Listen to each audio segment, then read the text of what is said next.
Oop, hang on, there we go. Hey, good evening, everyone. What is up? I hope you're having a wonderful, wonderful day. We are back again today with some more Guild Wars 2, and tonight we're going to be diving into some training raids on NA. But before that, going to see if we can squeeze out a cheeky PvP game as well. Actually, let's see if we can go grab home here. I think, yeah, that should work out just fine, because yeah, we did a bunch of PvP in our last stream, which I really quite enjoyed, and we have to get another 4 matches to actually, get our ranking in PvP, to get out of our placement matches. So I feel like that could be a good thing to do like tonight as well. I'm curious to kind of see where we add up. I suspect it'll probably be somewhere around like gold, or depending on how these next matches go, we might even get like a cheeky silver or something, but let's see. Either way, it's good to actually get some of the currencies we might need for, I don't know, any future PvP shenanigans we wish to unlock. Maybe the amulet one day, maybe. I don't know. That's not... Oh, this is getting a bit dicey. It's not on our immediate list of things to do. But that doesn't mean never.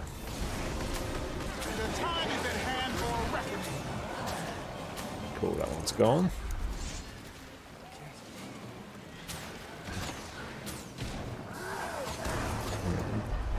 Put that down there.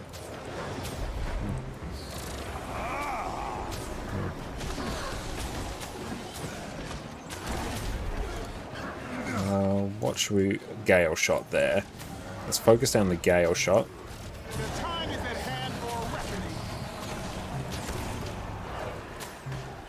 I think they burnt through a bunch of their cooldowns there.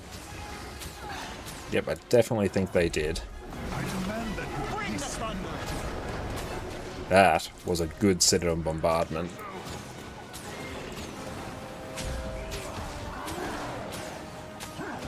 What shall we focus down? The Herald, I think.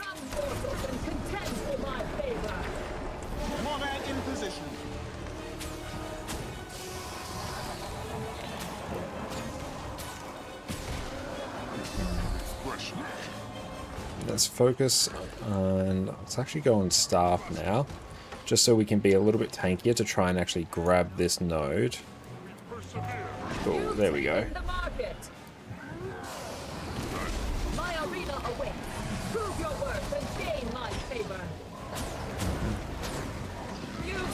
I want to deal with the vert here.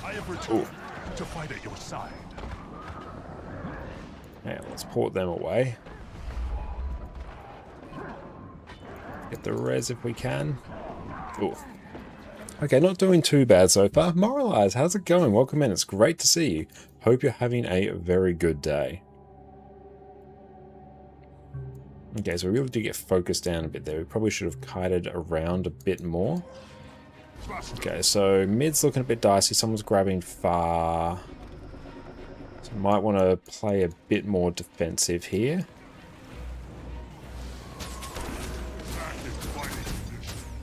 You've lost the market. The time is at hand for reckoning. Good old cheeky glint heal.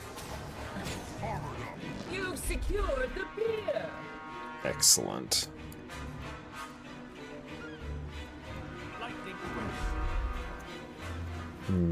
What is going on down here? I probably shouldn't have left, actually.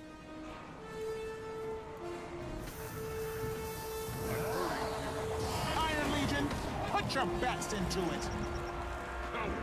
There we go.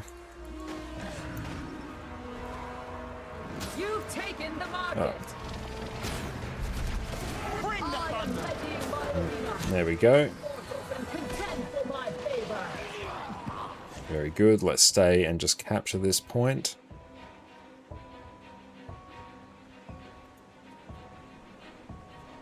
Look, I do love the simplicity of Renegades. Just you got a bunch of good AoE skills, throw them down, and kind of hope for the best.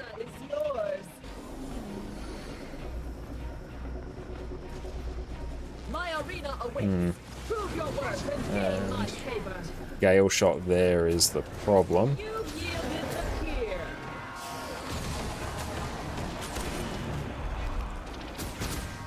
Pop down the heal preemptively.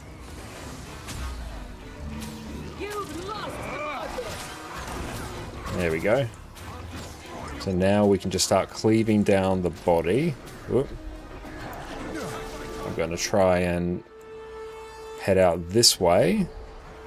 Purely because we were getting a little bit more pressured there. Someone else is grabbing that. I really just want to get out of combat so I can regen some health. There's way too many people here now. Okay. A Nebula's nice and PvP. Dodge that. And pop this down here. A little bit too stressful to watch. Stressful to play, fun to watch. Well, I'm glad we can give you that experience.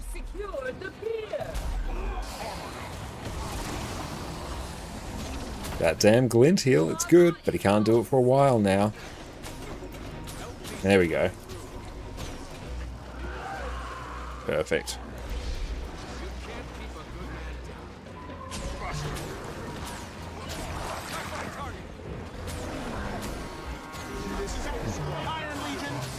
Okay, we're doing pretty well. That Paragon, though, is a bit of a menace. We can keep ranging them down, which is good. So we've won mid. But we do need to reclaim some other points. Oh.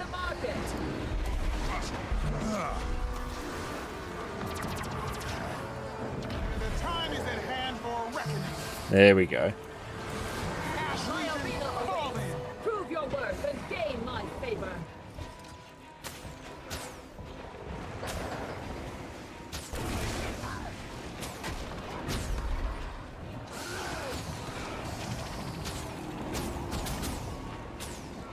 And there we go. The plaza is yours. There we go. That's him done. Herald definitely do just have to wait out the glint. If we see that pop, we need to back off, wait, and then re-engage. Okay, there's far too many people at mid for that to be a good idea for us to go, so we might go push far instead. You've lost the market.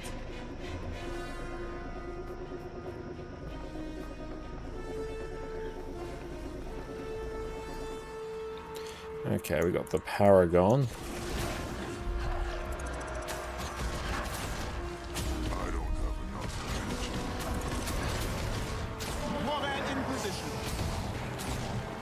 There's a lot of barrier on him.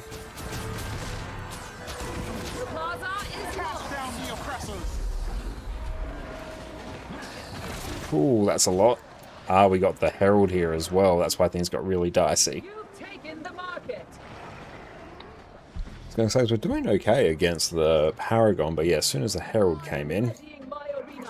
Come forth. life was not as good as it could have otherwise been.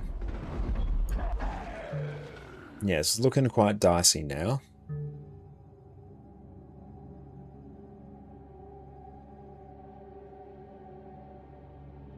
It'll be interesting to see just where we can actually get placed. Okay, so let's go grab home. If we can decap far... My arena awaits. Prove your worth and gain my favor.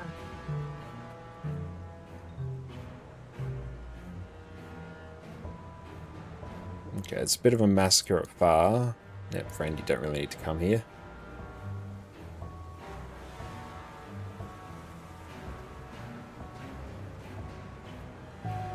The plaza is Okay, yours. now if we can start heading to mid, because that's probably where everyone else is going to start heading, and we are still in a pretty fine spot. Iron Legion. Ash Legion. But we can also really pressure that Harbinger. Now if we can deal with that Herald as well. Back me up. Okay, there's no point in us trying to res that.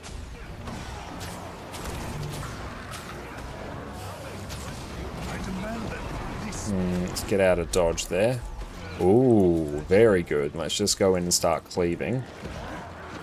And a good cheeky sitter and bombardment. Yeah, if we can focus that Herald now.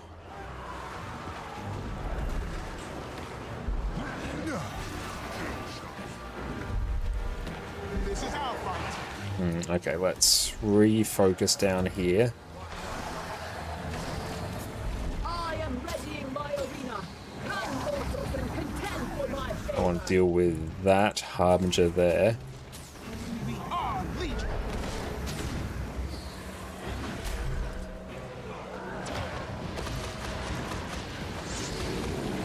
Together we have no equal.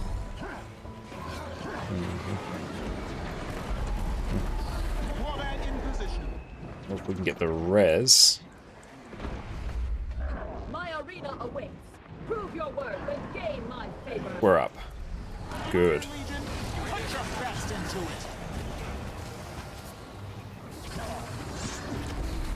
Good. We're getting a lot of kills there, but we actually need to go decap. You've taken the market. I'm definitely just going to want to decap here, or else a bunch of them are going to run here, so I just want to stop them getting any extra points. That's all I want.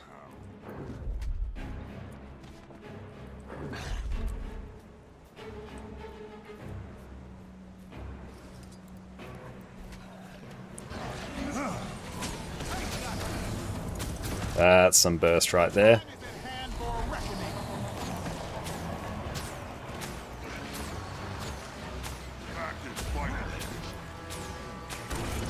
Oh, they're back up. Good battle standard. The plaza is lost. Cool. And then they've got the Herald here. Lieutenant, take the field. I'm just going to wait until he pops his glint heal. I have returned to fight at your side. You yielded the fear. Rush. Oof, yeah. Glint heal and swap and block. I am ready. Ooh, unblockable. Come mortals and contend for my And you get the stomp there. Your Ooh, nice, we just did it. Good. Not bad. The plaza is yours. Very good.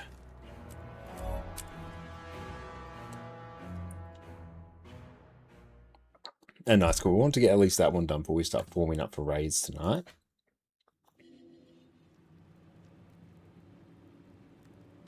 Okay. Let's see what we got from that. Material coffer, some Lux and stuff. Oh, good stuff. Bunch of extra tomes of knowledge, which is sweet. Anthem weapon box, so we can scroll and Hattie. Oh. That is a cool shield. I like that shield. And there's a lot of cool weapons from this set, actually. We'll work on eventually getting them all. They're probably honestly not that expensive for me to get, so I won't worry too much about it. We've got some fishies and some more Imperial favor. Good times. Cool. Honestly, PvP is not bad in terms of gold, actually. Oh no, that's not an actual fish. It's just a trash trophy. That's fine, though. Let's process some of that. I like Renegade, particularly in PvP. I need to refine all my Elder Wood. Everything else can just kind of be deleted. Very good. I need to process these, actually, stained glass shards. I need to craft the back piece you can make for them. Then they might actually stop dropping. I can stop being bothered by them. Anything good? No, we got that die. Threshold achieved.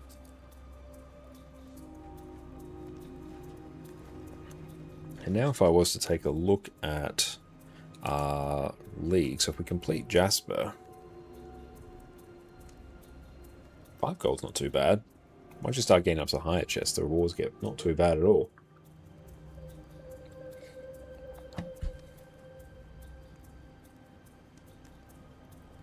Okay, now, in terms of forming up for raids, have a think about what class we want to play. Greer is one of the things in the rotation today.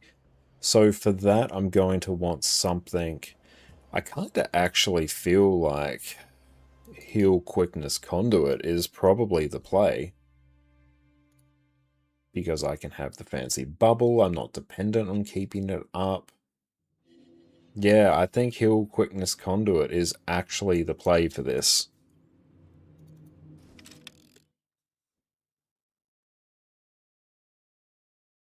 Good chance for me as well to get some extra footage for this build.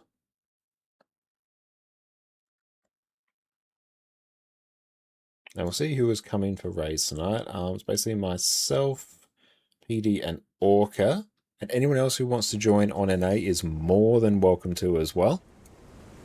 So I will create squad, toggle over to the raid mode,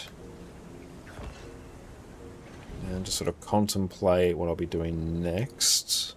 I'll first select Harriers and Boon Heal. So we've got Heal, Quickness, Conduit. That build should make sense. Is that one for PvP summary? Oh yeah. How many people do we have to get for that? All the way up to 2,000 people. Wow, nice. Okay. Let's start sending invites now. Orca's on. Love to see it. PD. Let's get some peeps in. Okay. Now, let's go into the aerodrome. Meridian, welcome in. How are you going? It's wonderful to see you.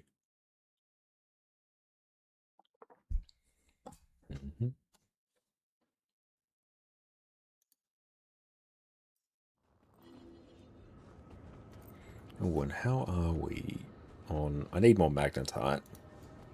How am I on... What do you call them? Good hunting. I need more Mystic Clovers. Annie, how's it going? Great to see you. Hope you are having a good day. How has your week been so far? And yeah, it is World Boss Rush this week as well. I'm curious to see what the rewards for that are, actually. Bonus events, Boss Rush. Okay. Box of goods. Piece of truffle steak.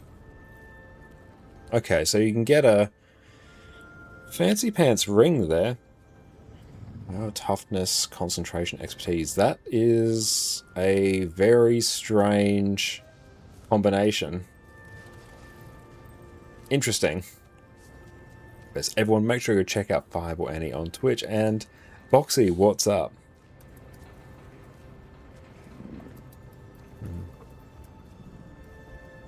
Okay.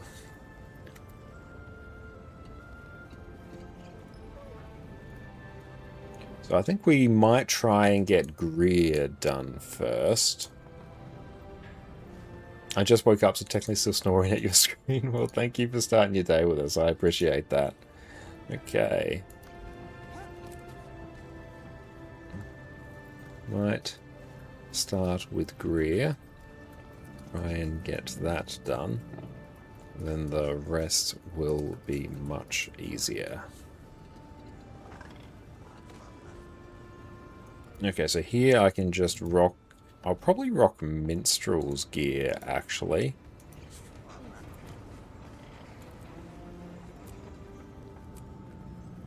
Just, it's like the most survivable gear I can possibly rock. And yeah, the plus 10 infusion will be worth a bit of gold. Head math, some in the realm of 8 to 10 gold. Interesting to see how much gold you can make from doing it. Plus, let's see, celebration bonuses. Any extra bonus going on? Can't really see. We'll check how much a plus 10 infusion goes for. Yep, I was bang on the money, 10 gold. Granted, I did give myself a range, but still, I will claim that success. Okay, so raids experienced. Oh, we're getting Darth in here as well. Nice. Afaro, what's up, mate? Good to see you. Thank you for the hydrate. Good looking out as always.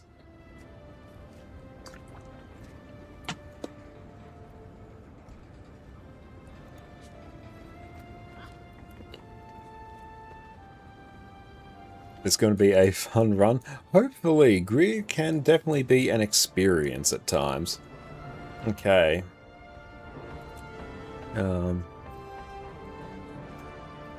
Daily bounties. Starting on Greer. I'll just say Boon Heal, Boon DPS, DPS, State Roll. Yeah, he cannot be defeated. We're going to have to...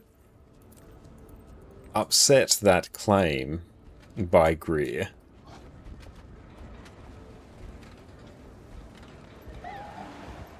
Foredoomed to always be.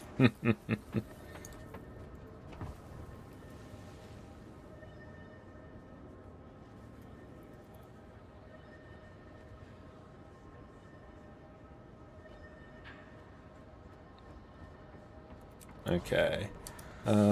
Welcome. Go A DPS. Alley Dog. So that's Wiki. They can come with me. Then I need an A heal. Cool, that kind of takes care of all the main things I needed, which was sweet. And Darth will go quick scrapper, so I need to get an A heal.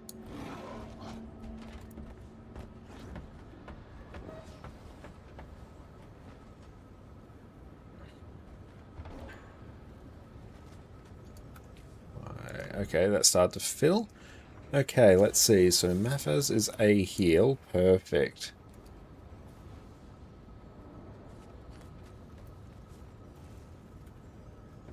Welcome. All in sub 1 can DPS. I need to set up the squad roles add-on, but for some reason it doesn't work for me through Nexus. I might have to install it manually. I might remember to do that at some point tonight. I most likely will not. But this is a reminder from me, the future me, to try and remember to do something useful.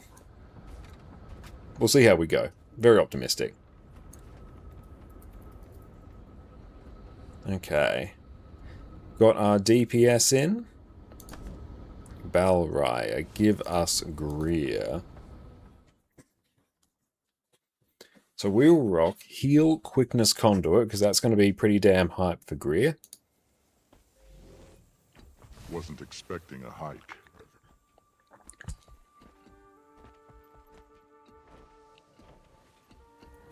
Okay, let's just start splitting people somewhat methodically. Done. Expert Group Organization.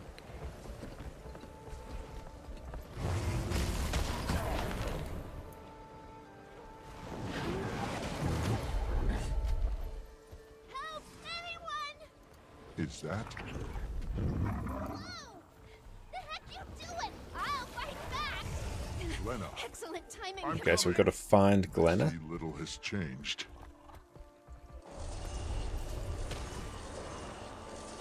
I forget, I can just like skip straight to here.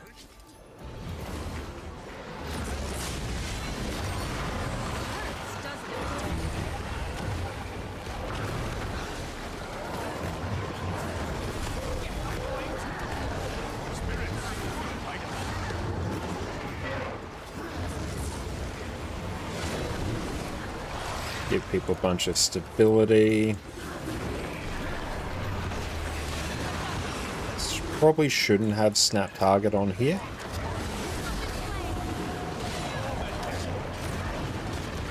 We can give a bunch of stability as well, which is very nice.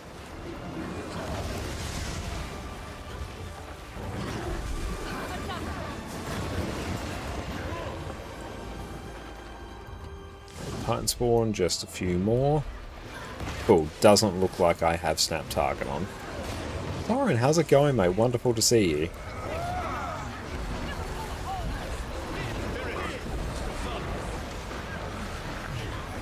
And I've got some Condi cleanse here. Beautiful. Sorry, I was gonna wait at the base of the mountain for you, You but can never what have can I too much say? treasure. The call of research. Glad I made it before things escalated. No, I don't want to update Power Toys. That can wait till later. Both. Now, you got a couple of titans to kill. I'm here to observe. Just be careful if you're headed out. Haven't been able to scout much farther myself. Should probs break that bar. There we go. We'll shatter it. Or in our case, not do that.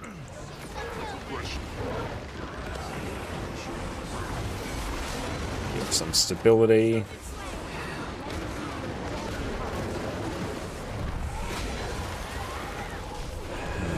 Start blasting some heals.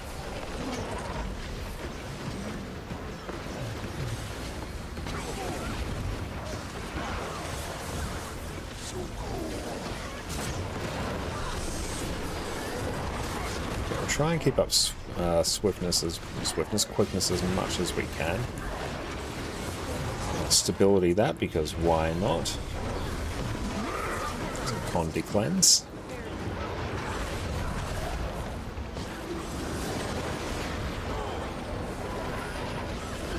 Okay, we're going to want to start breaking that bar before long.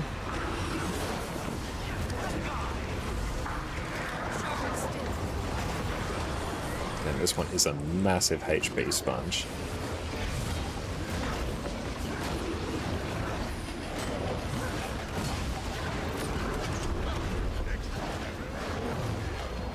Very good.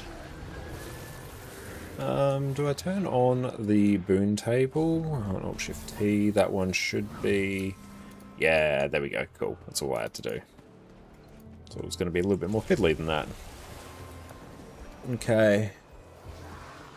So who said they were a lack DPS?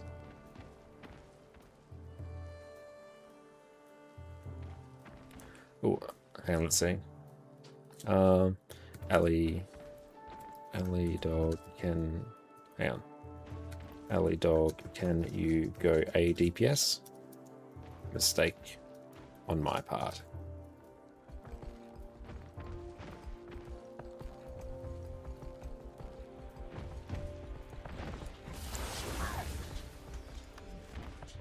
And let's go throw some food.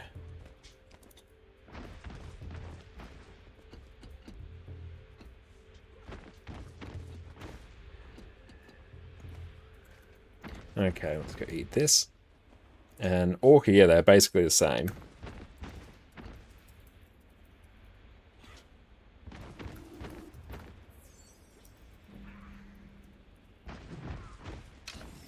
Okay.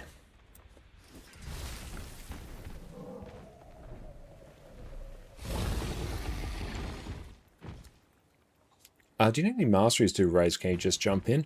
For the most part, you can just jump in. If you're going to do Wing 3 in particular, I'd recommend getting Leyline Gliding. You do need that to actually do the last fight in that. But that's sort of the exception. There's a few other like masteries that give you some benefits and raise, but you can still definitely jump in and do them. For the most part, it doesn't really matter. Awesome, Orca, no worries. But yeah, the strategies here are basically the same. We're just going to drop down here, stack on the first mob, burst it down, focus Greer, and then I will move us between the next few mobs. Just like pump stability, projectile reflex, it's all good stuff.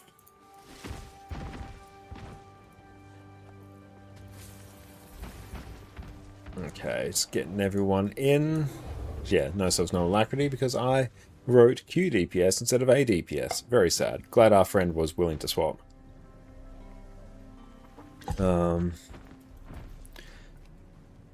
Yeah, stability is much more important here.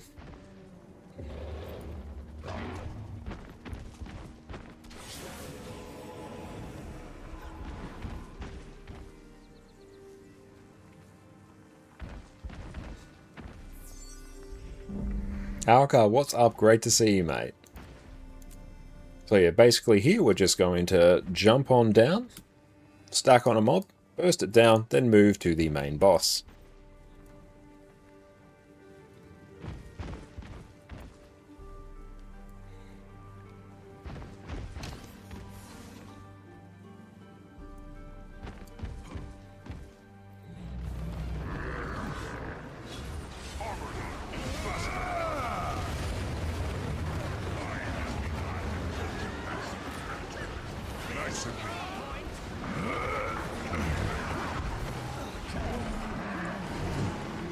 Don't stack these. You want to sort of spread people, don't be overlapping. You don't want to, yeah, do that. Try and avoid these AoEs if you can. Cool, so now calm stack on tag. Always be moving to tag, that's where all the heals will be.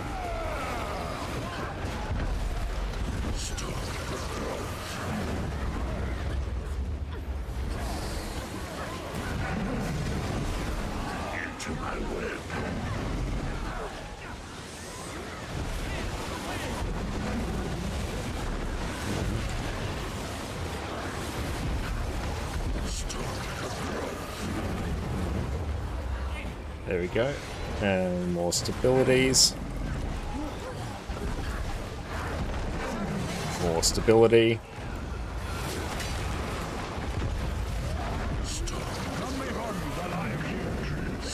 And we'll CC here. Big CC now. Big CC. Need more.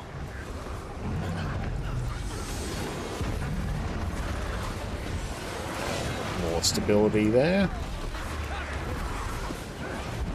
I'll just block that.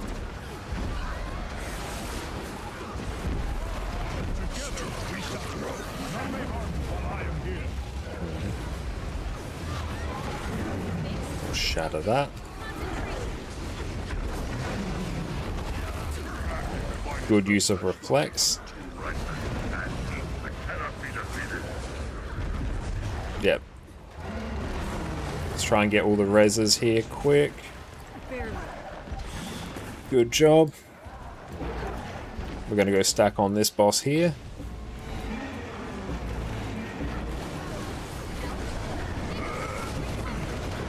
Yeah, so you need 2 people in each of those. Don't stack them. So now stack up. And sort of just sidestep these. Just wondering if you complete Legendary Ura and how you compare it to fights like Ceres and Harvest Temple.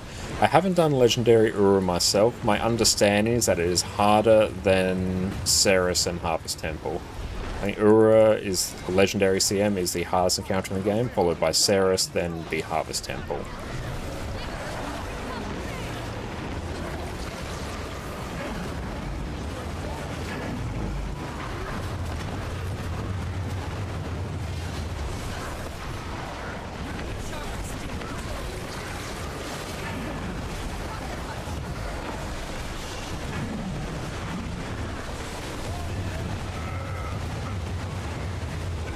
So you're just pumping stability.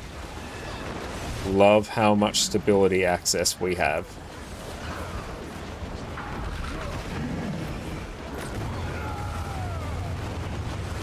Lots of reflex, I love to see it.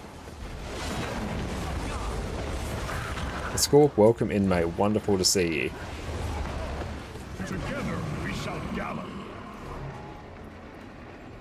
Yeah, so just deal with these. Cool, and once these are done, just stack up.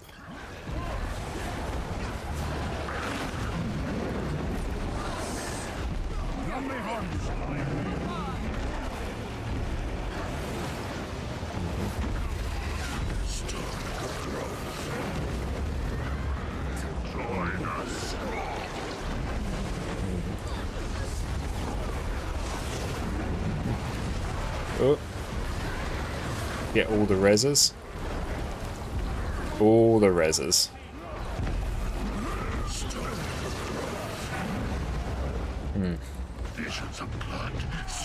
GG. That's an extremes game. People really, you're most welcome, mate.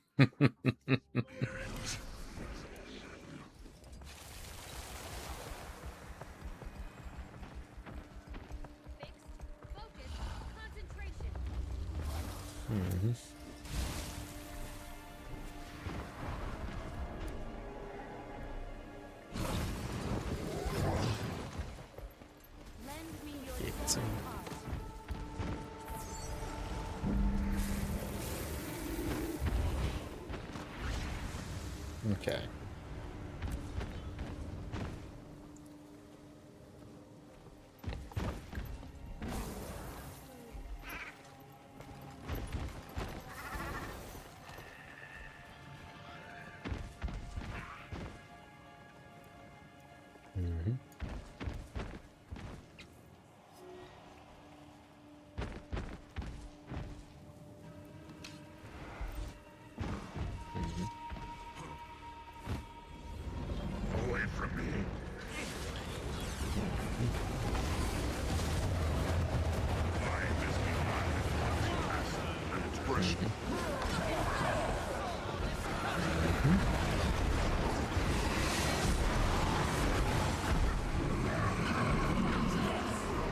So just spread these out a bit. Don't have to spread them too much.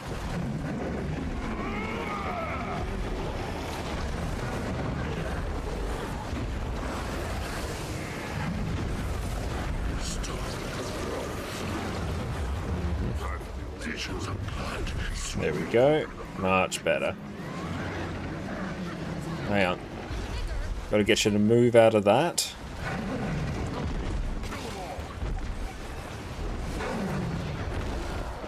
Got to make sure you avoid those AoEs as much as possible.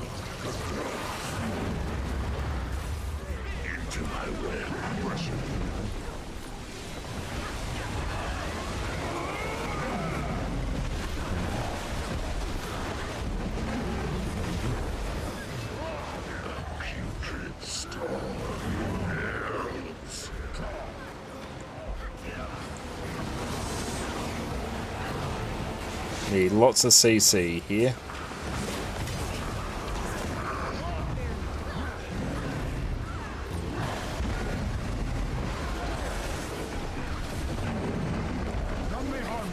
Okay.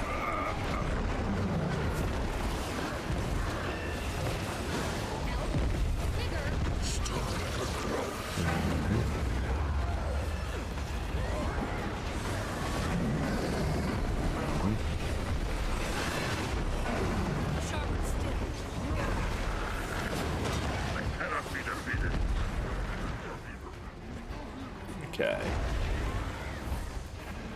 Then we're going to go nuke this one.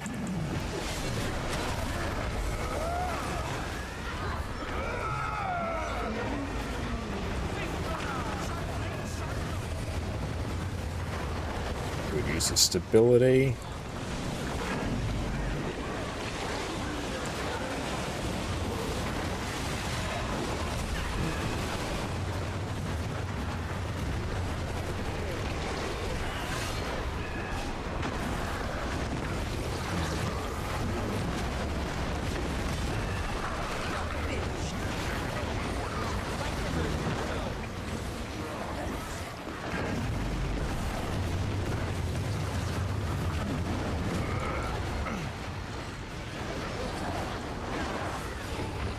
I need to actually upkeep a bit more quickness here and stability. Keep out of that.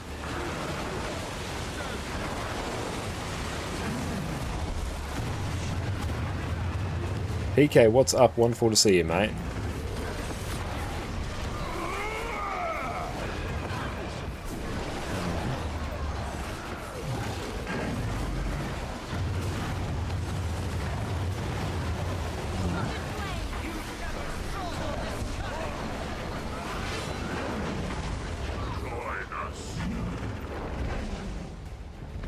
So here you can dodge through these.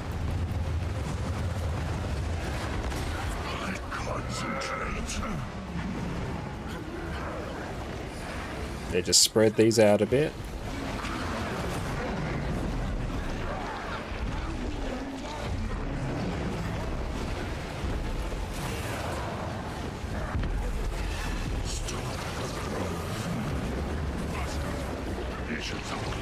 Cool, so we can just stand right here.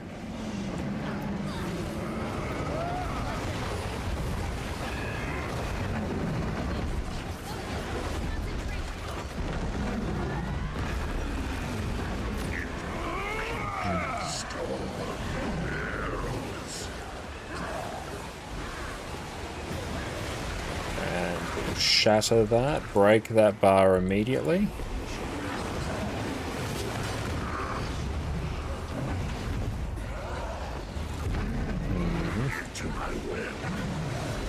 And we're going to shatter immediately for stability. And dodge that last one.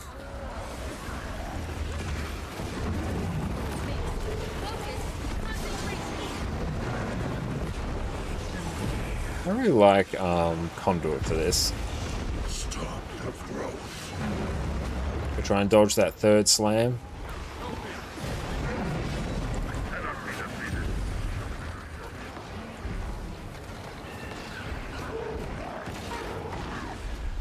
Yeah, we'll deal with this one.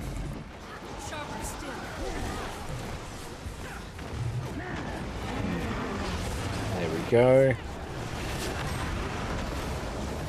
You outpaced Heal Crone and Ray Greer by 4 times more heal. 4.5 times more Condi Cleansers and 40 times more barrier than your A-Heal Spectre. Oh yeah, A-Heal Spectre's like really cracked. A-Heal Spectre's a really good heal build.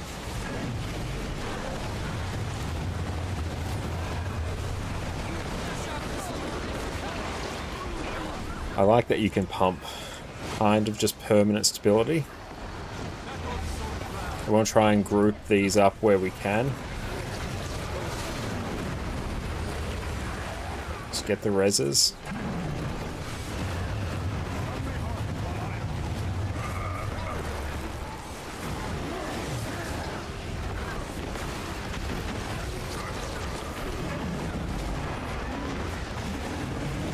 Yeah, there we go. Now let's move over here.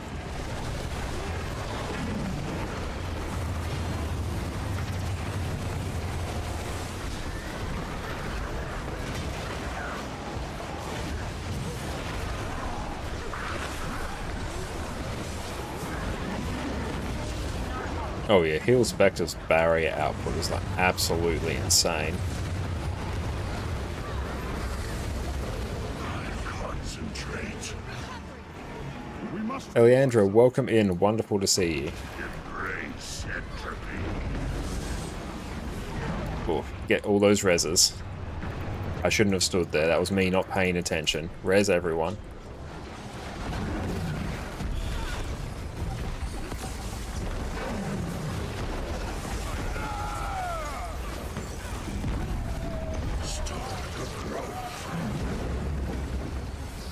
GG. Not.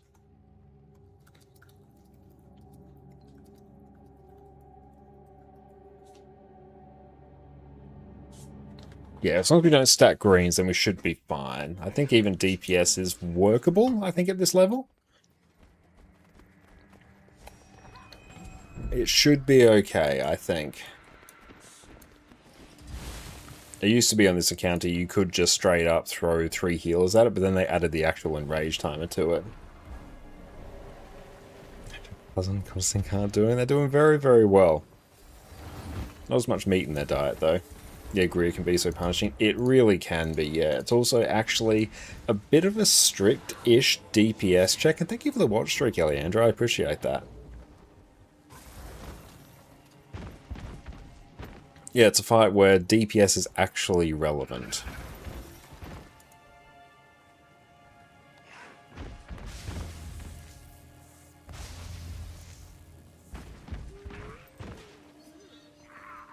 But yeah, the projectile hate that Mesmer brings is insane.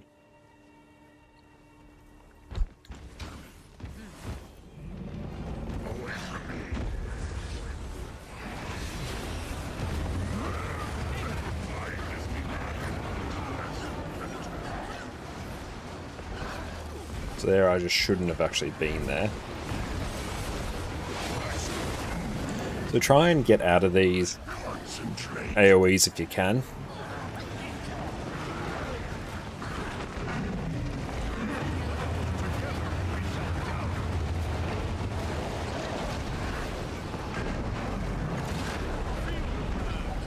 Sparrow, what's up, mate? Wonderful to see you.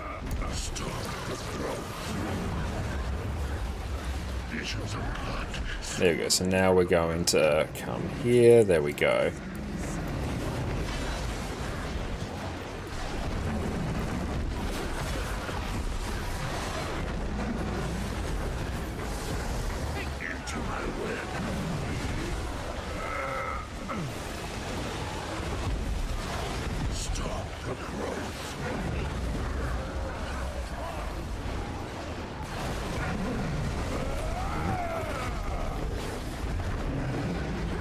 I'll try and give like as much stability as I can.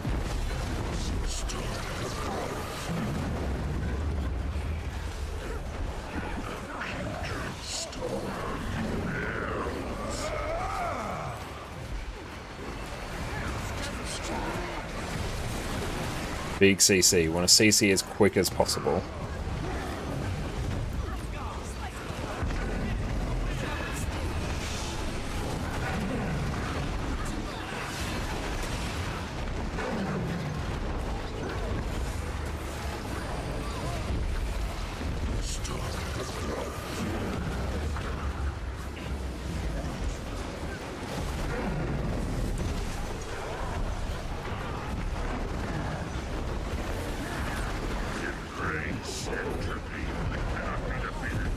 Excellent.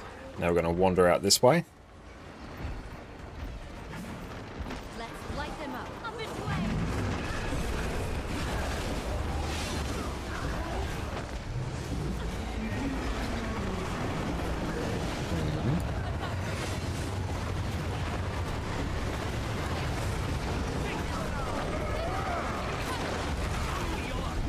We want to stack these mobs up, so come stack over on tag.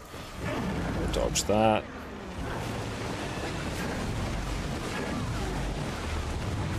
See, right there for that attack, I should have just like flooded everyone with stability. But that was a mistake. Same thing there, I should have done more stability.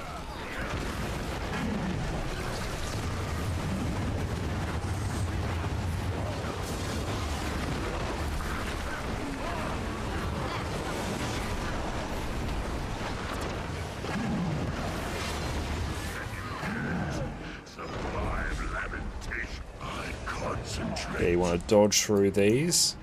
Cool, and just spread the greens.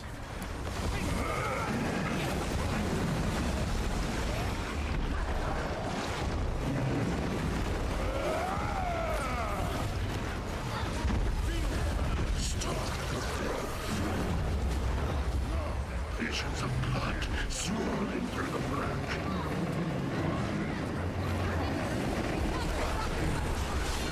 Simply sidestep, so try and be a bit mindful of that.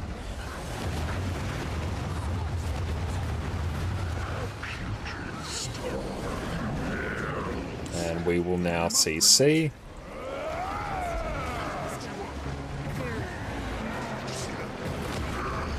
Good use of projectile hate, that's good.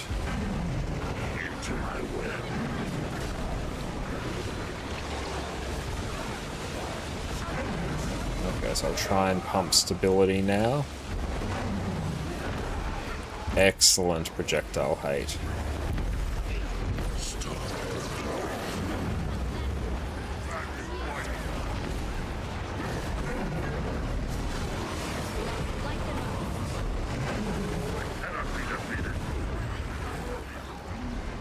Okay, so same deal, we move on out.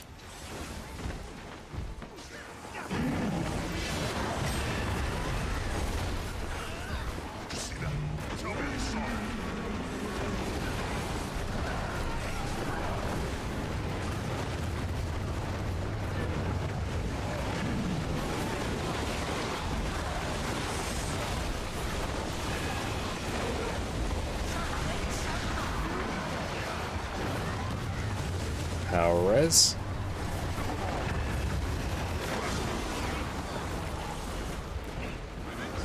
Yeah, just focus the reses.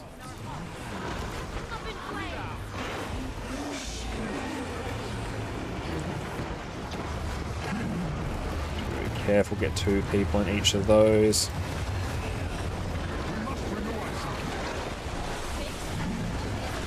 Big stability pulse. Another big stability pulse.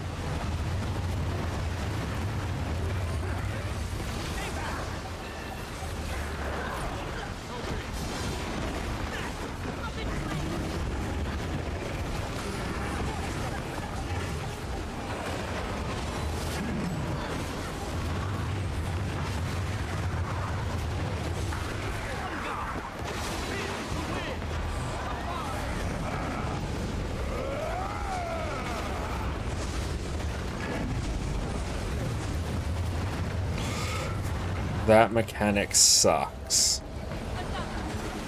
Yeah, if you get locked down in that, you're kinda screwed. Concentrate. But yeah, just solve the greens.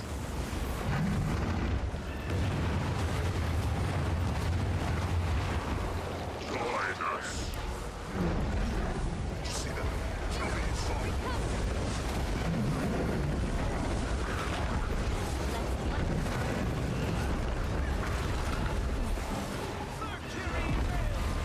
Stop the throat. Visions of blood swirling through the And we just res, power res. You can actually find a totally safe spot to stand here.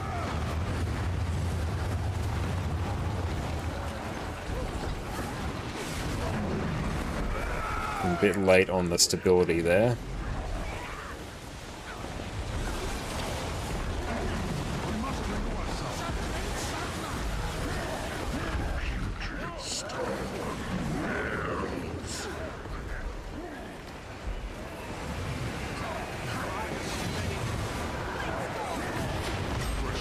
Big CC.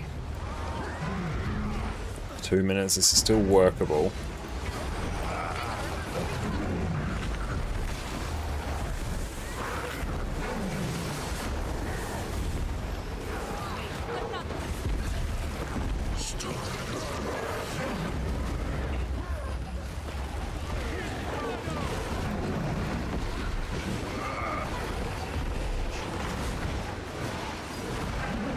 Beautiful, we can just strategically move out this way.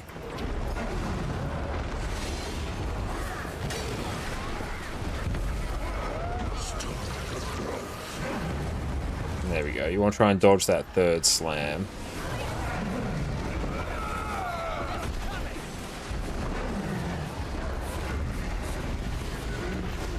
Good job.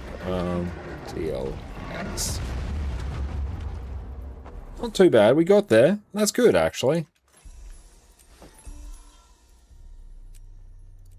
Okay, select new.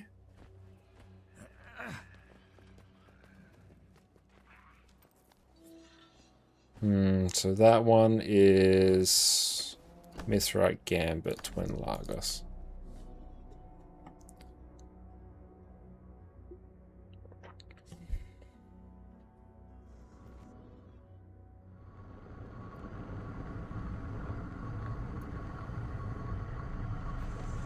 Keep an eye on...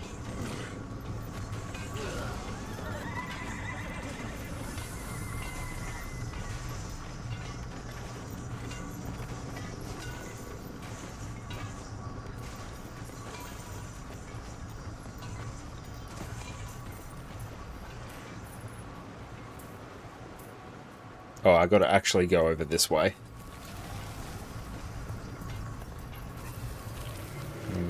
Sorting and appraisal. Here we go.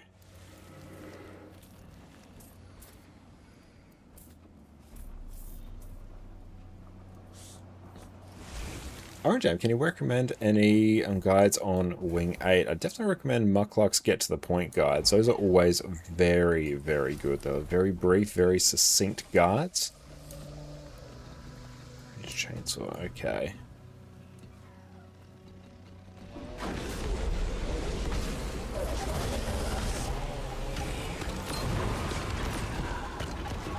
So where does he need to go? This one's too bold, too daring. Must remove its magic. Cool, that one's done. Yeah, Muckluck's guides are fantastic in particular. They're quite often the ones I go to if I want to get up to speed on a particular encounter quickly. Quick now, extract its sweetness.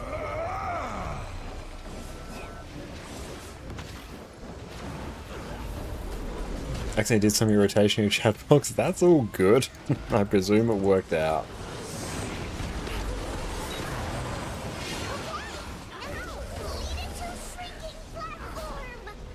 What the? Sonoros?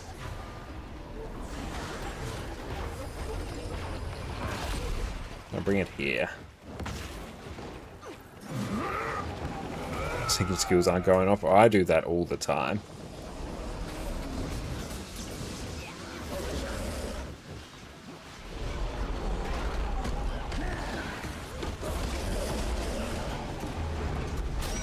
There we go. Got him.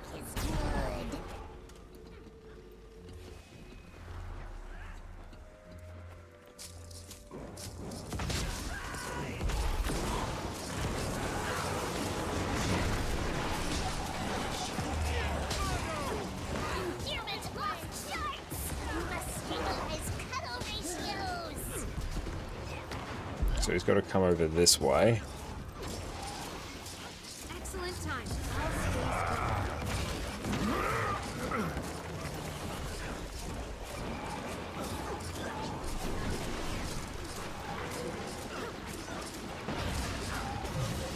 There we go.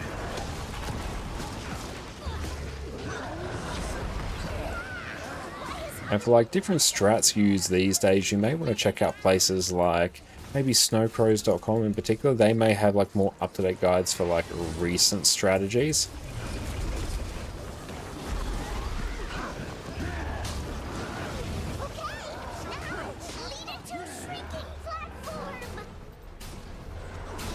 Nice, there we go.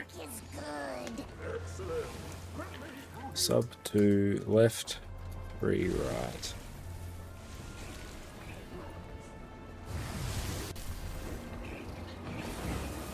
Let's grab that loot.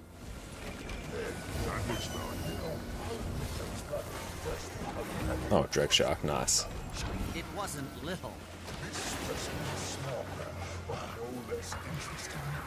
It thrives on the cast-off items of more advanced creatures. Sounds like our friends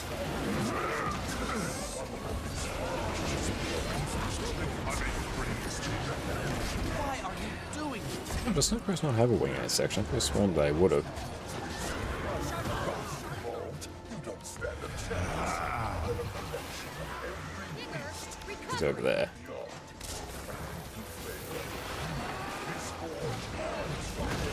Cool, instantly burst it down.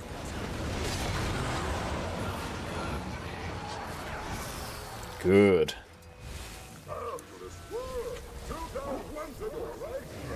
Am I in Jackal? I am, sweet.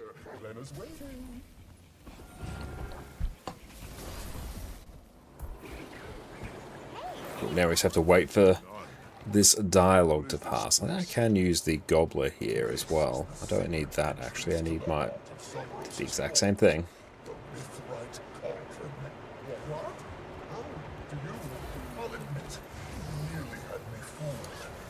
So we spent a bit of time on Greer, which is honestly to be expected. I'm very glad to see that we got Greer done. Greer can be one of the nastiest ones. It is an artifact of incredible power, and I want it.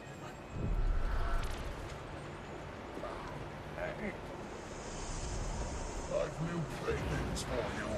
Defeat them, and perhaps I'll give you your freedom. I present your final challenge.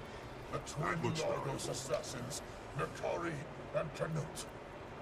Look, sister. The gin is throwing us some meat.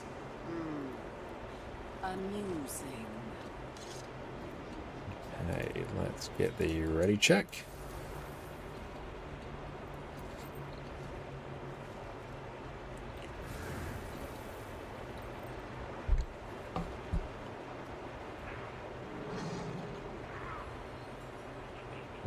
So I'm gonna check.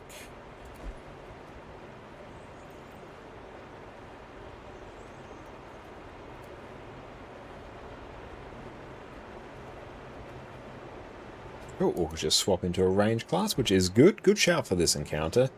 Having range damage on this fight is very helpful. Yeah, cool, we've got people doing that. That's alright. I'll just cancel raid check and we'll go again when we're ready. See which of these I have unlocked.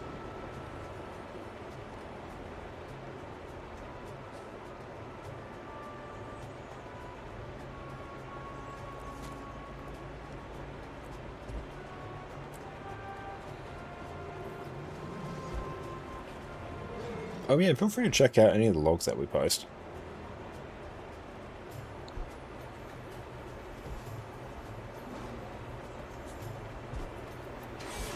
Yep. Cool. Just target someone in my team so I can actually hit them with Otherworldly Bond.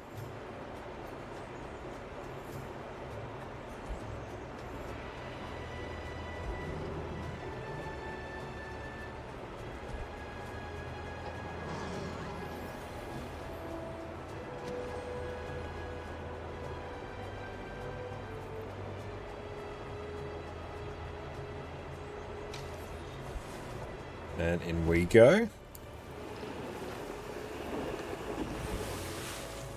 Don't try too hard. This will be embarrassing enough for you. Sidestep.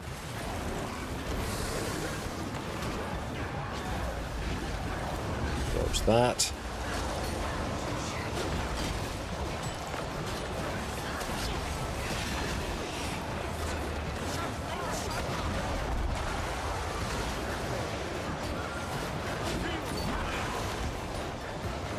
that.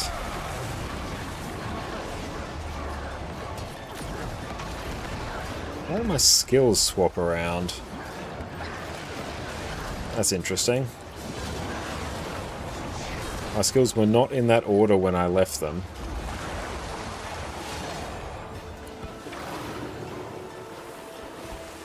Rest, brother. You're the only one getting rest now. We must renew ourselves.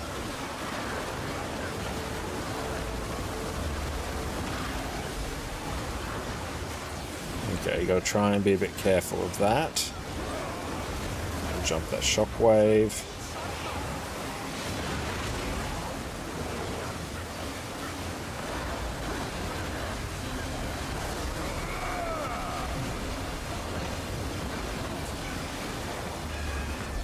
There we go. Just bait out that mechanic.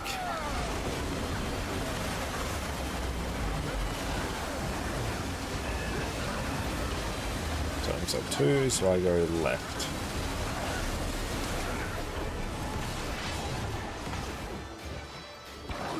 Now, the trickiest part is to see if everyone splits. That kind of looks right. I'm actually not too fussed about that.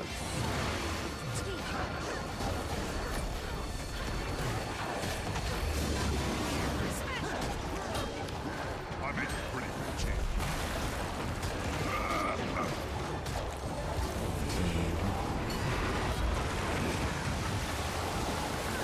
Break the bar.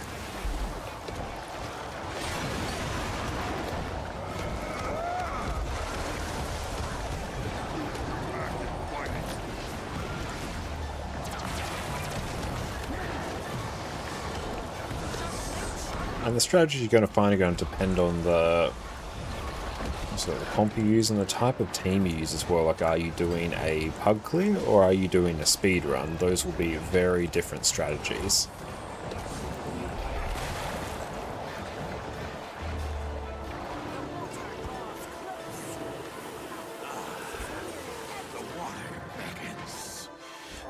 So in this encounter in particular, it's not really that much of a strategy. Just try and bring range damage if you can, because range damage is fantastic on this fight.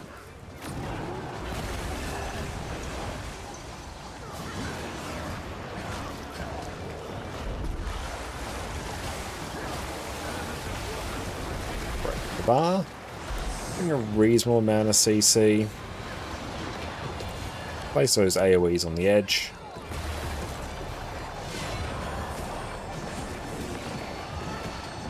Through.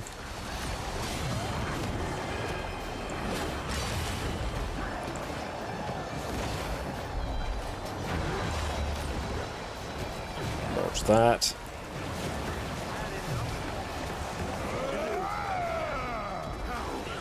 %. Nice. Raid bounty is Dunsky's there. Very good. So we'll check now. Daily raid bounties. We'll start Overseer. Select new. And that one is... Oh, it actually shows me Embolden and Call the Mist. That's nice. Bastion. Start Overseer. It's very helpful, actually.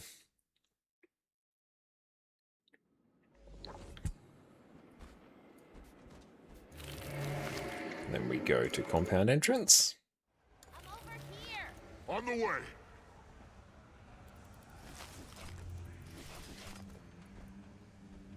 I think the only encounters where you might really have some differences in how fights are approached compared to now versus recently might be Wing 8. There's always like Keller as well, but aside from that, general strats, at least for pug groups, have been consistent for years now. All right. Lead the way. Follow me. This is a place of incarceration. Of course, we'd have to find a dead body. Not my fault. I see we're late to the party. Totally not my fault. Would you stop that? Interesting.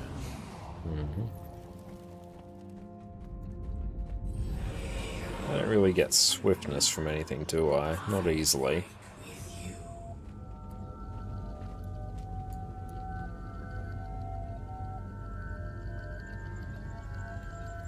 Cool, Glenna made it here. This refuse was deliberately placed here.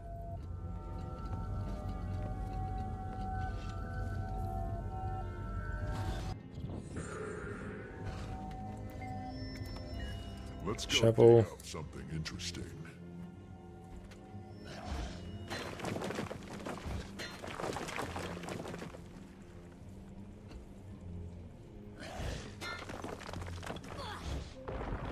Nice, there we go. I will take claim. This almost looks like prison polymock. Nice. Wow, that feels different. Someone take dispel. That's always the struggle in this encounter, is getting someone to take dispel. As we will simply sit here until someone does.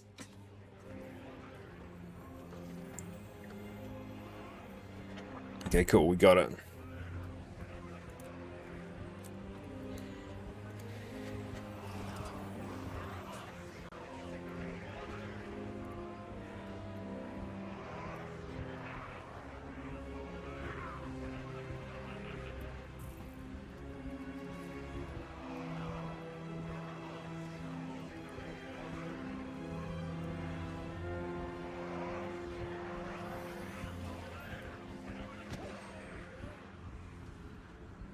Yeah, Dispel's like, I completely agree, Annie. It is like legit the easiest as well. Why did my Revenant skills flip around?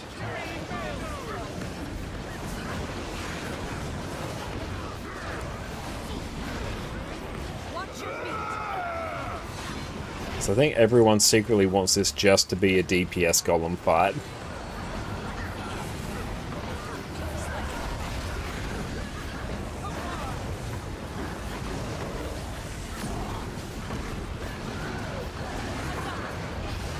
And taking Dispel, easy as a roll as it is, detracts from that.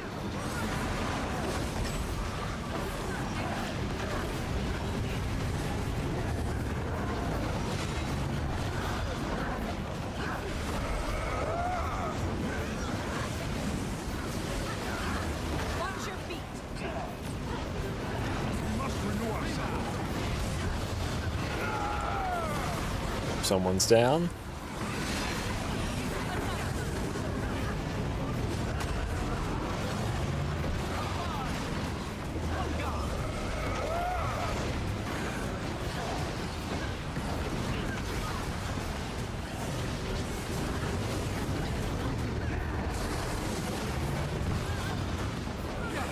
Oh, another healer's down.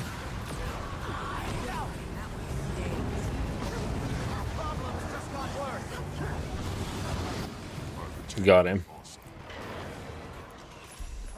Messy, but we did it. Okay. Let's go select new. It's actually Cold War.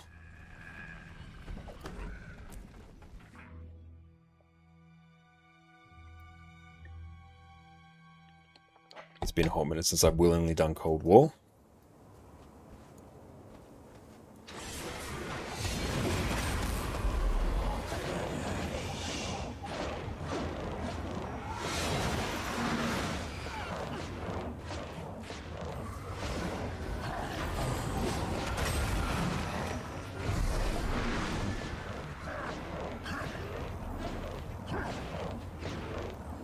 Okay, so we lost someone.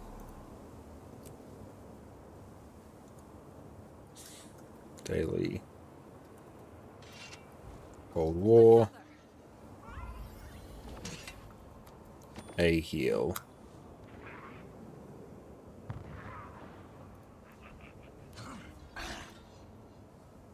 And we'll just wait for someone to come on in.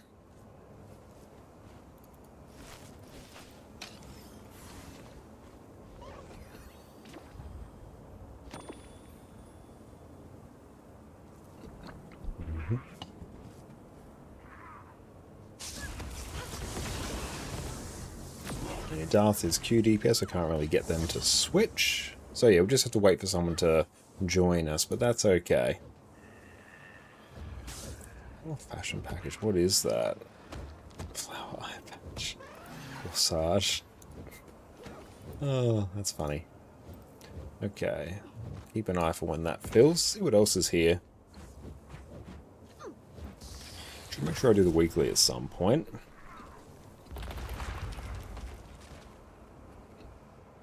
Conjured Starlight Hat Skin. Really weird how that just floats up there. What's the best between Infinite, Metabolic, and Utility Primer? Good question there, Ben. One, if it's worth getting them, it kind of depends on how often you switch food. If you find yourself switching food a lot that on your character, then it's actually not worth a huge amount. But I'd probably say the food. I think food's generally more valuable than the utility anyway, at least from a raw gold perspective. So that one kind of makes the most sense to minimize, you know, your usages of. A bunch of skins available now.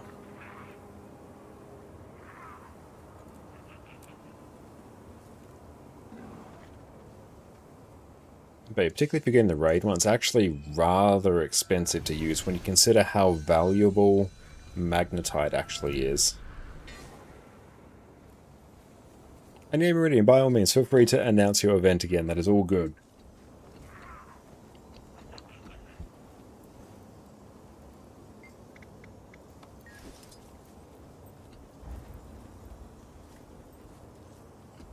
I'm just waiting on Darth and we're ready up.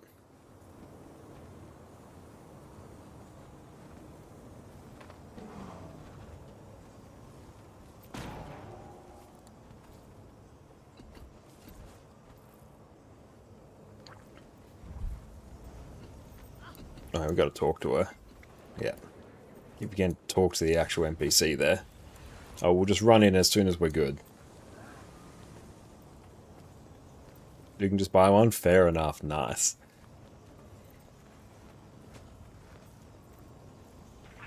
Yeah, I was planning on working towards them, but I've been using the magnetite to get a bunch of mystic clovers instead. Run forward. Present arms.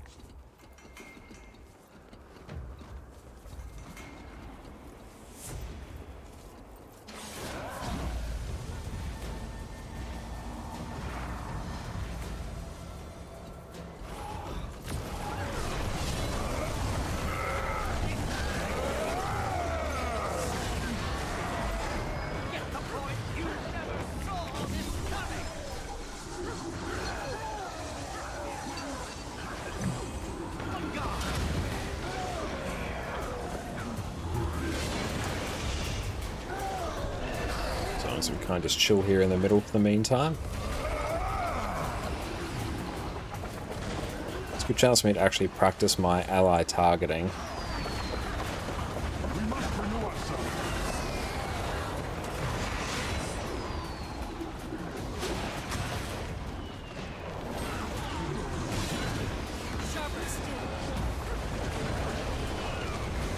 Sufferance, what's up? It's wonderful to see you. Hope you're having a great day.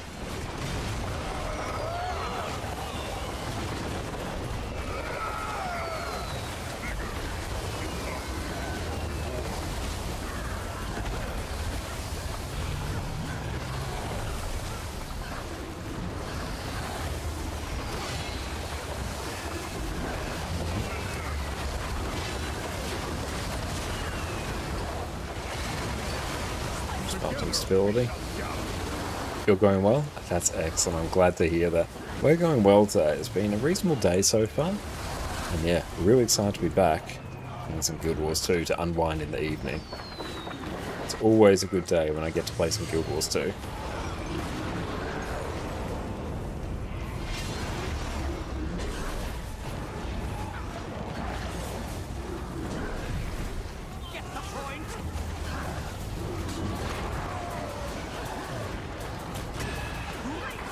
Leon, how's it going, my friend?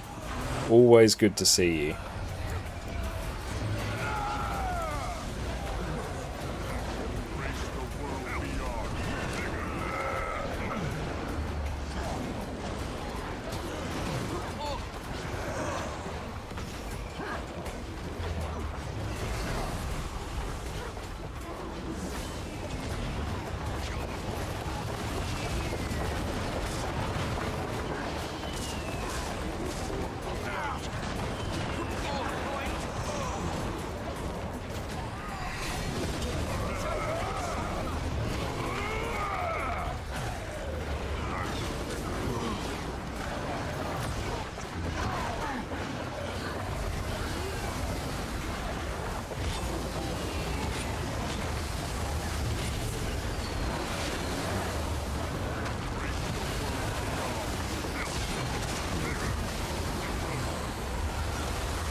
Just pump stability.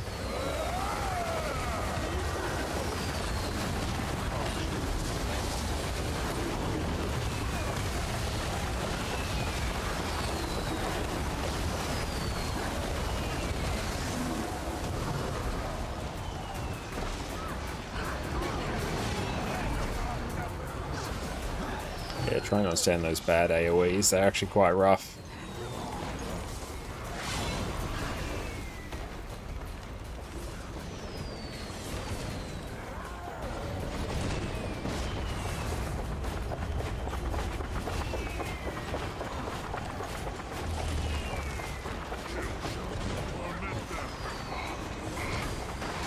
There we go.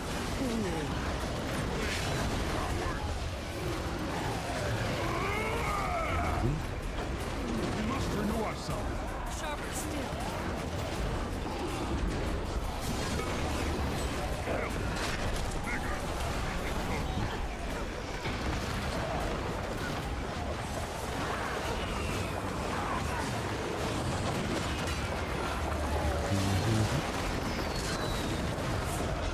Doesn't really too much to say, but it's sort of just blast through mobs in the meantime, try and collect orbs, try not to die. It's pretty chill. There's a few points when the bosses pop up that, you know, things can get a little bit dangerous, but there's nothing really too bad.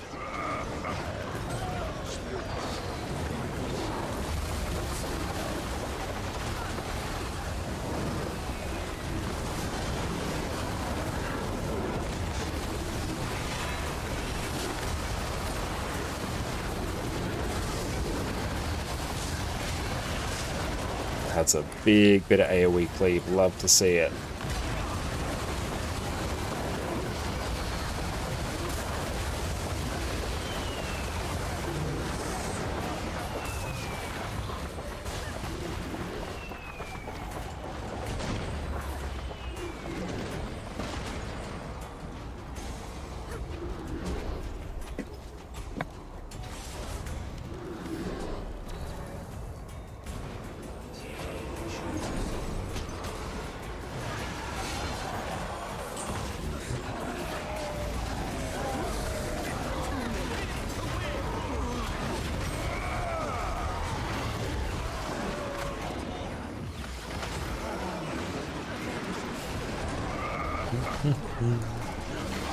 Getting very good practice at targeting my allies or quickly toggling to target my allies.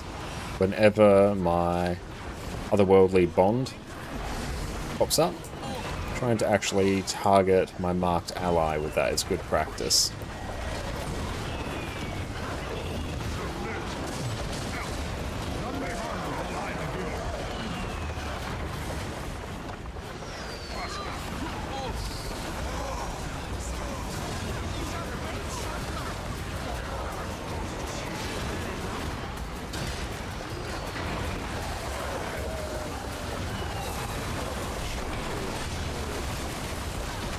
Ouch, that one really hurt.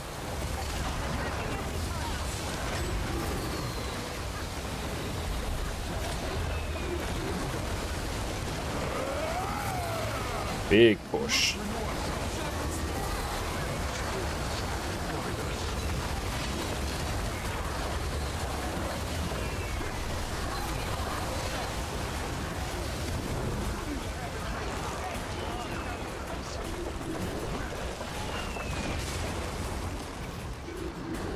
Any others here? No.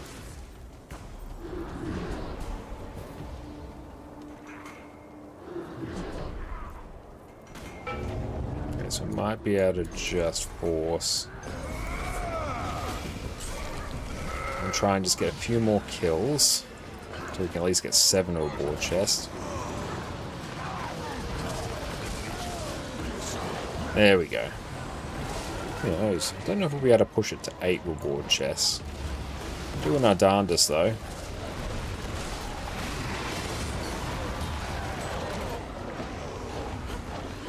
Not quite by looks.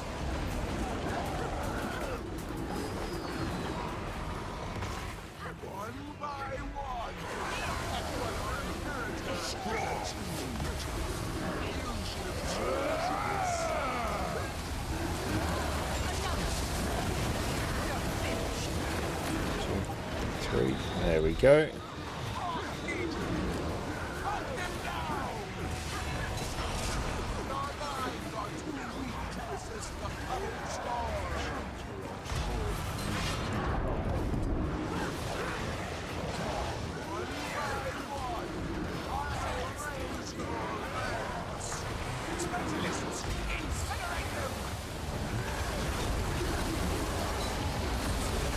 Pump some more stability. There's not too much else we really need to do. Plus we can shatter brake bar.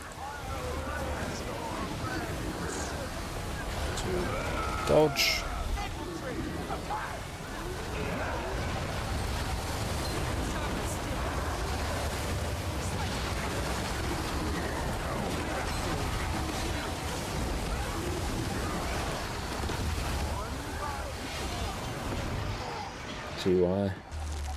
Few minutes break.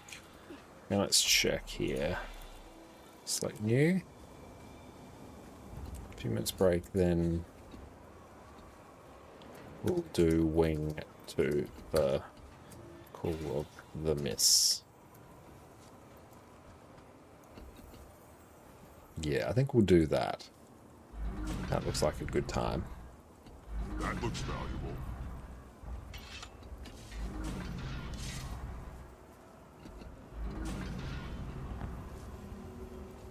It's easy when you know how. A nice bunch of those, which is good.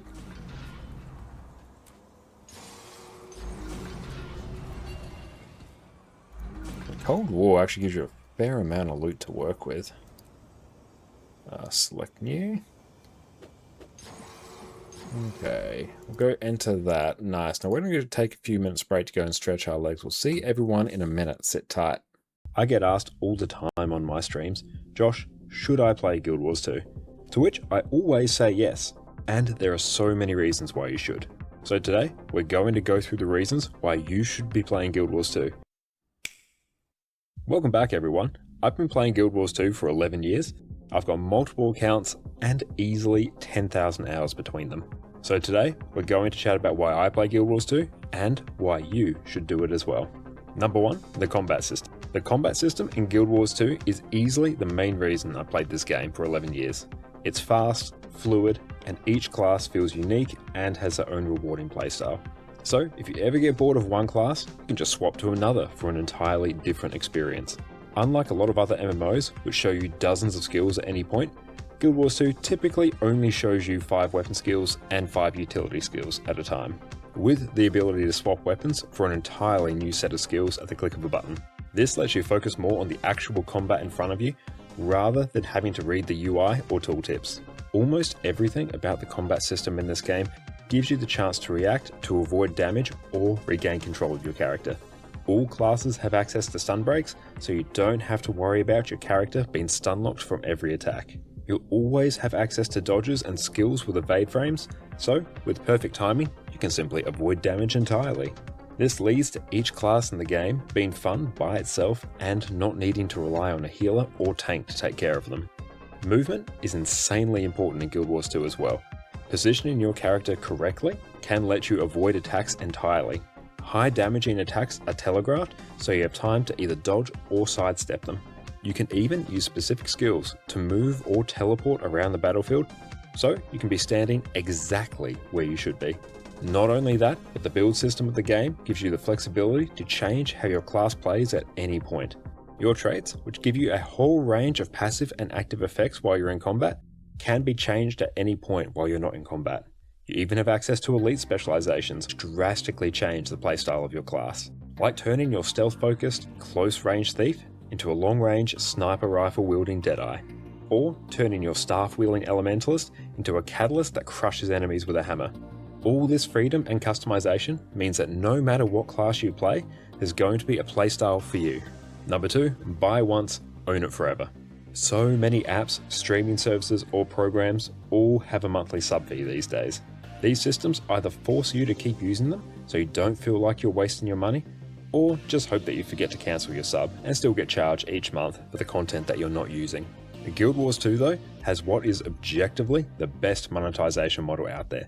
You buy it, you own it. Outside of your initial purchase and any expansions that come out, there is no need for you to spend a single cent on the game. Even the premium in-game currency gems, which can be bought for real money, can also be converted from in-game gold at what is honestly a fairly reasonable price. Anything you can buy from the gem store in no way gives you an advantage over other players. So no pay to win woes here.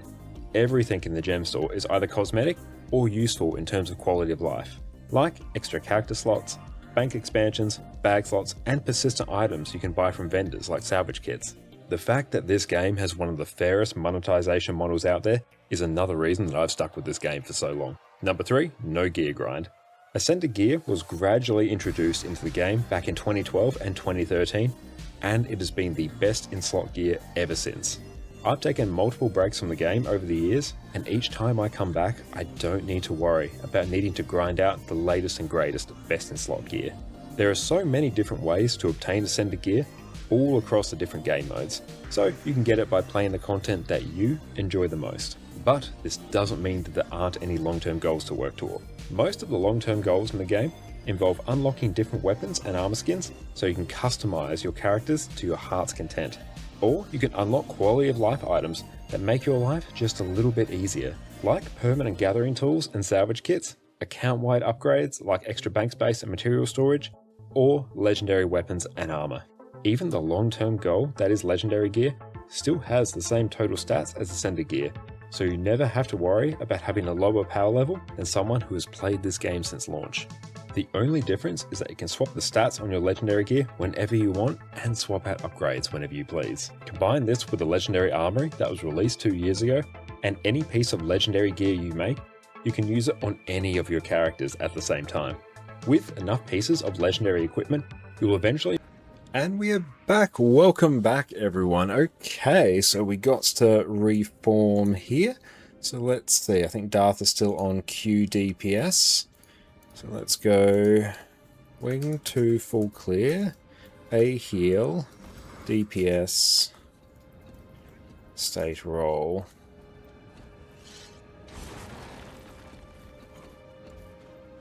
And if needed, I can swap to something with reflex at Matthias, depending on how many peeps we get. Oh, also, let's now actually swap these skills back around to what they're meant to be. We actually got a bunch of weeklies done. That's not too bad. And we should be able to very quickly just identify a bajillion pieces of unidentified gear. Actually, I'll just do Enemy Money 204. Keep that there. Use TY. Go A heal. And then over here, edit. So I just need DPS now.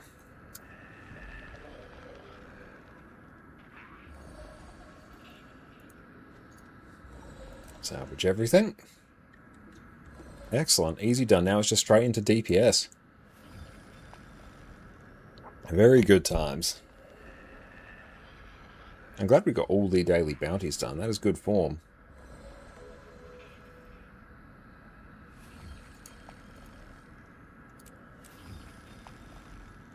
But we are in the LFG. That's good. Now it's just a matter of waiting.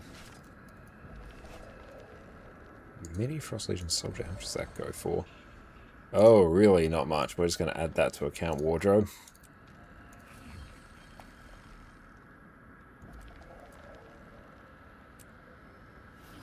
Oh, cool. We filled now. Welcome. Claim that. Sweet, yeah, we'll get the weekly done insanely quickly, which is nice. Yeah, Rev here will be great. Well, Conduit will be great. Insane access to stability, projectile hate, Condi cleanse. Yeah, this is going to be good. Oh, it looks like people have already cleared all the way up to the boss, which is nice. Shroom volunteers. Pretty standard stuff. Bunch of Reapers would be good, especially if they do end up bringing Spectral Grass. That can make life incredibly easy for us. So we'll see if people end up doing that. I'd appreciate it if they did, because yeah, if we can do that, honestly, Sloth is pretty free. Got some foods down.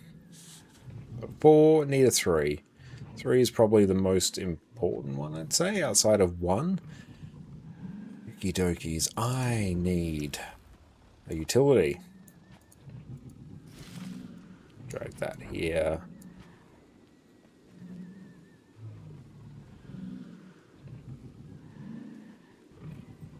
And cool, we got someone in. Nice. We'll start recording. Useful footage. The ready check-in line. Now, Vincent, do you have experience in raiding on which you just with them 2 or 3 times and for the 4th time they kicked you already? Well, I'm sorry to hear that. What encounter was that on? Sorry that happened.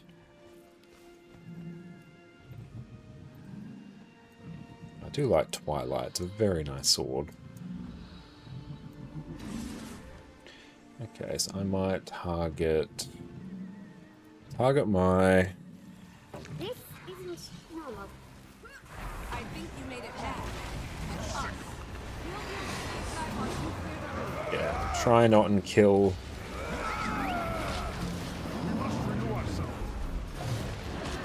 There we go. Stop attacking the slub.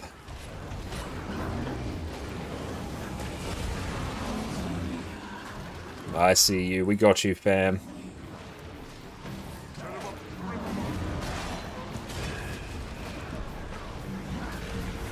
Together we shall gallop.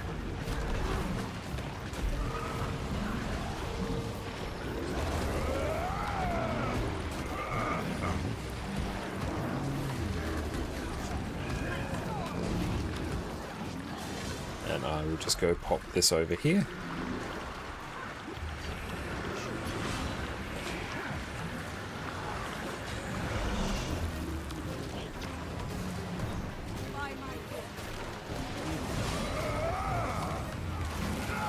Break the bar.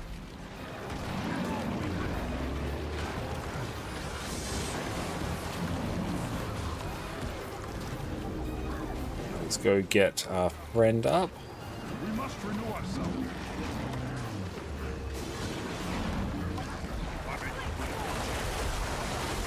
Let's cleanse some condies from people.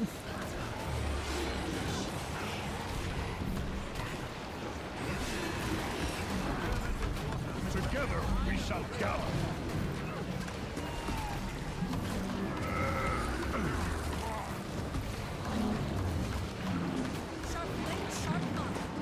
And dodge through. Big heals.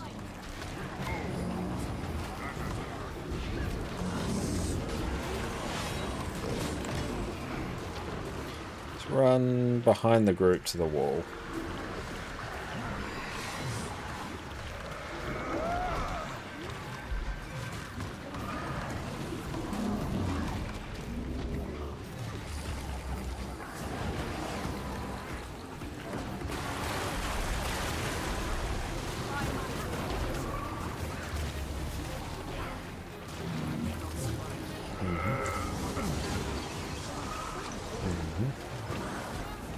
Let's go get our friend up.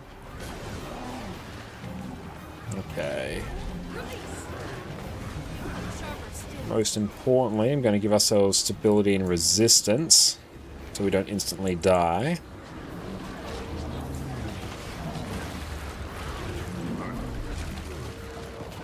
Yeah, we can't chase people through that. Okay, good.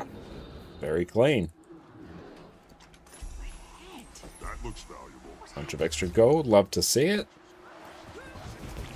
Honestly, like first pull on sloths with a pug group is decent. This isn't right.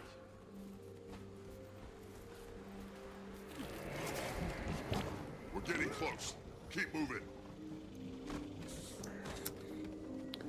Can someone do mortars? Let's see if we can get someone to do mortars. I'd prefer not to do it as a heal.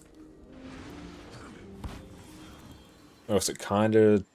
the group will function just fine, but yeah, it gets a bit gross. I'd really like if one of the Reapers does it. Reaper's fantastic with it, with Chill to the Bone, and the sheer amount of CC that Reaper offers.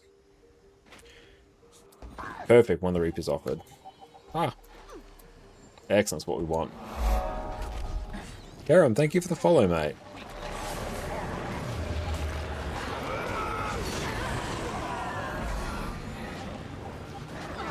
Yeah, let's just kill all these. 2 up, 3 down.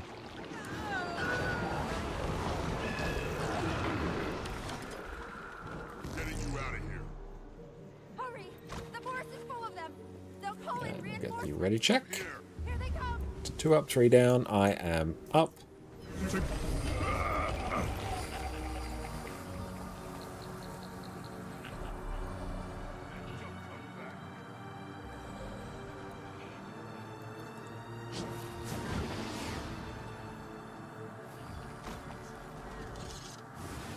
You come stand in the safe bubble.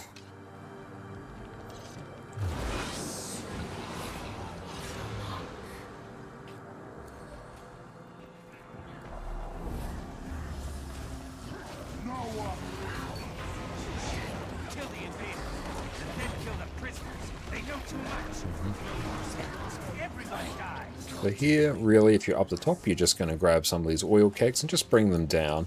Groups will either pop them down on the ground right there, or up on the ledge there. Sort of just depends on whoever's preference. I personally like to have them on the ground. It means it's closer to the group. So anyone can kind of just grab them, throw them down, rather than sending like a dedicated healer or something to do it. I find that always works much smoother. So let's just pop them there. Just run it, drop it down there, run into the corner here. All these mobs will leash, hopefully. So everyone just stack like tight in the corner. Try and recall all your mechs if you can. If one person stays out, all the snipers tend to focus on them, but if everyone's in, it all kind of works. After a while, if some don't leash for whatever reason, if people are moving around a bit too much, it's often just quicker just to head out and kill them. But you are on a little bit of a clock. Got a lot of time to work with, but yeah, see here we've got a lot of people sort of pulling them in, baiting them in, but they will sort of come of their own accord. And the ones that aren't going to, they just won't anyway, so it doesn't matter.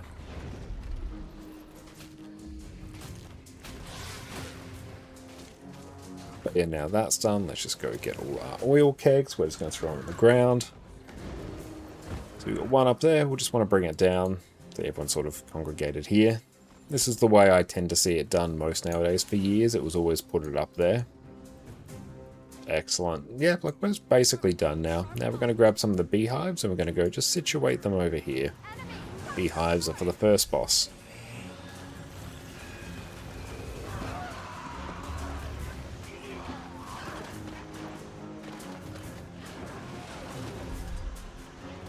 Bas, what's up, mate? Wonderful to see you.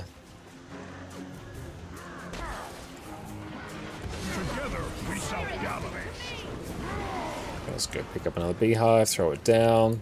Helps break the bar.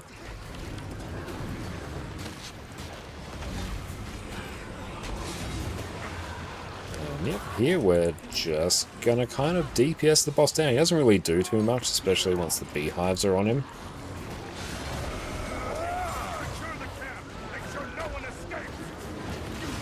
There we go. Now we just kill some extra mobs. We've got a mob sitting there on the cage, so if one of the DPS can deal with that at some point, there we go. Failed Decimacy and Carnivore Storm Achievement twice. Sub 1%. Oh no, one may be in your mistake. Oh, so sorry to hear that. That shit, wow. What does the Calm Before the Storm achievement entail? And yeah, sub 1% fails are rough. Also very good to see as well, our Sarah CM clears are getting much more consistent. Like, first pull on Sunday, we got to like, what was that? We got like 1%, it's like 1.09% or something cracked like that, wasn't it?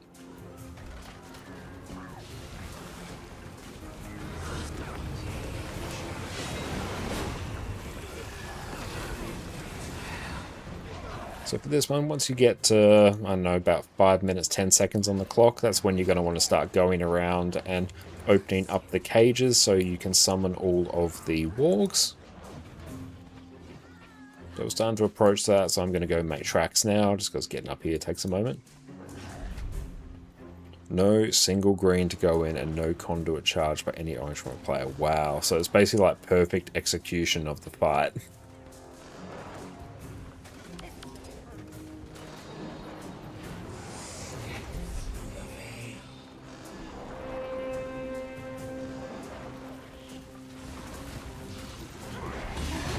And those wargs will either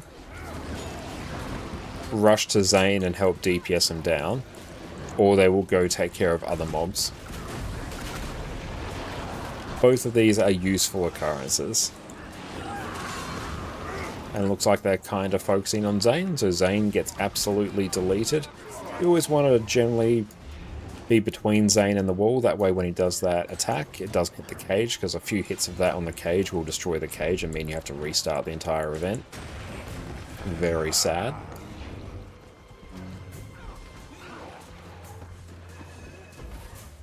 And here, until the next boss spawns, which will be about 2 minutes 50 on the clock, we just kill mobs.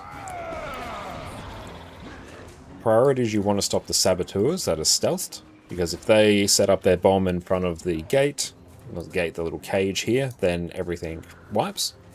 So yeah, saboteurs incoming, we'll try and point them out when they come. People just tend to cleave them down. Now, it used to be you'd maybe dedicate someone to CC them or something like that. Got a little crosshair on them here, you can see they're stealthed. But yeah, once they start setting up their bomb, they have a CC bar up, and you break that CC bar, they don't do the thing. But now, straight up, you just kill them.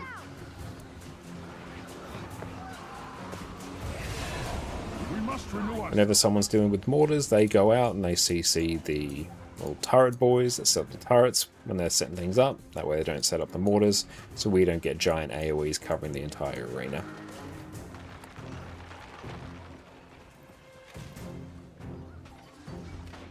There.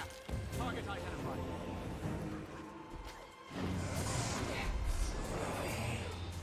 Just going to open these last remaining wargs. And really, as soon as you see these oils up, just throw them. Usually it's one of the healers that does it. But yeah, straight up, if you see one, just feel free to throw it. No need to think about it, just start blasting.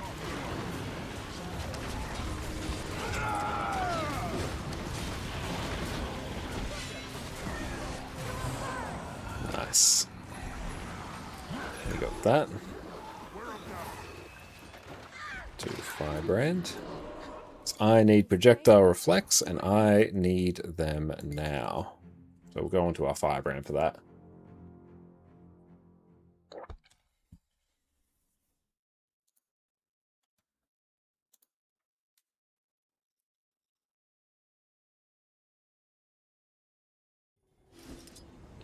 Okay. There's the power.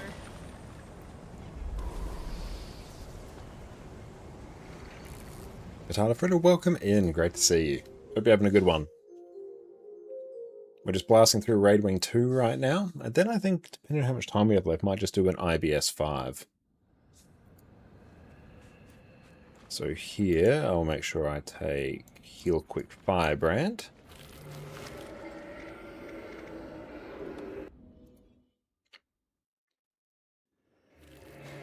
So here...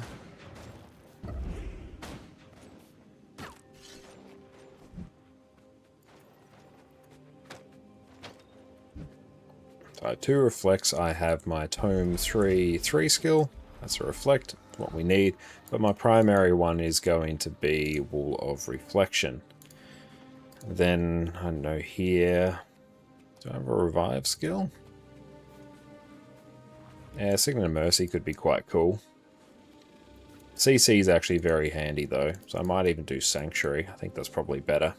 Just going to trust that no one goes down. If everything goes right, they shouldn't. But yeah, I think CC is more valuable here. And out here... There's nothing particularly... That's fine. Yeah, this is basically the set.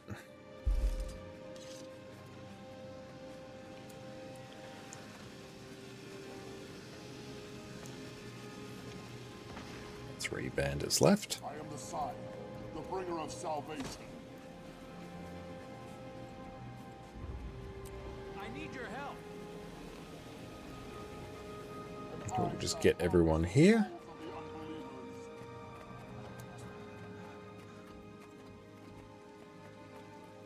As we're going to spam world bosses someday. It's awesome that there's the world boss rush up. I mean, there's like some reasonable rewards for it as well.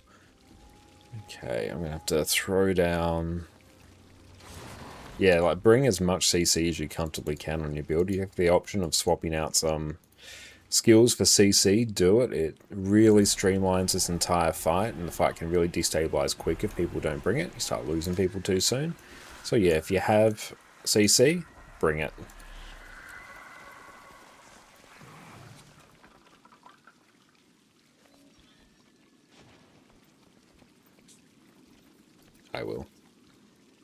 I will. You back up. What's your dodge button? My dodge button is my 1 key, but I use a Razer Naga, so it's on my mouse. So it's basically right underneath my thumb at any point.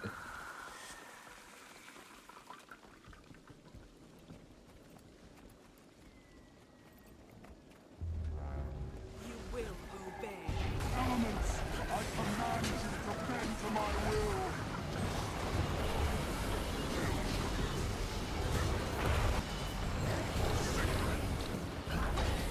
Combine and compound. I just had to take a moment to get reacquainted with Firebrand. You will not be pleased.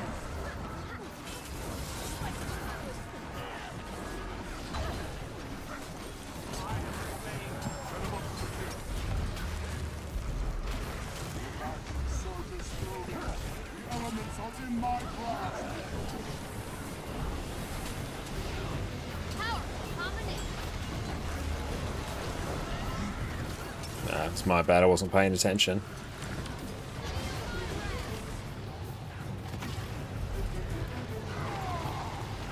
There we go.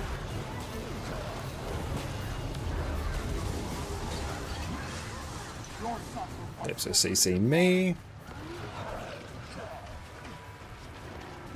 Excellent. Armor enhanced. I'm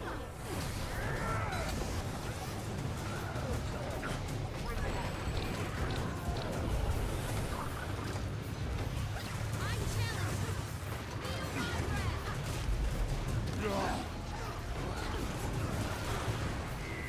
Vigorous. There we go.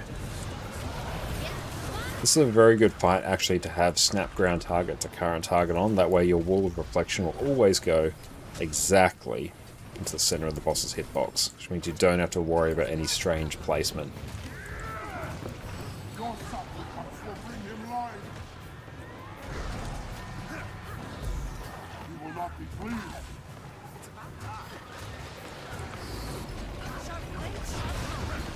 Vigorous. Getting healthy.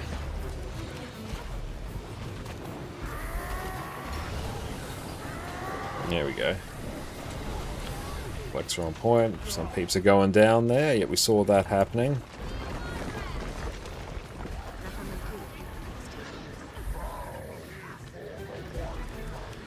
Oof. Yeah, get all those reses. Nice. Love it. I should have actually given a bit of stability there.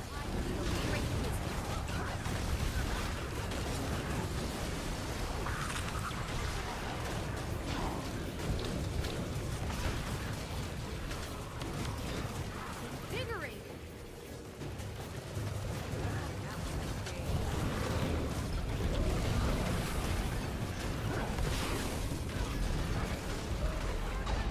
Oof.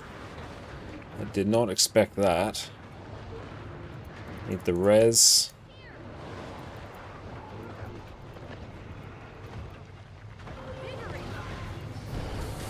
That's alright, we can salvage this.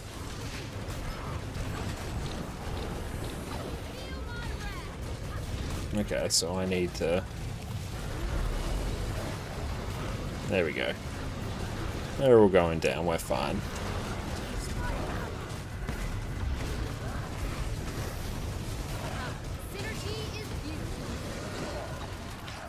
Never assume that you can tank the Hadouken attack. Chances are you can't.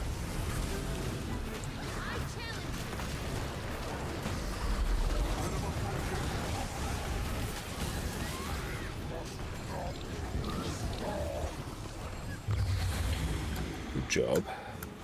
IBS 5 next. He's gone? Oh, what a pleasant surprise. So Darth is Q DPS, that's cool.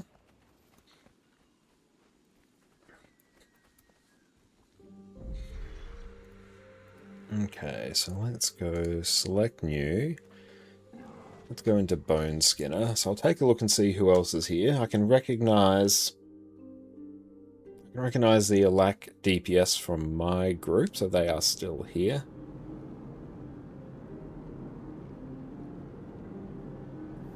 Okay, so it's just me and PD now.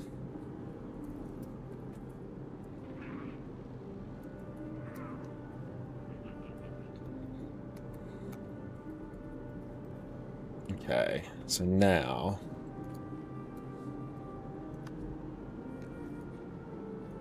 might go back on QDPS.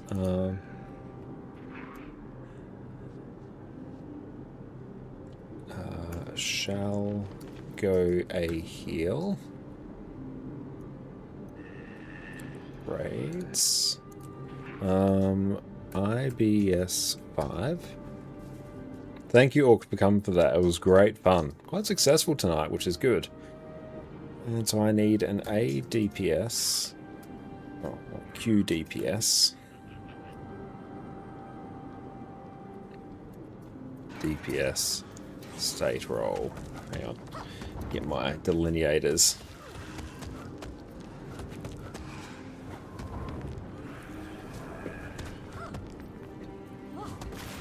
IBS 5 always fills quite quickly. Boom. That's fine. I will just go A heal. TY both go Q DPS. I'll swap to A heal.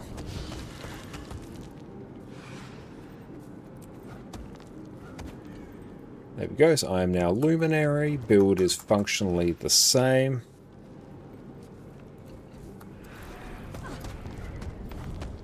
And boons are done and dusted, which is great.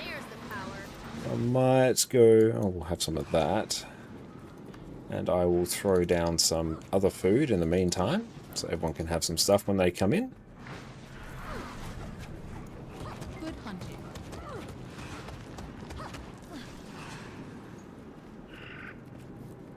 Agony, torment, pain. And yep, this build looks correct. Nothing to change about that. And I should actually just be able to stay on this utility with the time we have. 8 of 10. Nice, we love it. Get them in.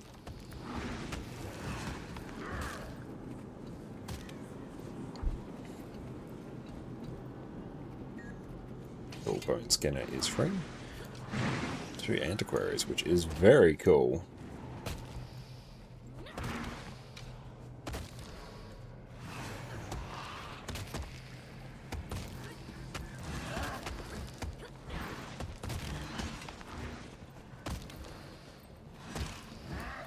Keep an eye, we are in the... Yeah, raise experience. Good, we are in the LFG. Now we are just waiting.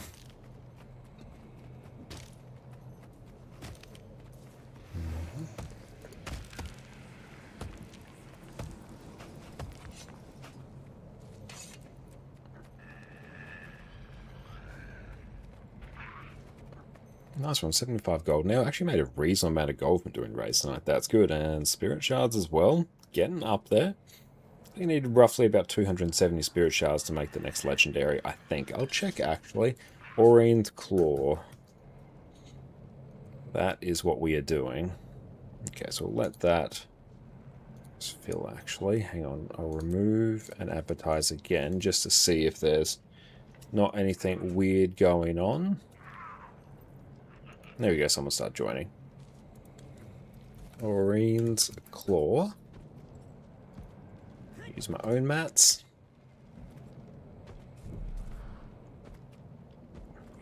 1,200-ish gold. Oh, hang on. 800 gold. I need 92 more spirit shards. Hey, like, PvP was pretty cracked for spirit shards. Turn off snap target. Ideally on a healer you don't want snap target. You want to be able to aim your skills quite accurately. Because quite often you don't want to be like exactly underneath the boss. You want to have some flexibility to aim your skills. But on Matthias I make an exception because it makes it so much easier just to throw down Wall of Reflection. You can just flick it off wherever and know it's going to go in the right spot.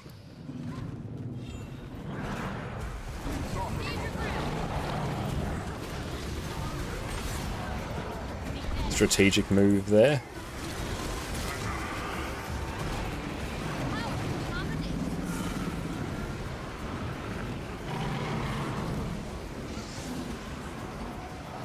Don't want snap target on. Oh, there it goes.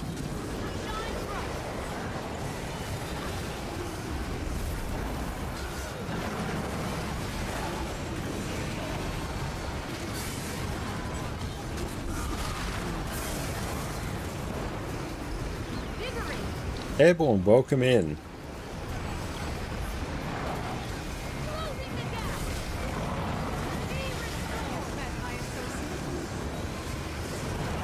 Oh, those were spread out a bit too much.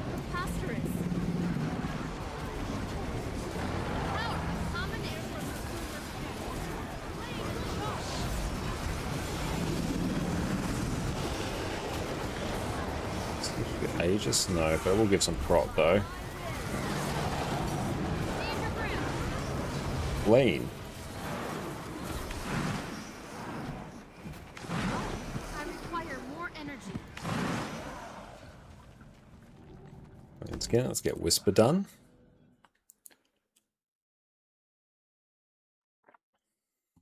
Get all of these magnetite shards coming in clutch. Let's go interact again here. Like, Heal Lack Luminary is just so good. Never felt them.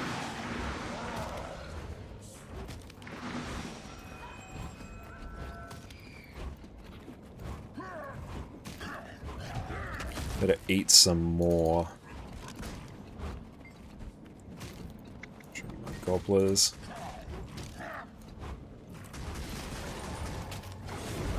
May all your theories be sound. Hang on. You're young to be so confident. There's the power. It's basketball of daily raids. It was Greer, MO, Twin Lagos, and Cold War.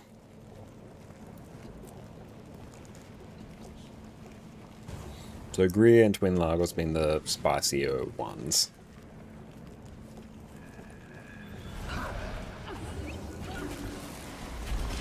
Rage at master. Armor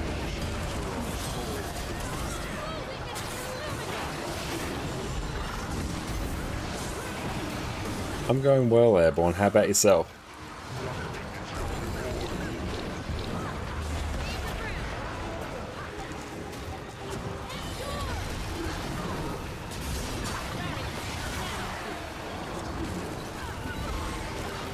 Let's try and get the res.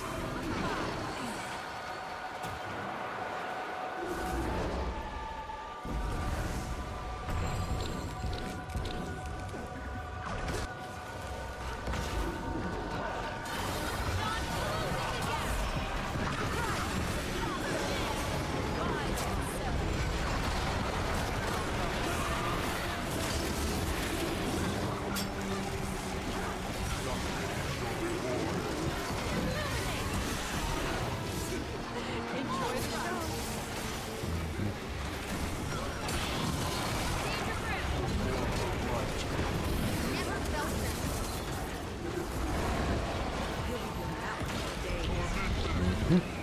them. I'm glad you're going well. Break the bar.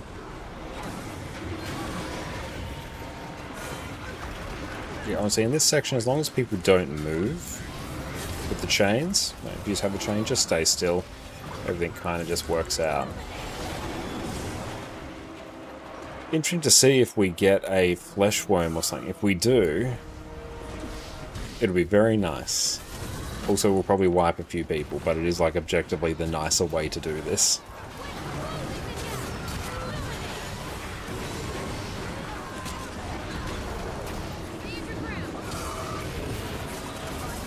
Doesn't look like we are. Also, it kind of looks like the boss is bugged out anyway, so it doesn't matter. Yep. Good. Literally no need to worry. Let's go select new. That one's done. Icebrood Saga now. Let's go into Freynier. Then we'll do Voice, then Shiver Peaks, and then done with raids. So we've cleared all of the 4 dailies. Did a Wing 2 and IBS 5. Like, that is pretty solid in terms of time. I chose you.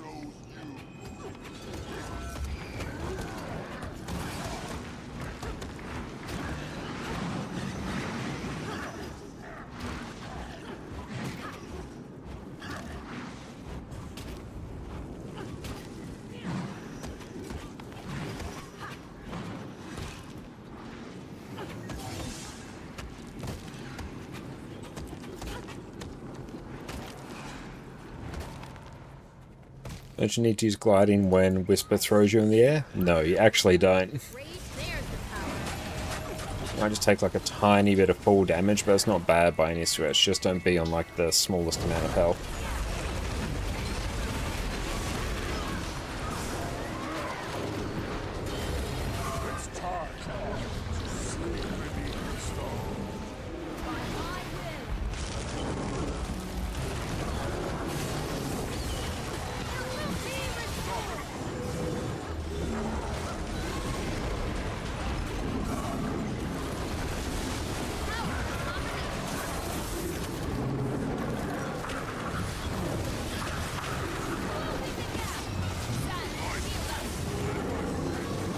Pumping out some boons, nothing too much to worry about here.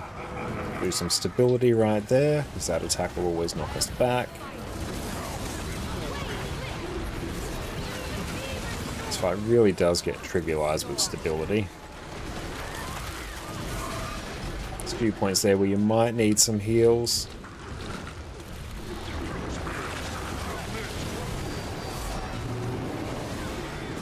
Stack right under him, stand your ground for stability.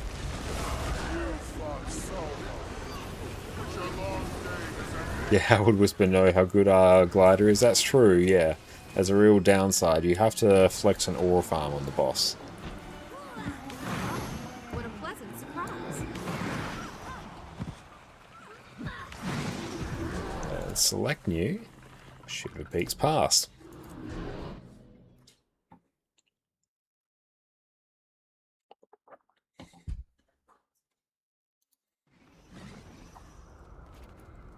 I know of a good use for this.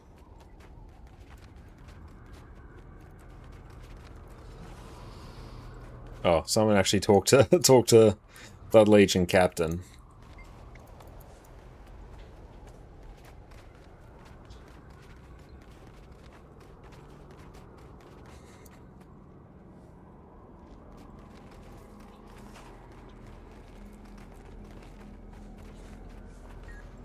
Commander, heard you're headed back into the pass.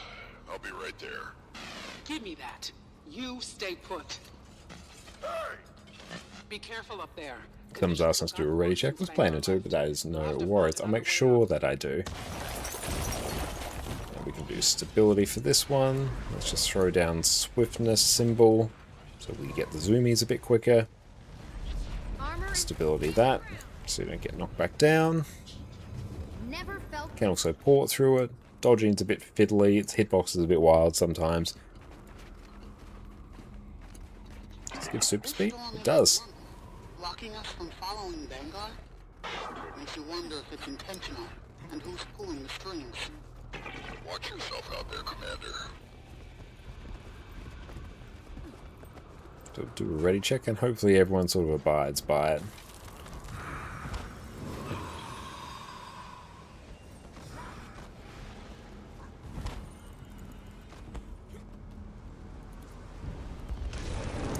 ready check. Commander, you heard it from Cree. I should be there. You're being a distraction. Oh, someone's just going anyway. It always happens.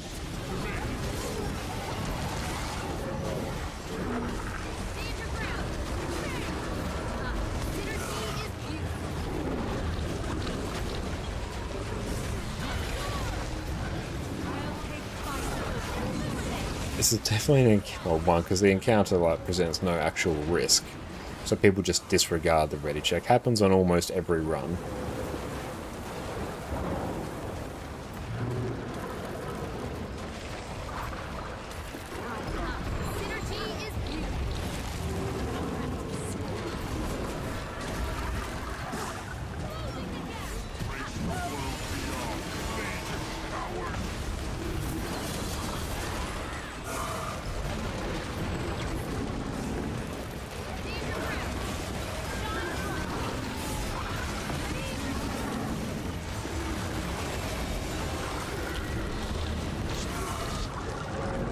Throw down a bunch of preemptive healing.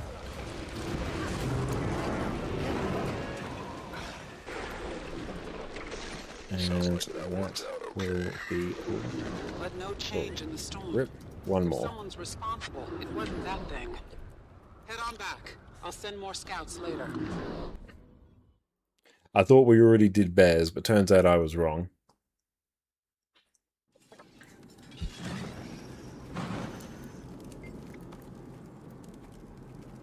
I'm just so used to doing Shiver Peaks last. Rage at maximum.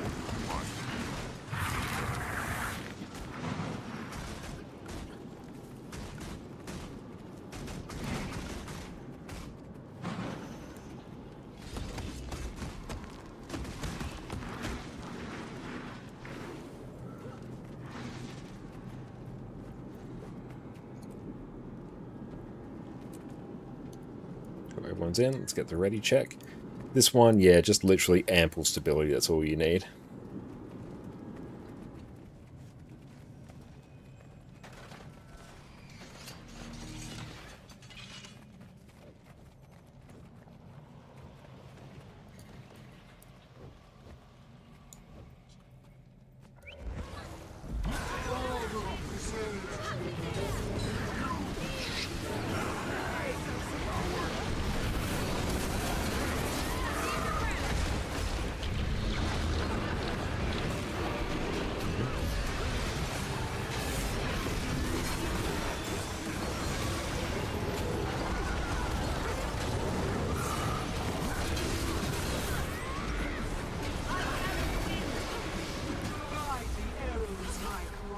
Target this one down.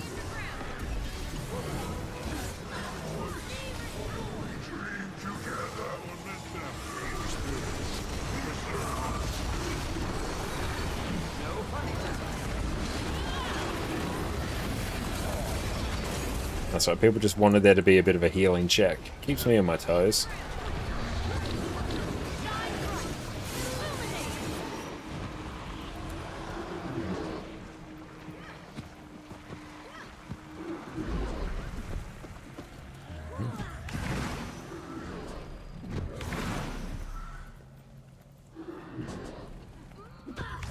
Beautiful. That is all of our raids done. Let's go and take a look and suss out our loot now. I have to check this out across a few characters, but very solid. Okay, I need to get a bunch more Mystic Coins as well.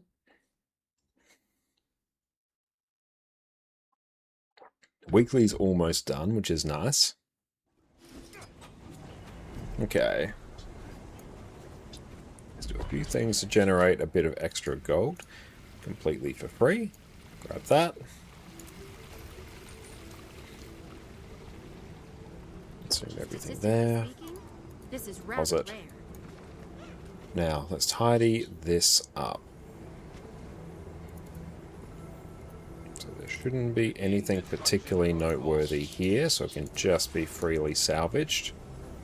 Or in my case, I click on the space between items and it does nothing. Are you an EU or NA? Right now I'm on NA, but I spend most of my time on EU. As an arena partner, I can swap my accounts between servers freely. And most time I'm on EU. Just usually Wednesdays I'm on NA.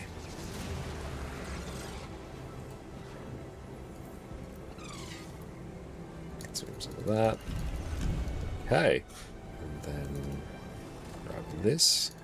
Because we've got 60 of those. I'll dump those in. Another character can deal with them. The rest can be dealt with at the merchant. I'll just sell that there. I can't be bothered exchanging it. And the luck can be dumped in the bank for now. That can be sold off. Because yeah, we're maxed out on that storage. We're going to need to upgrade my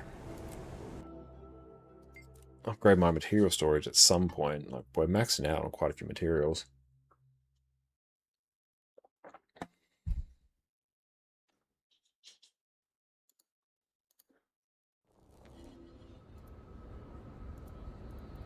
Okay, so let's see what this one has. Okay, this one's actually got a bit more sitting on it. CONS. A bunch of Greer tokens, which is nice.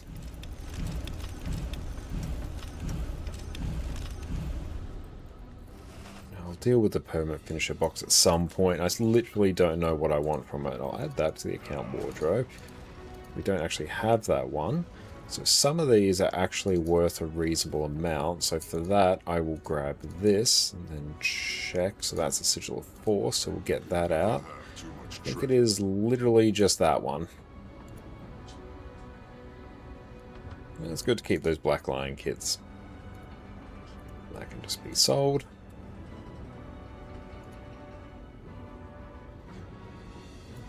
Cool, we'll keep that for a bit more gold.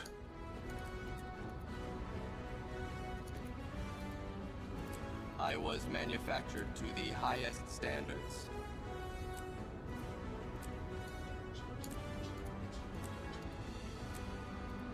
Oh, we got a mini slab lane as well. Very nice. Salvage that. Let's consume any and all decorations.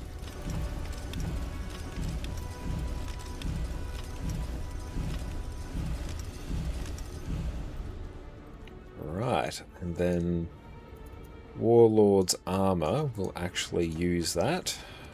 Just get something I don't have.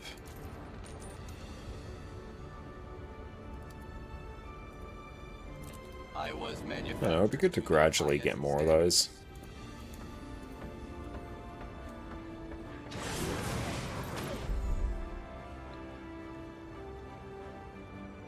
Exchanges. Okay, so let's go now down to Mystic coins. I need 30, so I need to get another 12, puts us at 24 gold out of pocket, but that's okay. We need that in order to get our clovers, which are one of our more important things to farm.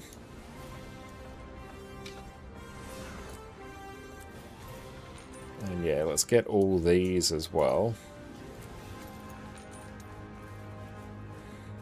A bunch more coins. That is a bunch of progress towards our next round of legendaries, which is good.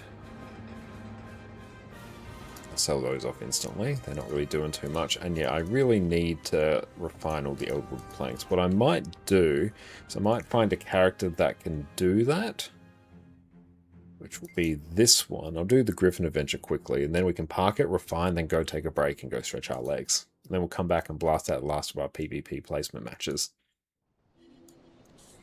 Because that will be interesting.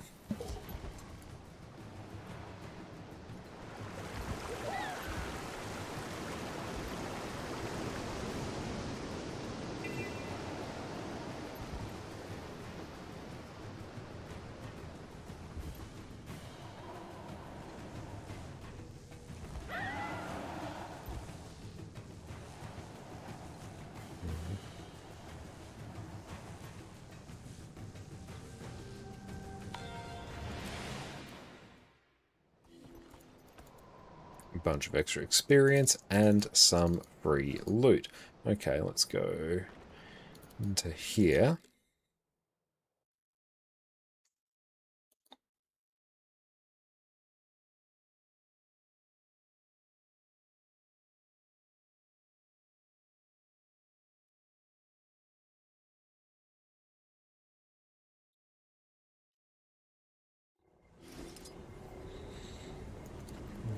It's also, I've got some stuff here that can be utilized better on other characters, or at least those, which should be dealt with.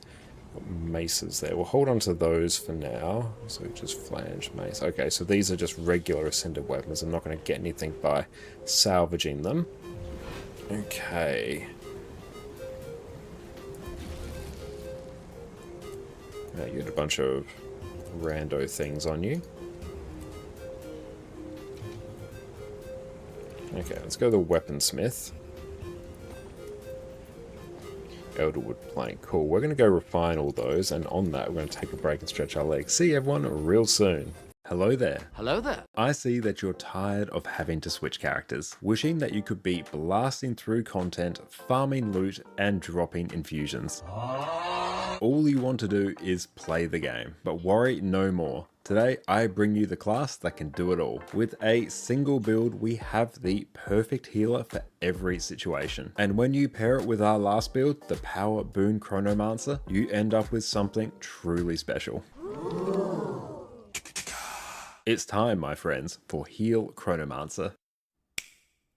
Welcome back everyone. I've been playing Heal Chronomancer extensively for the last few months, and it is truly the single most flexible healer that I have ever played. It isn't even a competition. With a single trait change, we can go straight from providing quickness right into providing alacrity. And when you pair this with the last build that we covered, the Power Boon Chronomancer, you can have access to 5 different builds with 2 sets of gear. You can have Power DPS, Quickness DPS, Alacrity DPS, a Quickness healer, and an Alacrity healer. The way Chronomancer traits work make this the most flexible class in the game. Today's build is easy to play, is incredibly survivable, and you have almost complete freedom in terms of what utility skills you bring, so you can customize your build for every encounter. This lets you take all the wonderful Mesmer skills like Portal, Blink, Time Warp, Feedback, Mass Invisibility,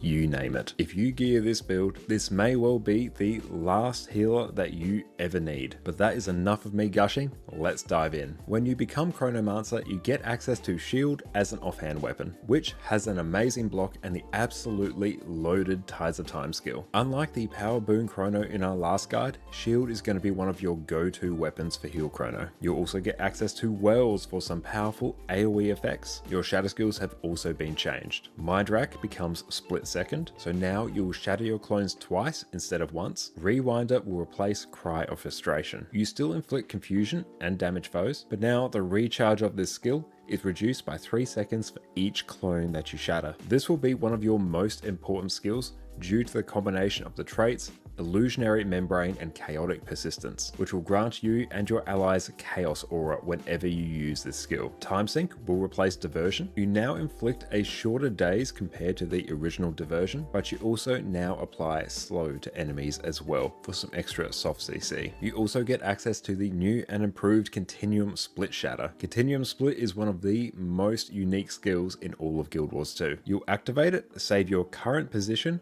health and cooldowns, and while it's active you can use whatever skills you want.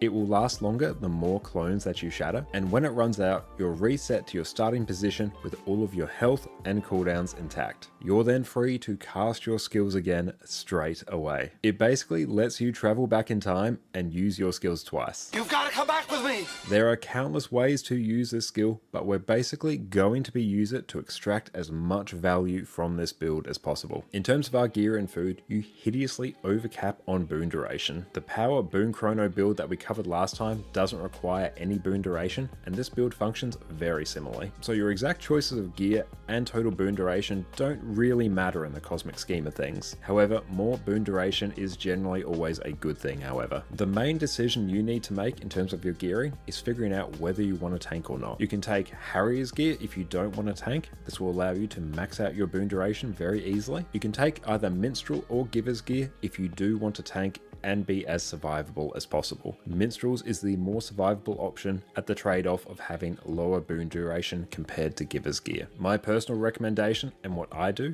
is to run Harrier's weapons and armor and Giver's Trinkets. This is going to let you have 100% boon duration when you have regen on yourself, which is very nice. It will also give you 1692 toughness, which is high enough so that it will give you good personal survivability. You do have the option to tank if you prefer, but you're also low enough so that those who have more than 2000 toughness and really want to tank will easily be above you. However, feel free to customize this to suit your needs. If you really don't want to tank, Harrier's gear is the way to go, but I find this to be a good...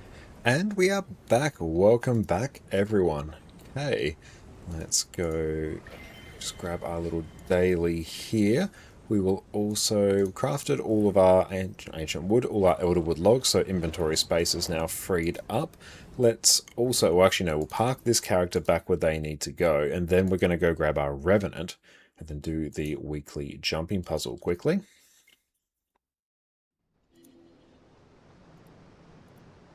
Okay, so you are now parked, you are happy, you're content with your existence.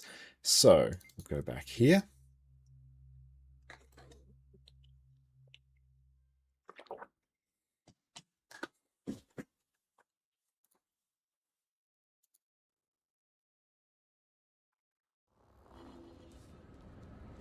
Okay, I think a little bit extra I can sell. That's how we have a clean inventory all the time. We stay on top of it. Everything else, yep. Deposit. Jack, how's it going, mate? Wonderful to see you. Hope you're having an excellent day.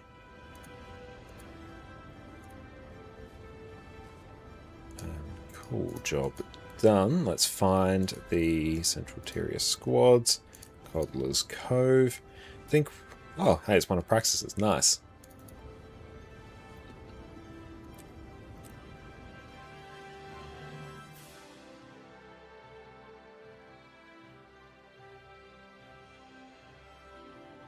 I think we got us up here. Oh, nice. It must have been when we had a round of gifted subs the other day, and thank you to all those who have gifted subs. Enjoy. Cool, that takes care of that. It also counts as a... Just one of those done. What I can actually also do here, to streamline this a bit more, if I can grab these other characters who are not parked, I can actually just port them here as well. Instantly completes another event.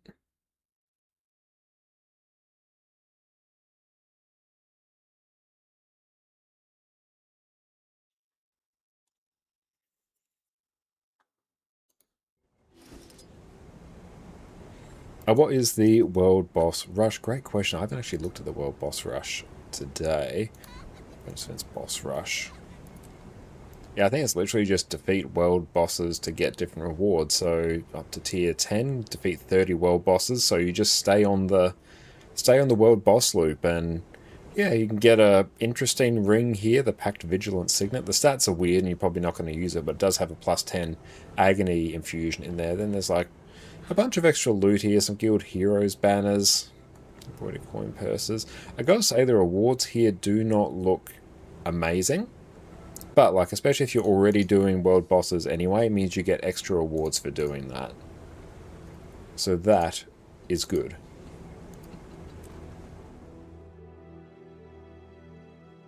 Because yeah, the plus 10 agony infusion, if you extract it, that's worth about 10 gold.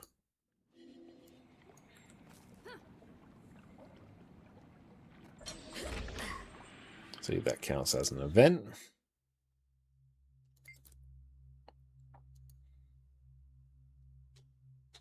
Oh, tiny chance for infusion drops and extra boxes you get from each boss. Okay, that's good to know. I didn't know that each boss gave extra loot, so that's good to know. So yeah, extra rewards for world bosses, small chance at infusion. So it's a good time to do world bosses, especially if that's already part of your gameplay loop.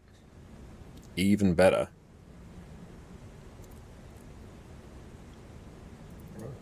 Did a gift of dragon to end there. Let's add that to our thing for legendary crafting.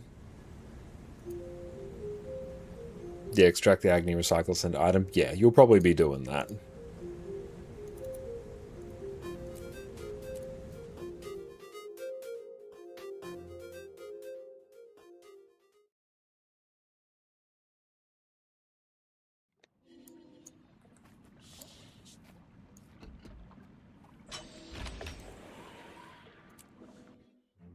This is a very nice way to cheese the events being complete. Anything involving chance and guild will still consider 0% for you personally. Never chase that. I also think it's a healthy thing to do. Or can I open... I can just try to open this chest and open another chest.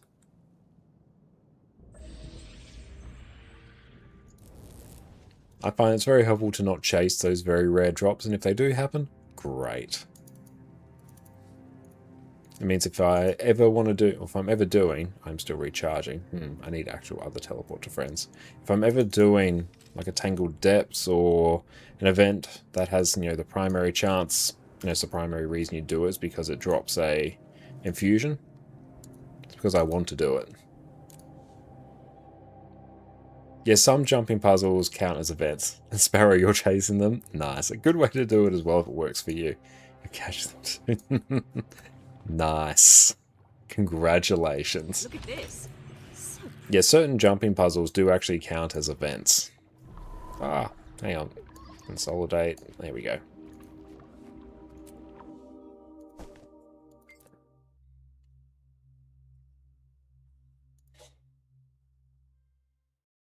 It actually works out well because I have some characters parked at, say, this jumping puzzle from previous week. So I do that, then I jump to the jumping puzzle from the current week, and we get 2 events done on each character in a few seconds. Of course, if you're just generally playing the game throughout the week, like, you will just get this kind of done anyway. It's a very good thing to do if you just want to be like, okay, I just need this done, I'm not fussed about the specifics. Bunch of Doom tokens. Don't have that die. Very cool.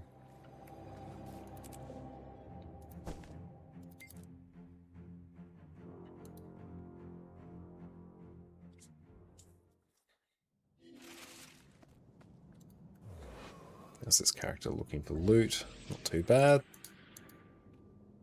And that, complete 10 events, is our weekly done. Rarely see one of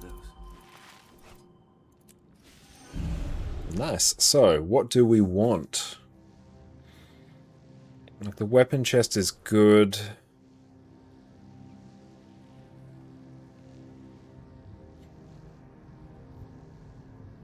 Honestly, there's still a bunch of, like, reasonable stuff here. Like, honestly, it's probably the build template expansions. Just because that's an account-wide upgrade that I'll actually use. I don't, like, immediately need to put it on something. I can kind of just set them down. I have a bunch of these seen somewhere else. Ah, here we go. So yeah, I've got 4 build template expansions and 2 equipment template expansions sitting there. So once I'm ready to do something with that, I can.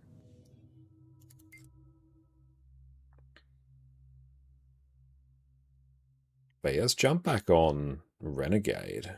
Let's finish off the last PvP matches, because it has been, honestly, a very long time since I've even done any placement matches, and it has been good fun. So I probably won't do a bunch of PvP long term, because I swap between regions all the time, and I think every time you swap regions, it like resets your PvP rank. So there's not much point in me trying to grind out a particular... I'm on the right one. There's not much point in me trying to grind out a particular, you know, league thing or anything. I'll be curious, actually. I'll have to check, because I've never actually seen what it does, like whether it resets. It probably wouldn't do... No, that's literally the wrong thing. I'm so used to not pressing the PvP panel. Not sure. Reward track will stay. Not sure if it resets your league progress or not. We'll have to test that.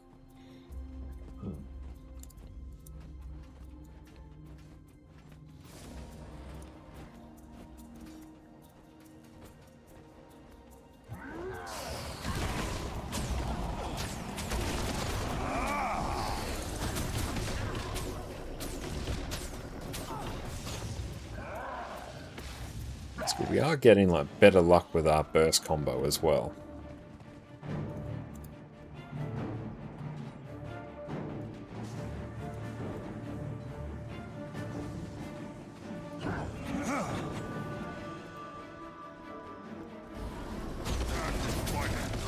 Fate meet fist. Vacate these premises.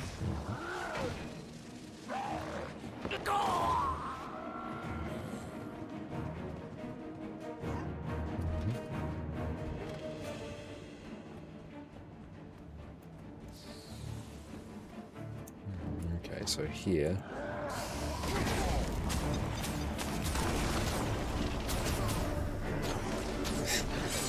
It's annoying our... What do you call it? Our Bloodbane path just went straight into a dodge.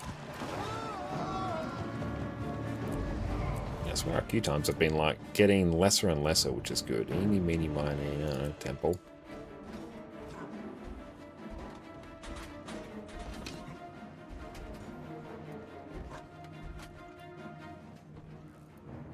No.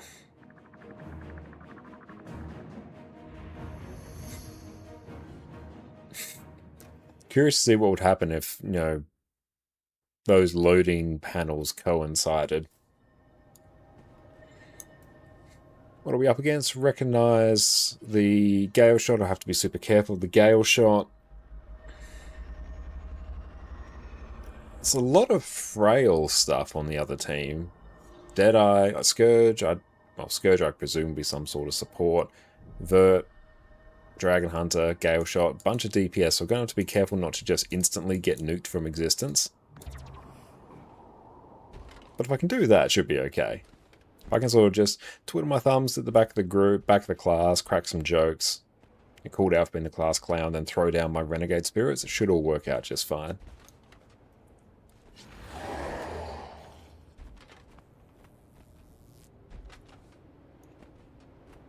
And eventually I will figure out what finisher box I want.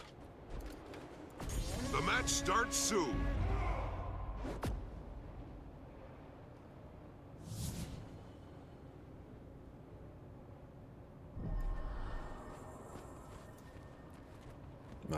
I will go home. Hopefully everyone's active. Hold on to your points. Seize theirs. Oh, Mesmer, no!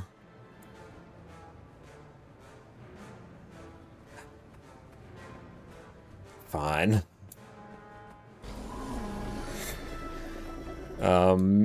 Is mid gonna be a cluster? Oh no, we can probably make this work. Iron Legion, put your best into it.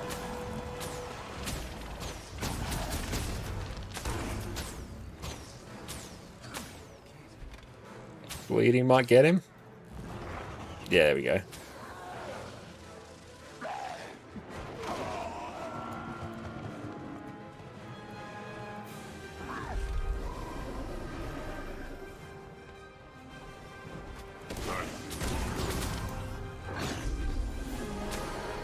Point C is yours now. Point B belongs to you.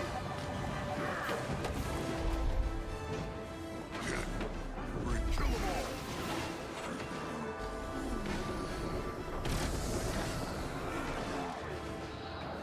Oh, can we get a res? Assistance needed. Friend! Friend! Point C is in enemy hands. I'm not going to say anything. Point A is yours. Not going to say anything.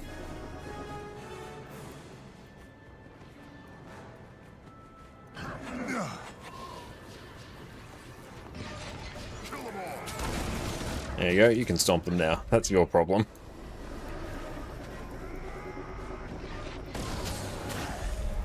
Fate has weak fist.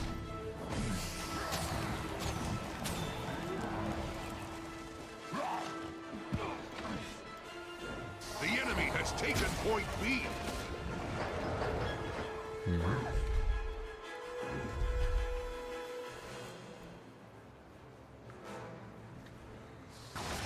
Ouch. Cores installed. Back me up. Charging the laser.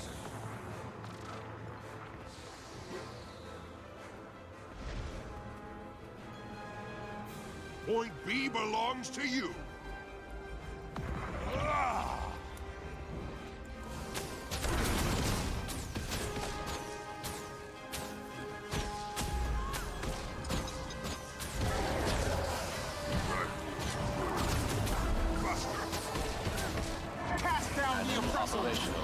Ready for targeting coordinates.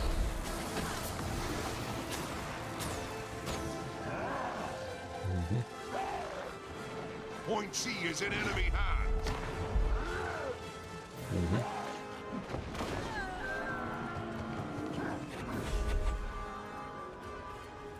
Skyhammer calibrated to blue. Ah, that was a weird port.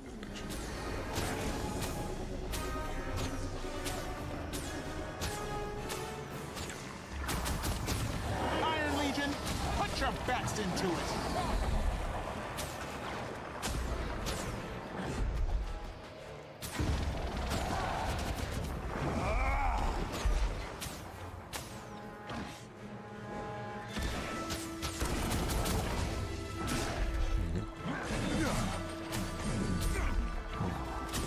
This is our fight.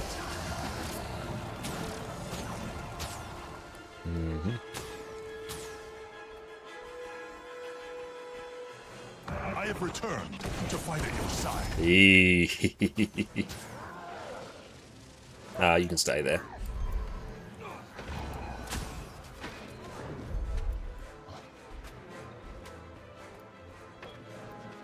Point C is yours now.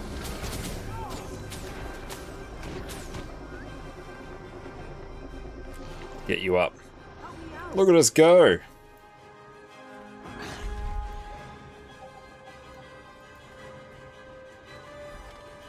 I love the Shiro port. Oh, it's so good. Chef's kiss.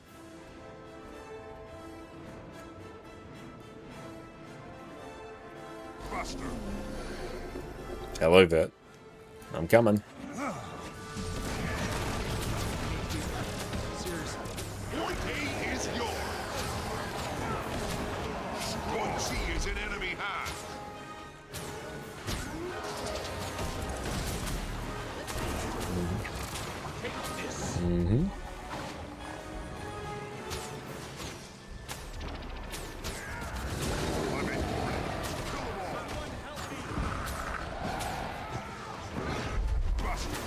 Iron Legion, Cores installed. Charging the laser. Get the res. Feeling better. Time to bust some.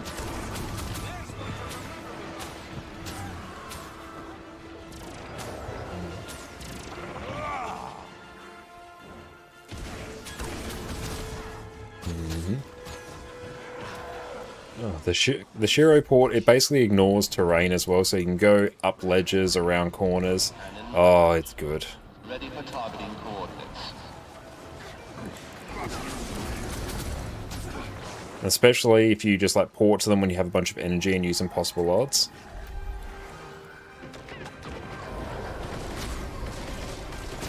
Oh, these are some good times. Good vibes. Point B belongs to you. I'm gonna go just chill out for a bit and go over here. I'm not getting him up. Oh well, someone else's problem.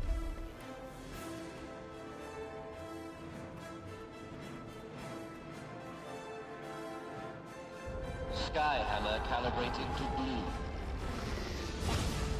Point A is yours.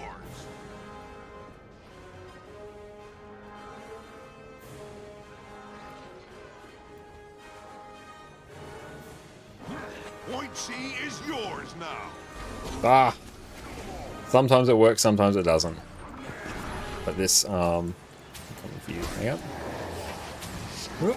Let's jump down. Whee!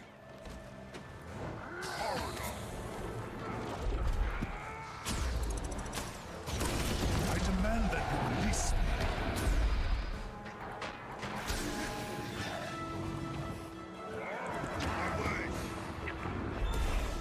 I feel so vulnerable. Warband in position. Active fighting condition. Back me up.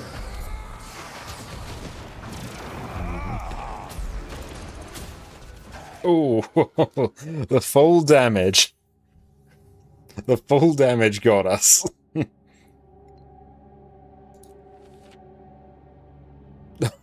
Sufferance, thank you so much. I really appreciate that.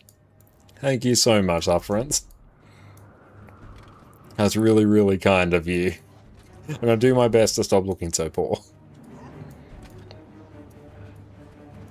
Point B belongs to you.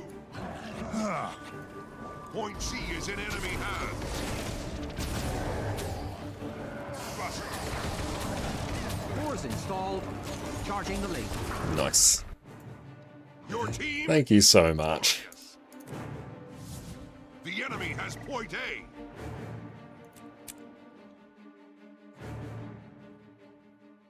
You're single-handedly like funding our legendaries.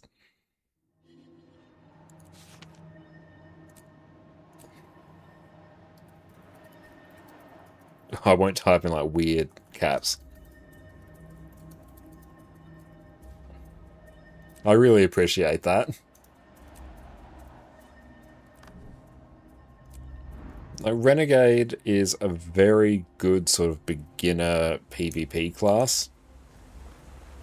Because it's very simple to play. It's basically use Ice Razor's Ire, your short bow skills for damage, and use like the Shiro Port skill. Possible odds is good if you have a bunch of extra energy to burn. You've got Riposting Shadows when you need a stun break. Swap to Staff when you're under pressure. You got the block, you got some Condi Cleanse, bunch of good stuff.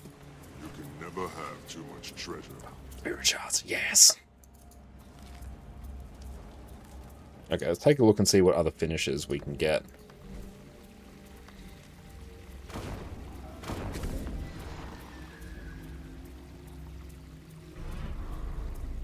Yeah, let's see what we can actually get. The queue times! I actually needed longer.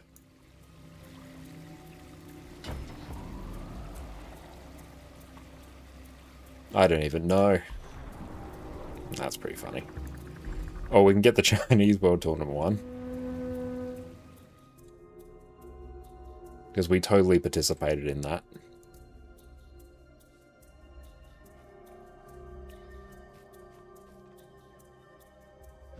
Okay, got the... I'll keep this, I love the name. Recognize the... whatchamacallit? Harbinger. Recognize the Vert. Don't recognize the Ranger. We'll see if that turns to like a Druid or something. Got a Druid in there though, so that's going to be an absolute nightmare to take down. And what have we got? I didn't check. Oh, we got a Druid, and we got a Luminary. Okay, no, I like this comp. It seems good. Good times. Good vibes. And where are we at in terms of our reward track? 33? Who knows? I might even be able to complete it.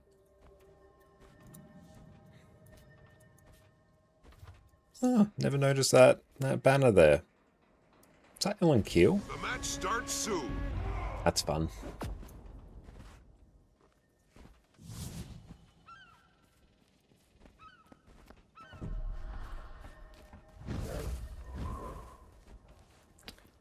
Stresses me out every time. I gotta stop thinking about it. It's just not gonna make me happy. Hold on to your points. Seize theirs. Okay, no, they're moving. An enemy ship is pulling into the harbor. It's the Capricorn. Okay, so I'm gonna want to focus that.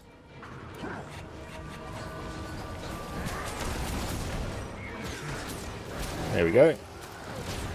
The bazaar is yours. You've lost the dock.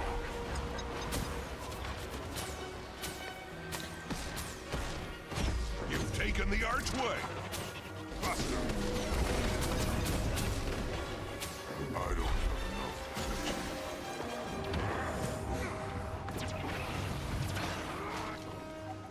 This is our fight. Ash Legion, fall in. Shouldn't really be fighting off point like this.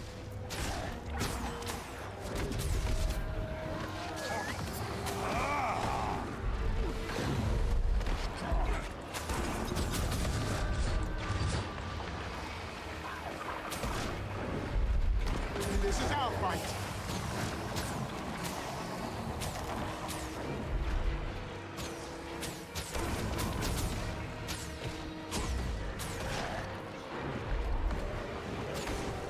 There we go.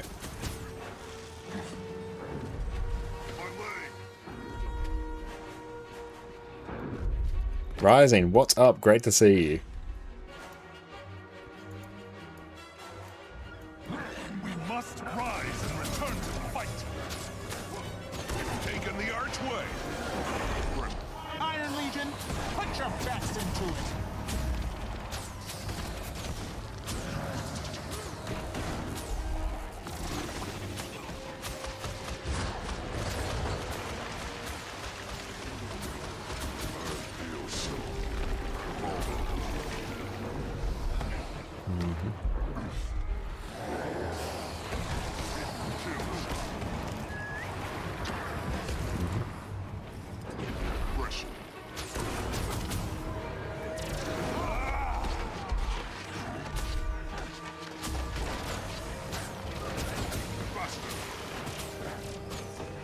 Be ready to give the signal and return fire once the cannon. There we go.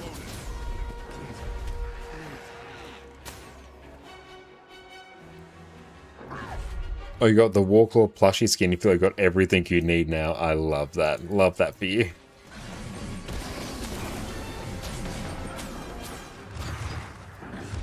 Divine, what's up? Great to see you. And Rise, not too much for whatever reason. You feel a little dizzy and lightheaded. I'm sorry to hear that. I hope you feel better soon. And you know, if it is like ongoing, you're able to find the cause for it. It's real frustrating. We must rise and return to the fight. Blue team, ring the bell. Fire all cannons.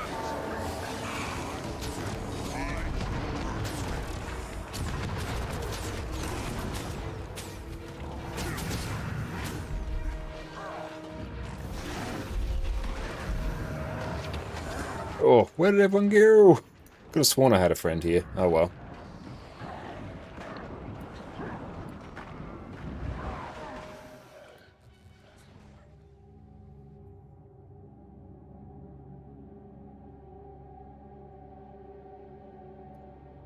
Cool, we got 2 peeps there. Not doing too hot there in terms of point control now. I'll go help at mid, not mid, home. Buster.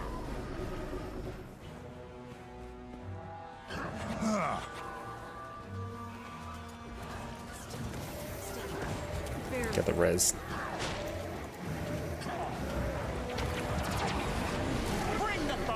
There we go. Big Citadel bombardment.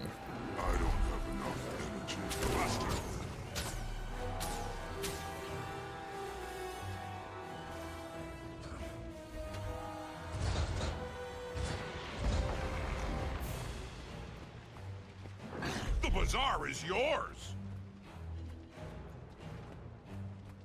Yep. You've lost the dog.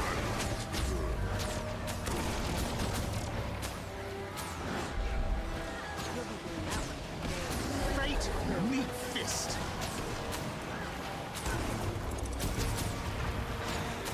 Ash Legion, falling. I have returned to fight at your side. Buster.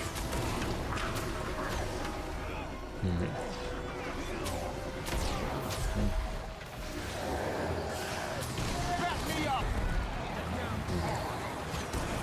Your enemy took the archway. Be ready to Definitely going to want to get that. once the cannons are loaded. Back there fighting.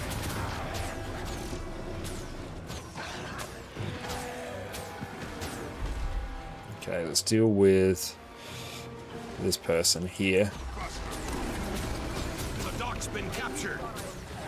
There we go. Now let's go get this point. Got my first angry whisper. Keep it up, dude. You're going to get reported. Oh, what? Mind my own business.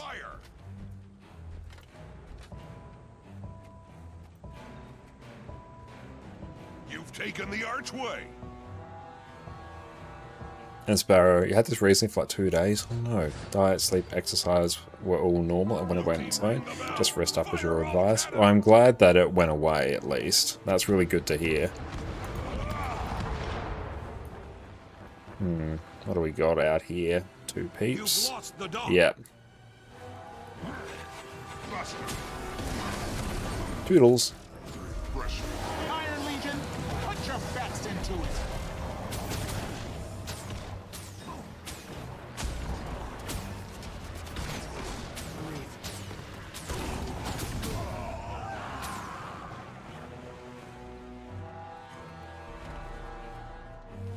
Yeah, we've got to go find the person who whispered. It's been captured. Where are they? Oh, they're gone.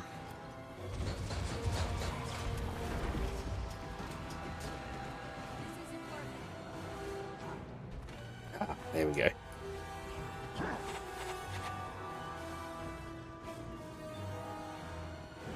You've taken the archway.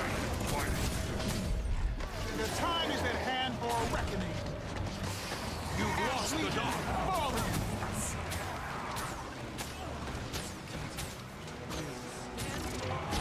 Buster.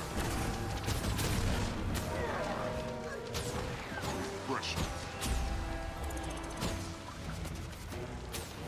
And other than that, you're feeling perfectly fine. That's good to hear. Bring this one down. The dock's been captured.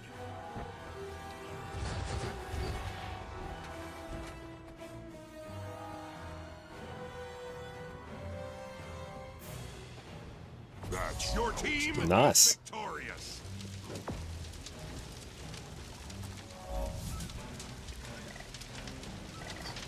I'm liking the ratio so far. It's not going to mean too much. I assume once we go back to EU, we'll probably delete our ranking, but still. Mr. Lindemann, thank you for the follow.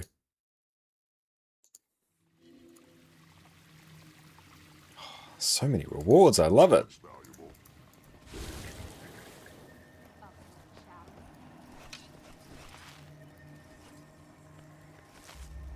And the tomes. Oh, I needed so many tomes. I love to see it. Afaro, thanks for the hydrate.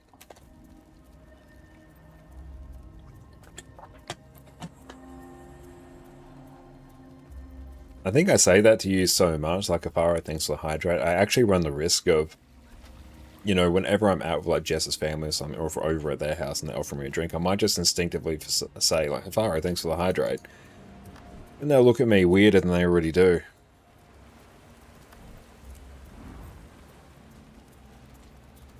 Is your wife a chef? She made really delicious looking food. Not a trained chef, but she's an absolutely amazing cook, and she would make an absolutely amazing chef. She has her own dedicated food YouTube channel, ConnorConCarne, as well. But yeah, the food she makes is absolutely incredible, and I am exceptionally lucky.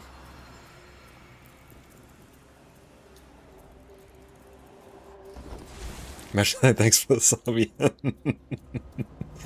Could not be more terminally online.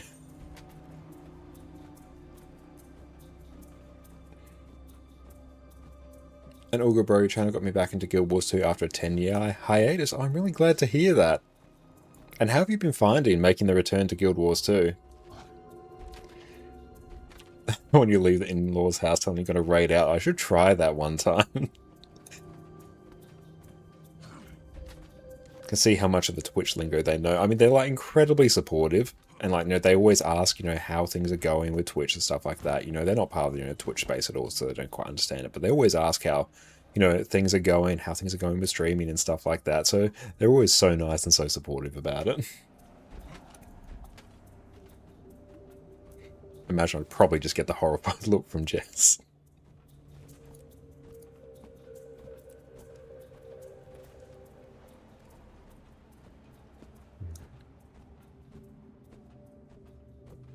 But even just, especially because phase traversal as well gives you a bit of quickness, it makes your skills unblockable. So phase traversal into a 7-shot is just really good. Good so far. Low intensity builds brought you back. Oh, wonderful. That's good to hear. Just exploring the map again and need to find Aussie Guild. Ah, excellent. I do recommend, if you're looking for an Aussie Guild, check out the guild run by the streamer Fireball Annie, which I'm also a part of. Now, I will press the right button eventually, like it does happen on occasion. where is it? Ascended Horse Hero. This is I think a predominantly Australian guild. So yeah, like if you're looking to play with people around this time, they will always be on. I think, is Annie streaming right now? Yes, they are actually. So yeah, you can always like pop on in and ask for an invite there.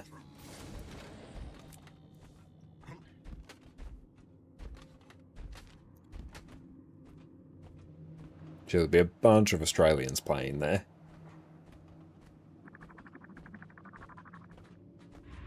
Oh, Balakyla. This will be a fun one for Shiro ports. Oh, in bed now, 5 AM start. Oh, 5 AM start is rough. But yeah, get all the rest you need.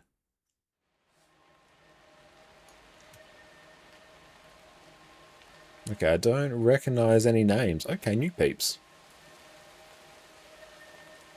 Hollow's quite dangerous. Conduit can be interesting. I'm probably going to have to try and focus down. Like, Evoker I need to be very careful with just because the sheer amount of AoE they can throw down. I can sort of just, I find whenever I face them, it can just sort of like stun lock me.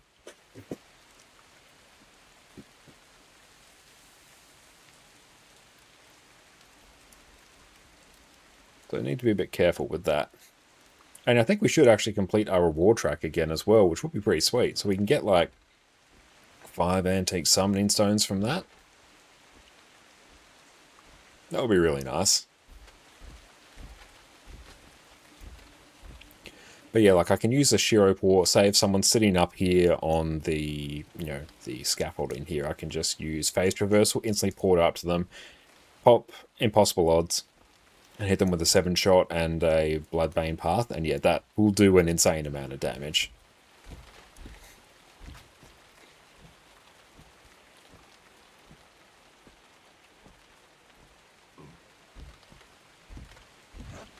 Same thing as well when they're up at Catapult or Trebuchet. If I can target them, then yeah, I can just pull it up, burst them down, sort of puts them on defensive straight away.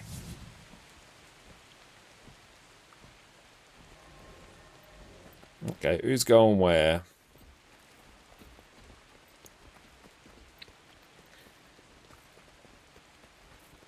Hold on to your points. Seize theirs. Cool, everyone's moving. Love to see it. I'll just pop Shiro for a bit of movement. Hey, thank you for the sub. I super appreciate that. That's so kind, Lindemann. Thank you. What do we have out here? We got the Daredevil. I don't really want to 1v1 a Daredevil. I kind of want to just snipe them down. I do want to nuke the Evoker, though.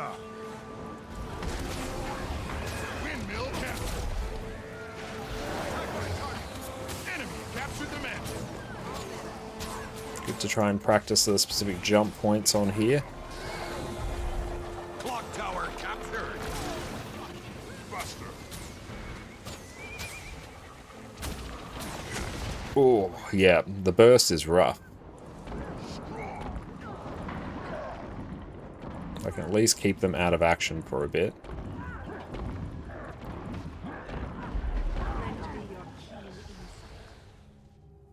Okay, so I do need to kind of catch them off guard, because yeah, I don't have a huge amount of damage mitigation. Things are pretty even so far, which is good. We are red. Good, I just need to keep that in mind. Windmill capture. Okay, a bunch of people down, so that's bad, obviously. Iron Legion, put your best into it. Power res, get them up. There we go. Back me up. Oh, vegetable crisps. Anyone ever had them? I have actually. They're really nice. Enemy captured the There's a lot in the flavouring, but yeah, they're honestly not too different from potato chip. You might just get a slightly different taste. They're solid. And you have an elite food snack recommendation. Ah, excellent. I read the second message first. Yeah, they're really good. Honestly, they're a good little, like, healthy alternative to chips, I find.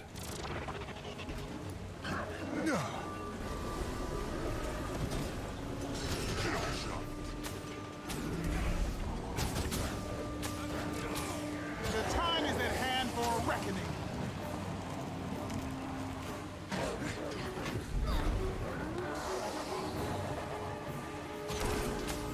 I demand that you release me. Windmill captured. Cool, not too bad. Okay, I'm not going to catch them. Elandra, I'm going very, very well. Thank you for asking.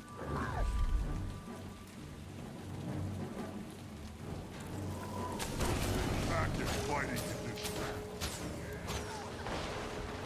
This is our fight.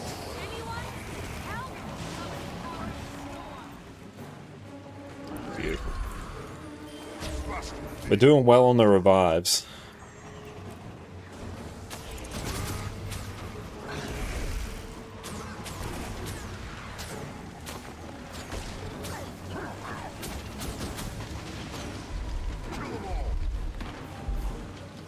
Alright.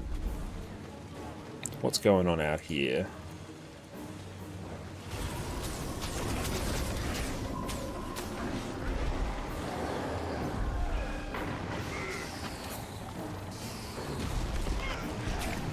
Get the res there. Yeah, we need to be super careful of that evoker.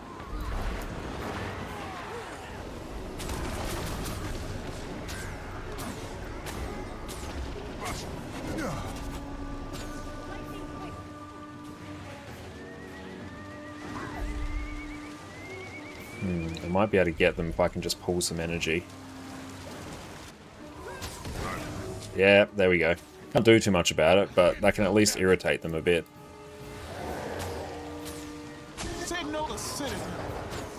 There we go. That will just keep them out of the game for a bit, which is good. Oh, Parsnip, Beecher, and Sweet Potato ones. Oh, I think I may even have had those ones. Yeah, those are like real good. Well, that was some peak navigating by me there. I just walked off the edge. Hang on.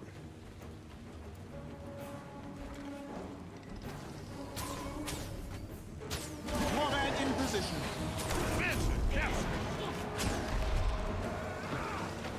Ooh. Back me up.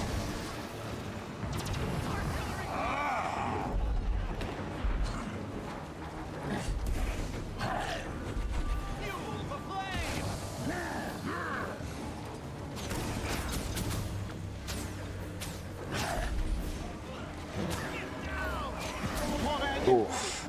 Yeah, got to be careful of the burst from Luminary. We can get a res quick. Res, yeah.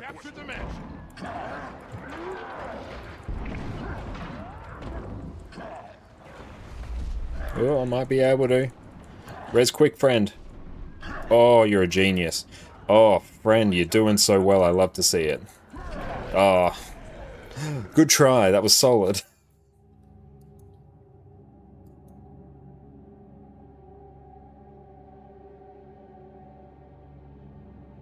Okay, we've like lost a bunch of peeps now. Someone's getting up. Get up.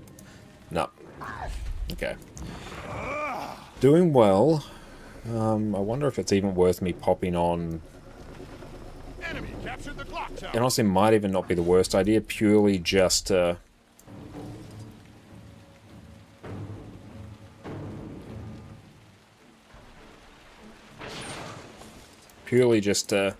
maybe draw some people to it. Buster.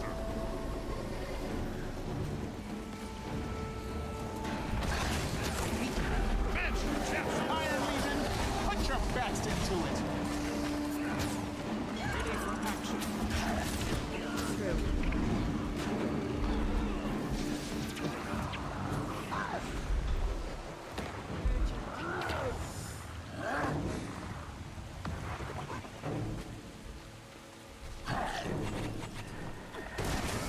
Captured the mansion.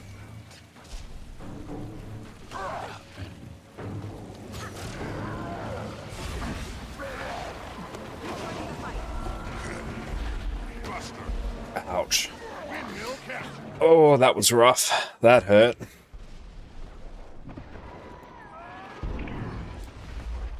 Yeah, we have to be super careful of the evoker.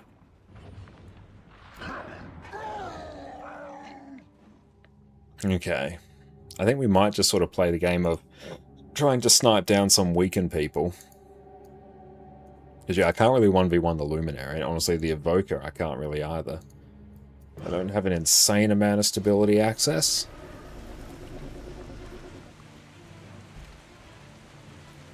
conduit, though. Now. This is our fight.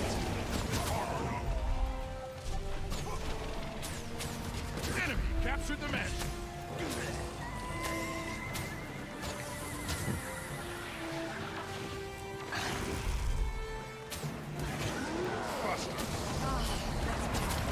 There we go.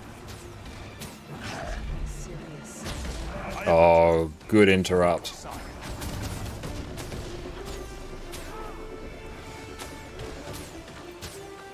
Enemy captured the clock tower.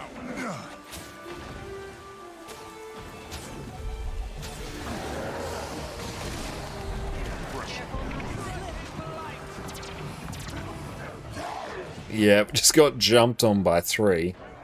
That was rough. So yeah, I need to be a bit more mindful to not just wander around aimlessly there. Like there I shouldn't have chased so much. Okay, so now I've lost all points. We're doing like... Oh, pressing the wrong buttons. Alright, and Prob's going to want to go... What do we have out here? We've got a hollow. I might be able to deal with the hollow. Captured the windmill.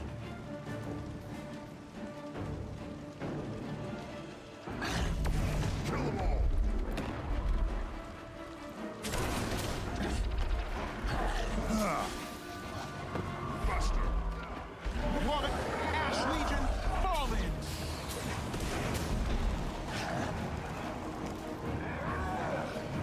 There we go. Oh boy, that hurt.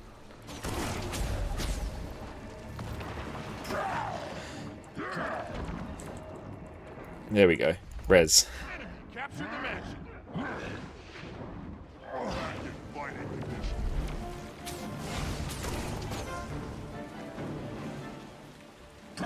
Okay, good.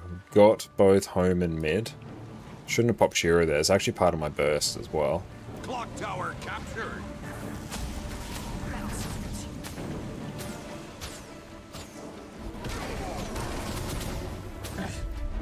This is our fight. Should we chase? We should not. I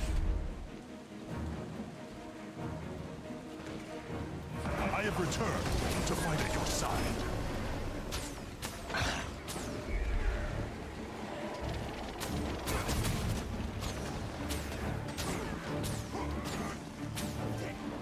Yep, I mustn't chase them. Nothing good is going to come from chasing the evoker.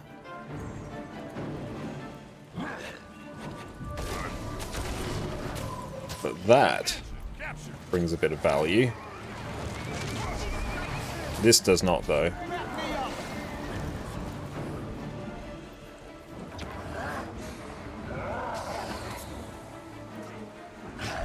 Windmill captured. Your team. Nice. Okay, let's see where we're ranked.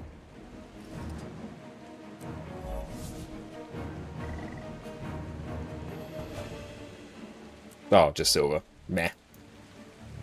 Cool, though. Reach rank 22. And I believe we've completed the reward track.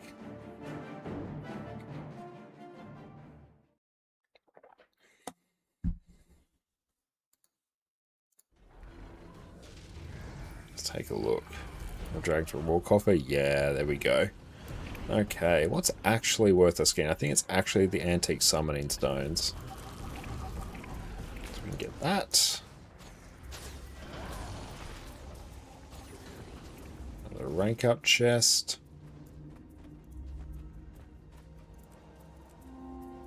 Solid, okay. We still maintained our perfect. We've only ever played Revenant in PvP on this account, so it's good. It's definitely the case of, like, do I just keep doing PvP? Because, like, this damn reward track, it's very much like,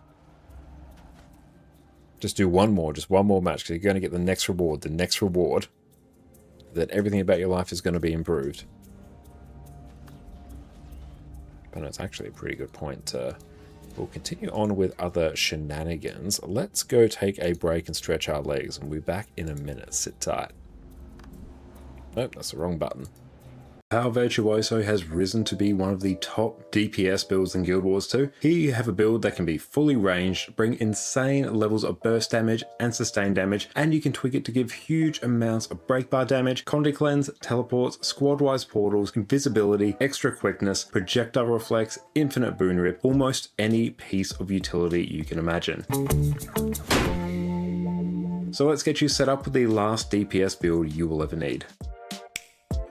Welcome back everyone. For the past few months, Power Virtuoso has been my go-to DPS build. It's the build that I've used to clear Harvest Temple, and it's the build I choose when I've decided to stop messing around and just get the job done. So why is that? First up, we have insane levels of utility on this build for a very slight DPS loss. You can add things like projectile reflex, teleports, stun breaks, stealth, quickness, huge amounts of CC, Conde Cleanse, all manner of things to help carry your team. Release your sweet! For a DPS build, you also have huge levels of survivability with distortion and blocks available on a very short cooldown. Depending on the encounter, you can either make this build fully ranged to give yourself a ton of safety to move around the boss and avoid AoEs while still attacking, or you can trade it for huge amounts of burst damage. So you can customize this build for any encounter and know that it's going to hard carry your team. Not only that, it is simple to play with a very smooth looping rotation, and it's very easy to pick up. So let's dive in and cover what I think is overall the best power DPS build in the game. Once you become a Virtuoso, where you would usually summon clones as a Mesmer, you now instead generate Psychic Daggers or Blades. Your Shatters also get replaced with 5 Bladesong skills, which will have some familiar effects. You can also equip Main Hand Dagger to fire ranged attacks at your target, and depending on what weapon you choose, you can potentially have fully ranged weapons on both sets, which is a huge bonus for any build in Guild Wars 2. Now, circling back to our Bladesong skills. Your first skill, Bladesong Harmony, will simply fire your blades at your target and deal increased strike damage. A huge source of damage on this build, and it's going to be a big priority when it comes to your rotation. Bladesong Sorrow will also fire all your blades at your target and inflict strike damage plus some extra confusion. Still a good source of damage, and it's going to be used to upkeep the Deadly Blades buff. Bladesong Dissonance is your CC Bladesong. You'll fire all your blades at your target and inflict 1 second of daze per blade. Bladesong Distortion is less of a Bladesong skill and more of the regular Mesmer Distortion skill. You'll consume all the blades you have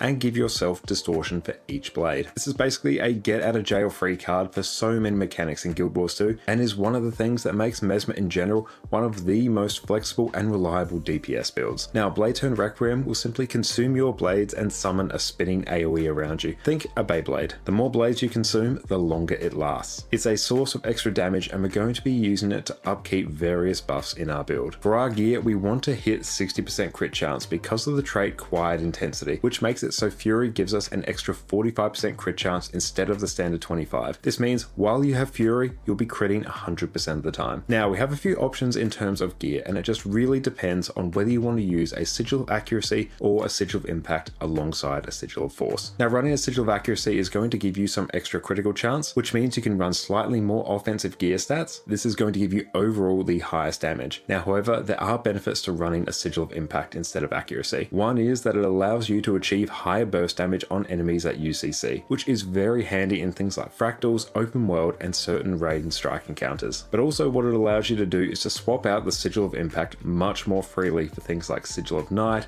Sigil of Serpent Slain, any other type of sigil that you may need for specific content. This is a very good degree of flexibility and only comes at the cost of around a 1.5% DPS drop. Now, personally, I run and do recommend the Sigil of Impact setup. This is going to give you the broadest flexibility across all areas of the game for things like fractals, raids, different strike encounters, and you can freely swap out your sigils without having to reshuffle your gear like you do with the Sigil of Accuracy. So if you want one set of gear, go for Sigil of Impact. I'll include a link to the Sigil of Accuracy setup in the description as well. Both of these setups don't require any specific infusions, i.e. precise infusions to cap out your crit chance, although I'll also include a link in the description to a fully optimized version of this build with precise infusions, if you want to go the full hog. However, I don't like recommending gearing setups that require infusions to work properly. Now, if you're running the Sigil of Impact, I recommend running a full set of Berserker's gear with an Assassin's headpiece. We'll also run Rune of the Eagle, which is going to give us a lot of extra precision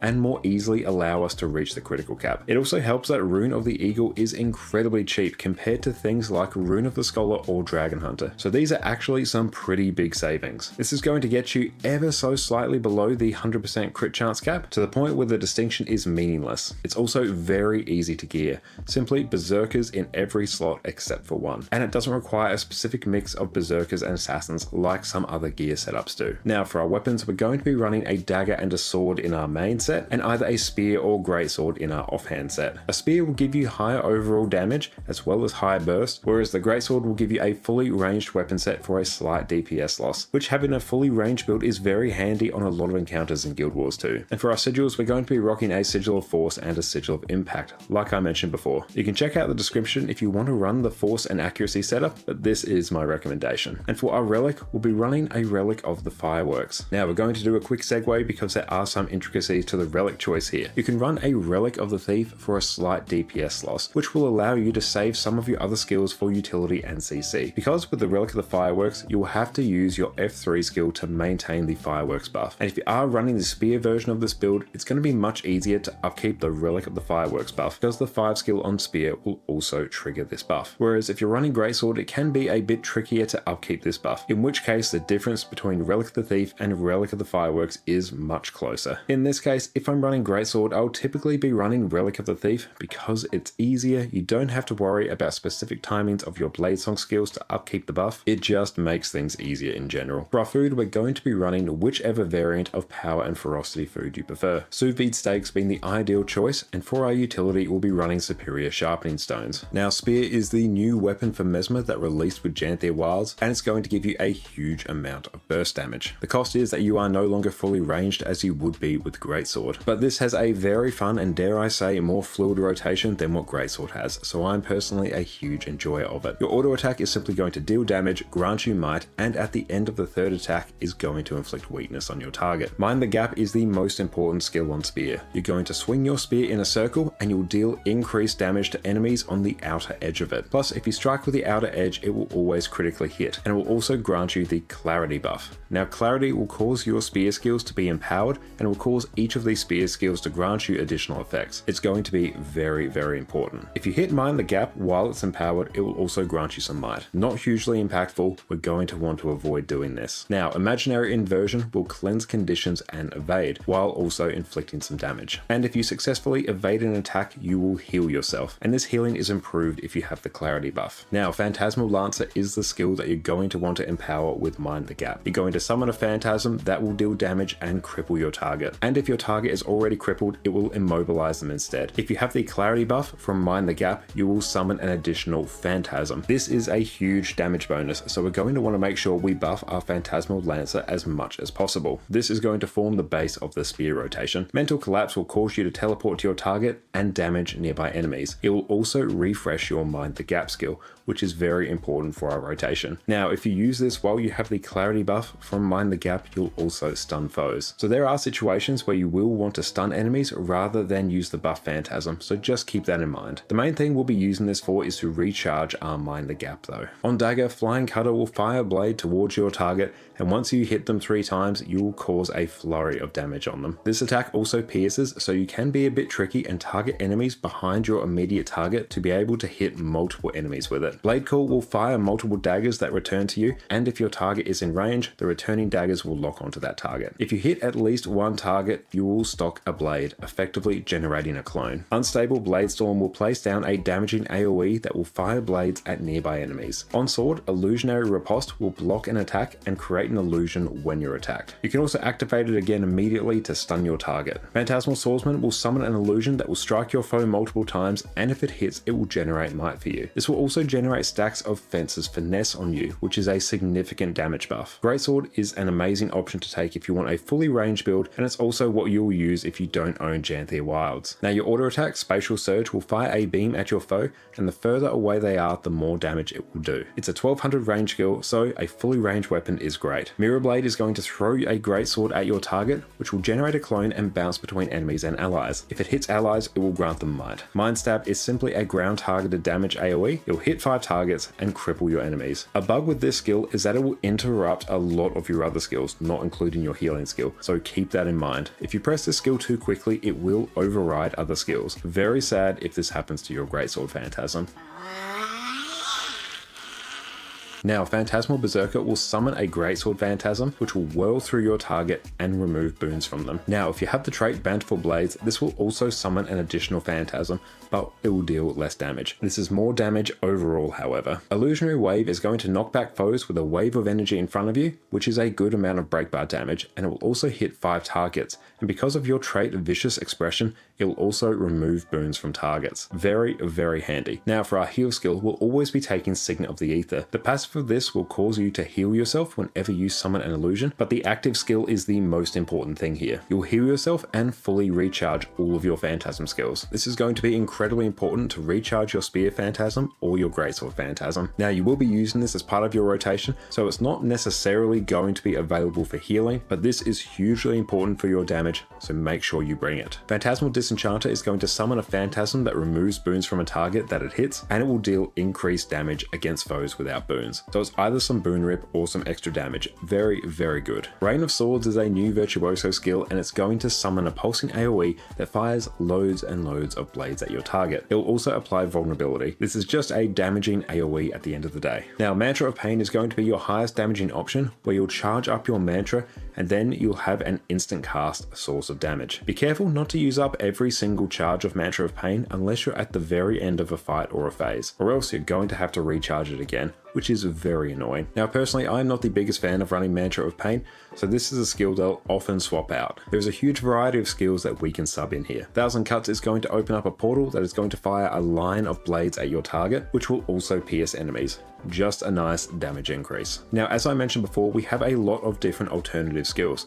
The main skills we're going to be swapping out will be Rain of Swords, Mantra of Pain, and 1000 Cuts. Rain of Swords and Mantra of Pain do offer very similar levels of damage, so swap them out depending on your preference. Useful skills are going to be things like Mantra of Concentration for stability, Feedback for projectile reflect, Mantra of Distraction for even more break bar damage, Blink to give you an extra stun break and more mobility, Portal so you can portal your entire team around, and personally I really like running Sword of Decimation over Mantra of Pain, which is going to be a very slight DPS loss, but it will give you more break bar damage to compensate for it. Mesmer has a ton of utility, so feel free to swap out these skills depending on what your squad needs. Now, all of your elite skills on Mesmer are fantastic, so feel free to swap out 1000 Cuts for Signet of Humility if you need a ton of extra Defiance bar damage. You'll be able to carry break bars on your own shoulders with this skill. Mass Invisibility is great if you need to stealth your entire squad. Very useful in fights like Harvest Temple, as well as a few raid encounters as well. Just a nice thing to have. Time Warp is also a good skill if you're finding your group is lacking in quickness. You can just throw this on and patch up any gaps in quickness. Strictly speaking, not your job, but a nice trick to have up your sleeve. Now it's time to touch on our traits. For our trait lines, we're going to be taking Domination, Dueling, and Virtuoso, with some very slight trait changes depending on which weapon set we pick. In Domination, Empowered Illusions will cause your illusions to deal increased strike damage, so this will be your Blade Song attacks and your Phantasms. If you are taking the Greatsword version of this build, make sure to take Bountiful Blades instead, which will cause your Greatsword 2 to bounce additional times, and your Greatsword Phantasm will summon an additional Phantasm. Overall, this is a damage increase if you are running the Greatsword. Egotism will cause you to deal increased strike damage to foes at a lower health percentage than you, so this should effectively be active almost all the time. Vicious Expression will cause you and your illusions to deal increased strike damage to any foes without boons, and when you disable a foe, you will remove boons from them. This means that every time you use a CC skill, you'll be able to remove 2 boons from your target. What's up, team? We are back, and Lindemann spoke with Annie, joined up with R now. Hell yeah, off to bed and have a good stream. Excellent. You have a wonderful night's sleep. Best of luck with the early start tomorrow. Make sure you rest up. And yeah, we'll catch you sometime soon. Have a good one. Okay, so we have made, honestly, some wonderful progress. I think what I might actually do, I'm curious now because like we have been ranked in PvP now. We are Inglorious Silver. I'm curious what happens if we swap back to EU now. So let's take a look actually. We'll go character select, region select, back to Europe. Cool, that's just going to do its thing.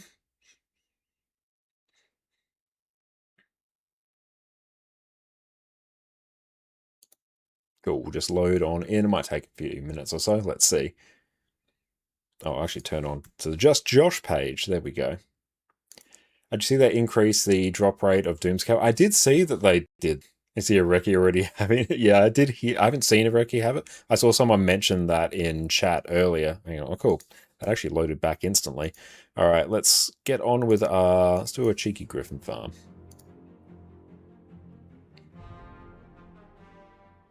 Do you think it's worth it to spend 700 gold for the superb storage package? Let's take a look. So now if I was to go to PvP. Okay. It's still there, actually. That's good. So silver's there.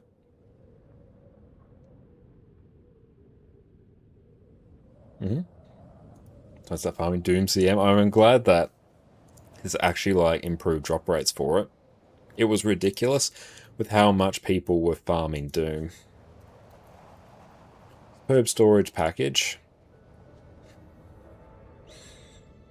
Okay, so 700 gold, bag slot expansion, character slot expansion, material storage. That's about 2,400 gems worth there, and then a shared inventory slot.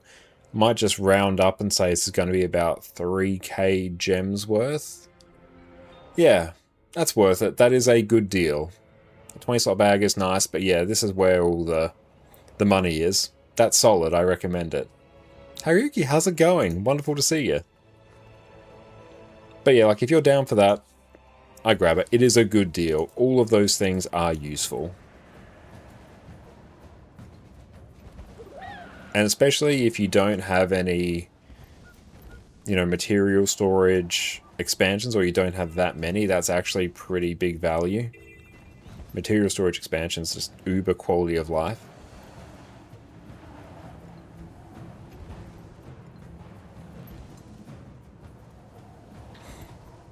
Had another fun thing happen on Linux the other day that I do need to eventually get around to resolving. Probably resolved by me reverting back. I did a big old update of Nobara because, you know, update it periodically, keep things up to date, yada yada yada. And it brought in the issue that I was having when I did a quick test of Fedora, where if I go on the Guild Wars 2 launcher, not when I'm in game, just when I'm on the launcher, it reduces my entire desktop across all my computers to like 6 to 9 FPS, which gets translated over to stream. So I need to fix that in some way, because that issue was not there. It was there on Fedora. Oh, that's a known issue. Okay. Oh, you can't? Great. That's rough. So what's the... You may know, what is the reasoning behind it? What's causing that? Because I did try to fix that. Do you use Blishard? Yeah, I do use Blishard. I'm not using it like right now, but I do use it regularly. Wayland things, lovely. It's weird because that wasn't there before this update, so something has been brought in, presumably with Wayland. Oh, that was a bad one. I pulled up way too soon. I love how it's just like known issue Wayland things. Yeah, there. It's like a small annoyance. It doesn't impact Guild Wars 2 when I'm actually playing, but oh, it's gone horrible.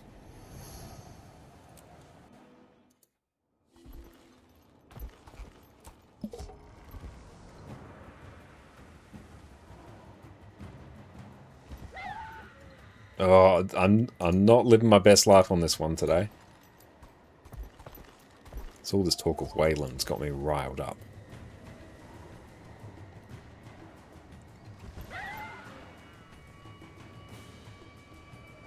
There we go.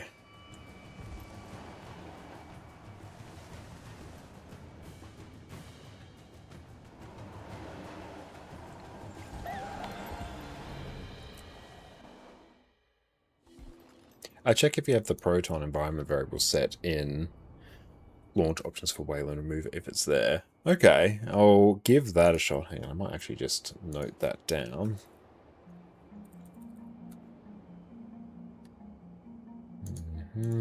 Check if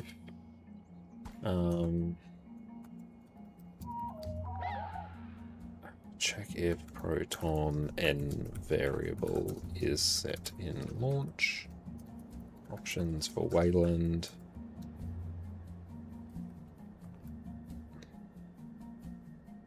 For Guild Wars 2. For Guild Wars 2. Proton underscore enable Wayland. Okay, cool. I'll see if that's enabled.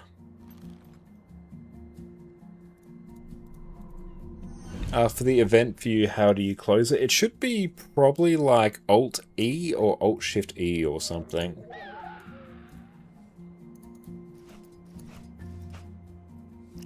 It's been a while since I've used that particular module, but I'm pretty sure it's like Alt-Shift-E or Alt-E or something for events. If you like toggle that, then it should disappear.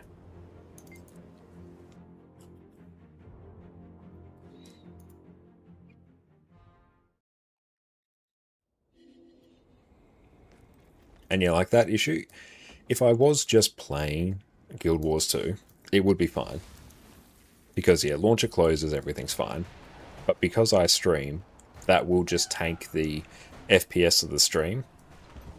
And it will look like really, really choppy until I close it. And because I do swap between regions somewhat regularly, I do swap between accounts somewhat regularly. That is frustrating.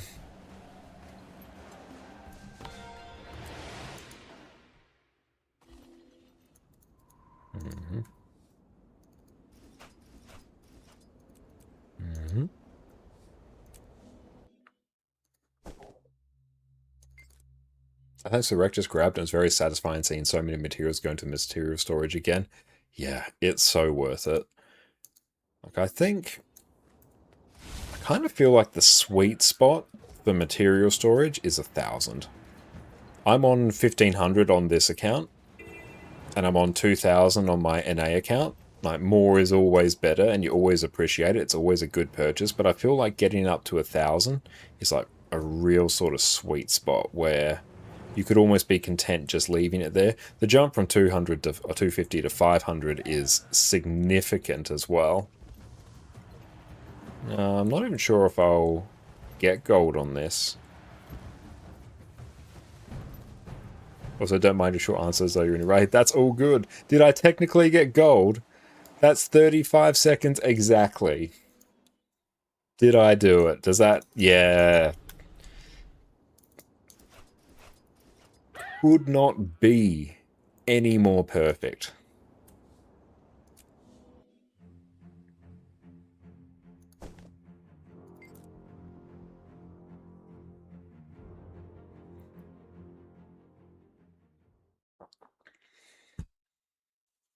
And honestly, PvP over the last few days has been very, very good for spirit shards. I've gotten more spirit shards from PvP than I would have just like regularly playing the game, which is nice. And plus, yeah, I saw a comment earlier saying that, yeah, Guild Wars 2 PvP is underrated, and yeah, I agree. Like, it's very fun. I definitely wouldn't have it as my main game mode, but it's fun.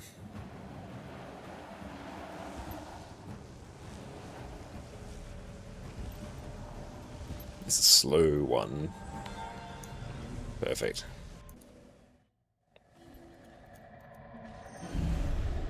Yeah, it's a nice change of pace, and that is one of the great things about Guild Wars 2. It's the fact you do have the 3 game modes, so if you ever do get tired of one, if you get burnt out in one, you can just shift over to another, do that for a bit, and then come back.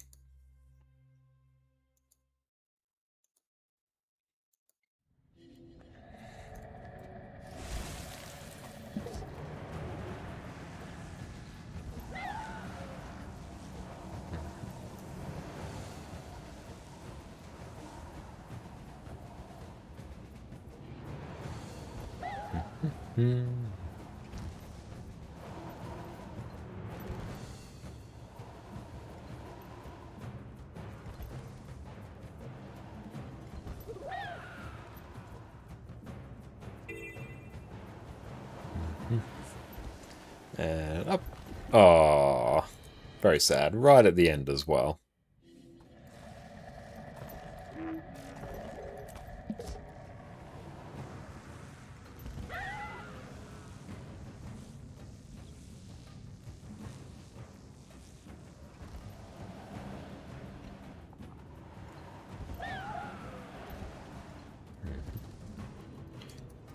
Oh, nice. We just were able to nick over that. That's good. Plus, especially when you find a build that you gel with in PvP, it can be quite fun. It's just a nice little side quest. Like, I really enjoyed playing Power Renegade with Shortbow. Didn't really enjoy playing Conduit. That I felt like I was just getting slapped around a bit. It had some good showings, but yeah, that was a lot of work. Whereas, yeah, could just roll in, sheer report to people, pop 7-shot with impossible odds, chunk people down. Like, it worked. It did the job.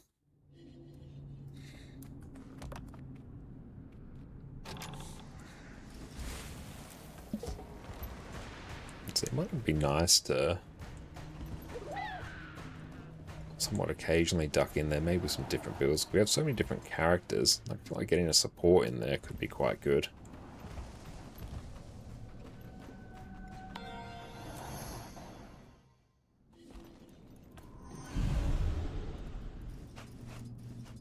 Let's sell off some of these. These are just taking up space.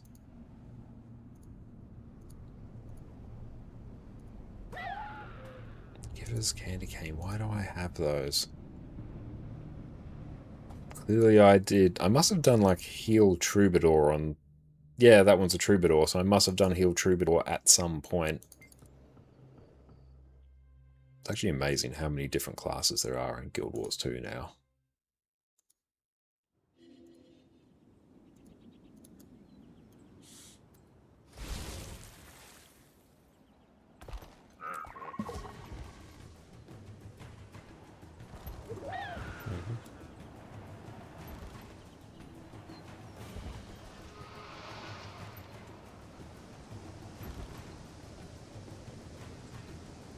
I do need to get on the End of Dragons meta event trains as well, so that might be a... Let's see if we can fit in some of those maybe on Sunday before Sarah Shenanigans. Oh, cool, didn't get hit, nice. Pro Griffin maneuvers.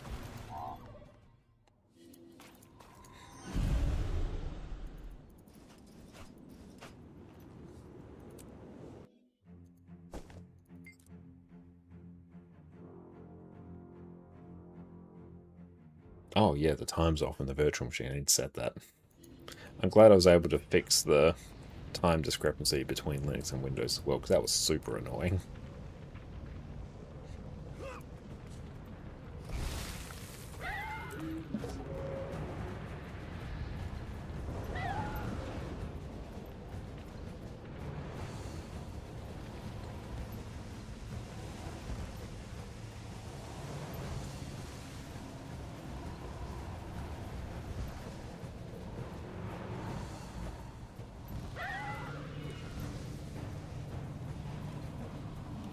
Oh no. Yeah, not on former Griffin adventures. We haven't actually done them for a little bit. Which way? Ah, this way.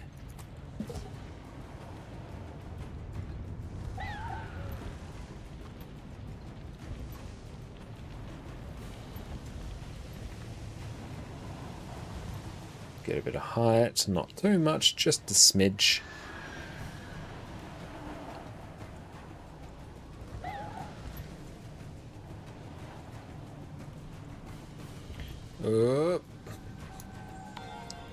Yeah, we dove down a little bit too late there, so that was a bit dicey. Let's just salvage some more rares. 3 ectos, not too bad. How are we doing on ectos? I literally can't see. Okay, I got 100. Yeah, I must have liquidated a bunch of ectos. Wouldn't surprise me, I do it periodically.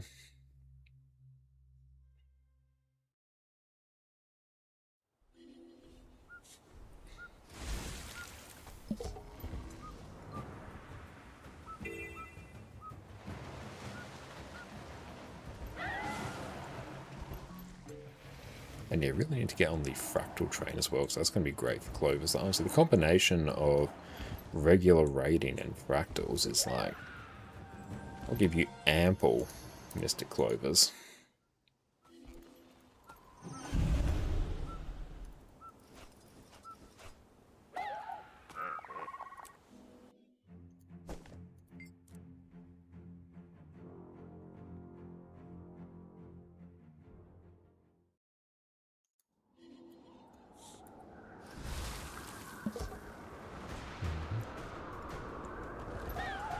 Not good. Our ping's actually been pretty reasonable on EU so far, because for the last I'm going to say weak. We've had the issue where, you know, usually it sits around sort of 240, 250 and we're happy. But occasionally when we would go into some instances, it would just be random, like some raid instances, some dungeons, just a different map could be in the fractal, not the fractal, the Mistlock Sanctuary, could be in the aerodrome, just a different map. It would spike up to like 340. And the only way we seemed to be able to get around it was using a VPN, which I don't like doing.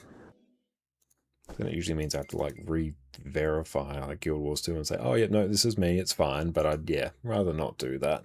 And plus I always find they can introduce just a bit of, oh there you go, 300. We'll see what it's like when we actually resets down on the next tick. I find it can introduce more variance in ping, whereas normally it's quite stable, whereas I find I can get much more frequent like jumps to say 300 or something. I find it to be much more irregular.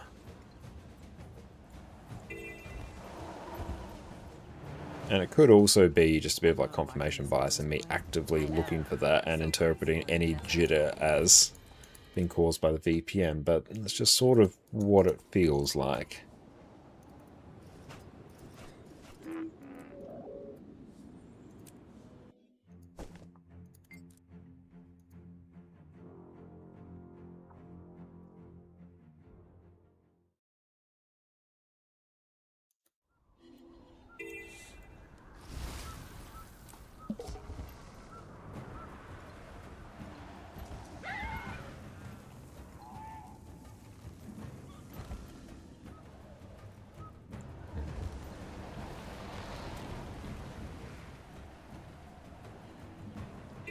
It's quite fun as well playing PvP and sort of getting a bit of a vibe of what the builds are in there and seeing how, you know, each build plays and things to watch out for.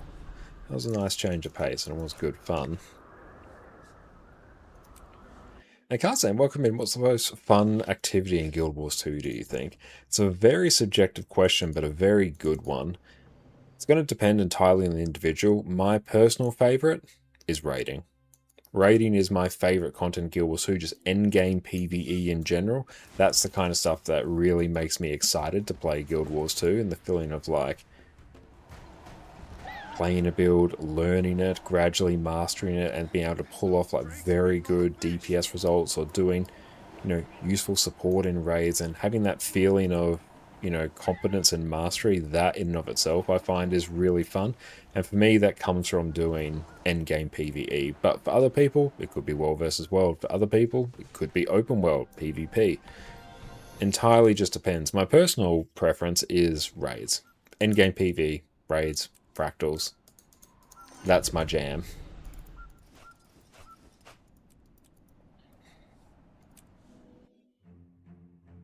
Oh, you play Revenant? Nice. Got any nice tips for being a better PvE player? That is a very good question. Let's maybe jump on Revenant and then we can probably talk a bit more about that.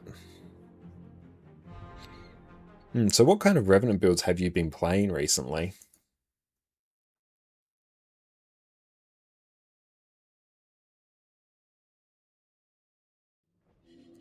And let's go elsewhere. We'll change out this PvP build because we probably won't do it on this character for like a bit more, or if I do, I'll put on a different Revenant. It was just very convenient.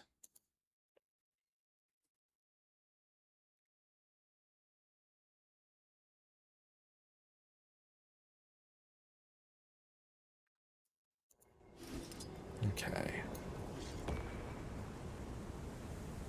Okay, so you play like Quickness Herald. Okay, that's good to know. So let's go. You're probably playing like accidental two swords. You're probably playing like sword, sword, staff, I would presume, or like sword, sword, great sword. I'll just set this up correct.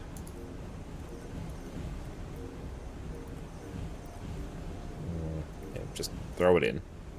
Ah, great sword. Okay. And I'll just set this up. Bum, bum, bum, bum. Impact.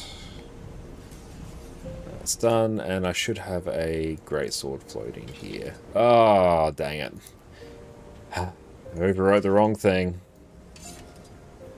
Some of them are busy eating all their spirit shards. Yes. We know that sound.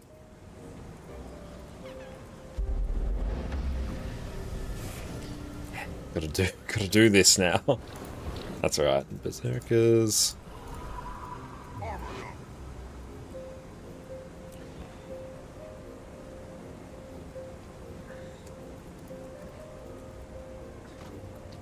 Generally, when it comes to most Revenant builds, I'd say like 90% of them, whenever it comes to...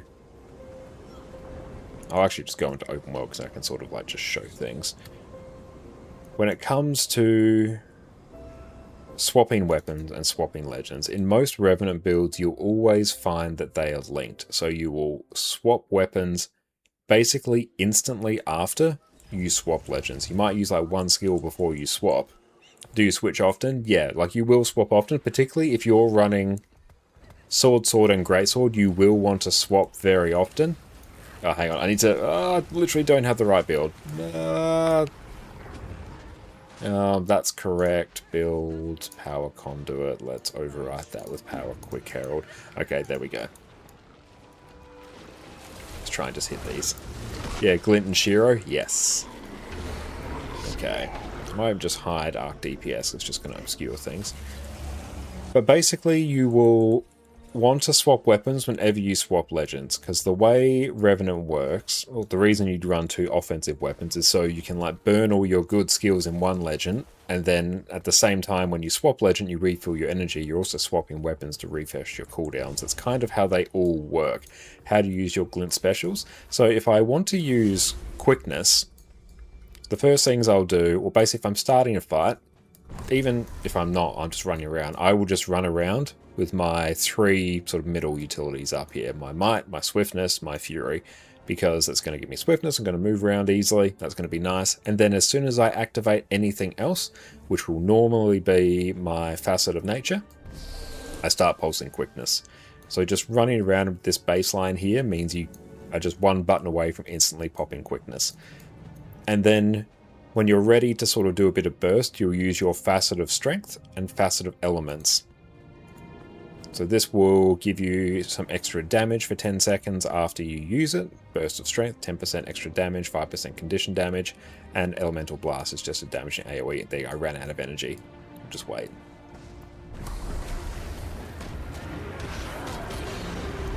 And then say if I'm going here, swap, instantly activate impossible odds.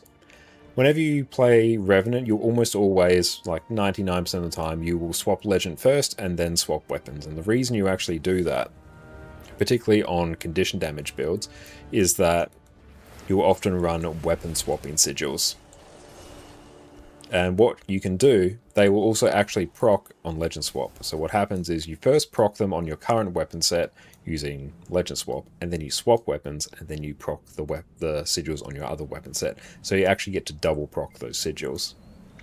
You always use greatsword in Shiro and two-handed in Glint. That can work just fine. I think from memory the most optimal is to use... the most optimal is to use two-handed weapons, the two-handed swords in Shiro and the greatsword in Glint, because the swords attack faster, which procs impossible odds quicker. Like, it's not going to be the biggest difference in the world, but that's normally how it would be. So there you go. I'm going to go into Shiro, impossible odds, use everything.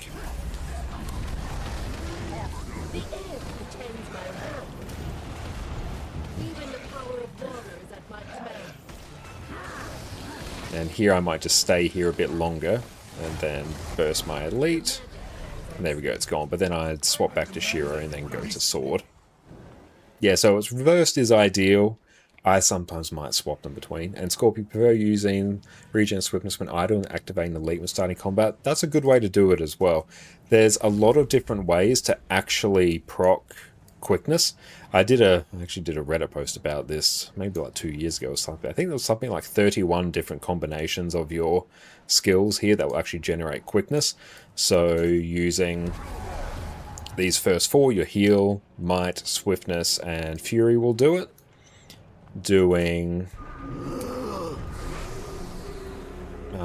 fury and your elite will also do it.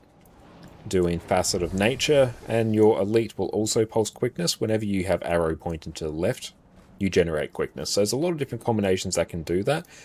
The ones that you do tend to use more default sort of is facet of darkness and your elite, because you use your facet of strength, facet of elements for damage, and these ones just kind of sit here, and when you swap, you use facet cast for a bit of extra burst.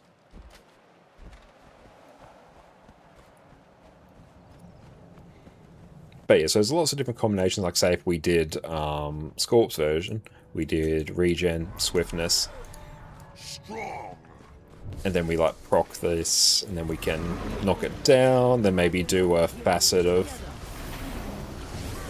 strength for a bit of extra burst, and then swap and then start bursting. And Scorp saying Greatsword 5 has some time where you don't do damage, and those don't proc impossible odds. Yes, that's true. And also what you can do just before you swap out of Glint, you can like pop Eternity's Requiem Greatsword 5, instantly legend swap, and activate impossible odds, and then the hits will actually proc impossible odds. That's kind of why you do it.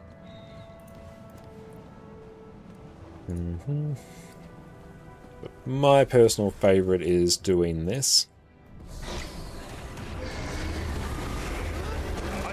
Or in my case, just getting kind of murked there. Oh, like really getting murked. Oh no, this has gone terribly wrong. Oh, like I've just. Oh. Let's just pretend this didn't happen.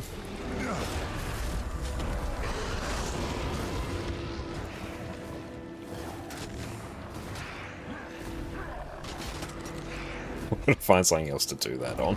That was rough. Let's go find another Hydra. I've got a score to settle with a Hydra now. You try and save your Glint heal. Your Glint heal is one of the best skills in the entire game because it just inverts all incoming damage to healing. So you can just find an AoE, tank it, and then, yeah, you're good to go. There's a veteran here.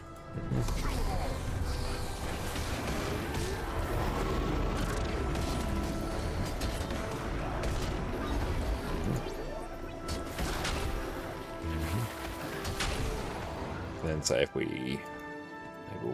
I can't mount up here. Do this though. Our moment has finally come. Yeah, as soon as you're out of energy, swap to Shiro. Basically, yeah, the way it kind of works on Glint in general... Hang on, let me just reset everything. Dragon and hero together. Your start and end in Glint are basically the same. I'll wait until these reset. The very first thing you do when you swap to Glint is activate Facet of Strength and Elements, and then consume them for damage. You're then going to activate Facet of Darkness and your Elite, because then you're pulsing quickness, you're living your best life, you're blasting skills, having a good time. Then just as these are about to come off cooldown, you activate your Glint Elite for damage, then you'll do Facet of Strength and Elements again, and then you'll swap. So you're bookending your time in Glint with Facet of Strength and Elements, your Might and Swiftness facets for the burst. So you use them first, and you use them last, and by the time you do that, then you swap. Glint energy management is really quite easy because you can just change how much energy you're upkeeping all the time. Like, if I was struggling with energy, I would just pop my Glint Elite sooner, and then I'd start regenerating energy. Whereas in Shiro, you just have impossible odds active all the time, so it drains energy much quicker.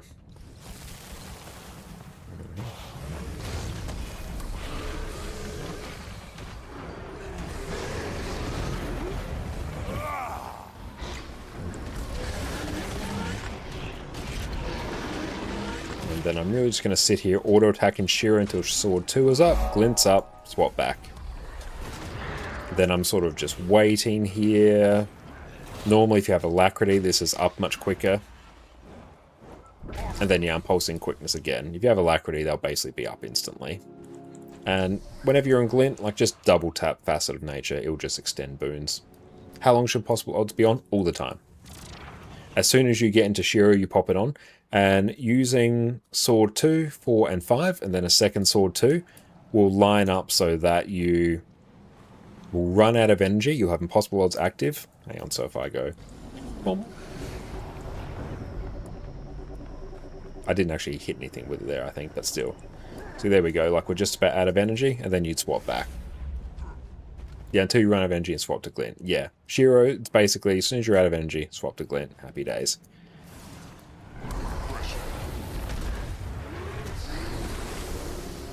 Just the break. And often with Glint as well, you can just run either Greatsword or Sword, and you can have Staff on swap. And Staff on swap has biblical levels of CC. It's one of the best weapons Revenant can run.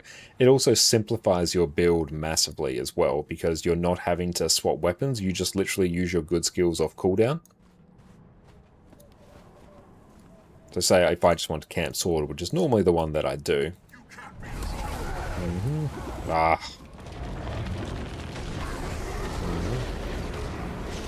And we just stay in the one weapon set and we live our best life. Staff is better.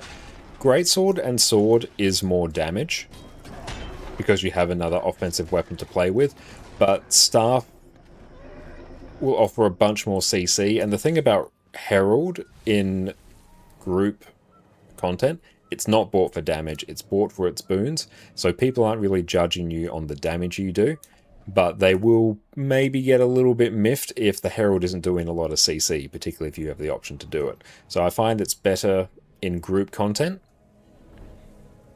particularly in pug content, where you might want to carry break bars a bit more just to run Staff, because then you just pop to it, use Staff 5, do a bajillion CC and swap back as soon as you're able. And plus you have some Condi cleanse on there, you've got a block, got some healing. It's actually a very nice thing in open world if things are getting a little bit dicey. Plus it simplifies it, so you don't even have to worry about swapping weapons. You just camp on the one weapon, and when you need CC, swap to Staff. Very, very chill. That's actually kind of the Revenant builds I tend to run more often, because the CC you can bring from Staff is absolutely insane. It's one of like the big game-changing things about Revenant. Especially if a boss has a large hitbox. What weapon is better? Two-handed, well, it's a greatsword or dual swords?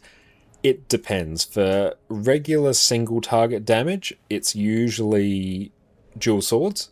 If it is a big hitbox boss, so a boss that physically has a larger hitbox, greatsword pulls ahead. It kind of doesn't really matter. You can kind of run whatever you want. And they both honestly function quite similar. They both have a gap closer. Greatsword has a block, sword has an evade.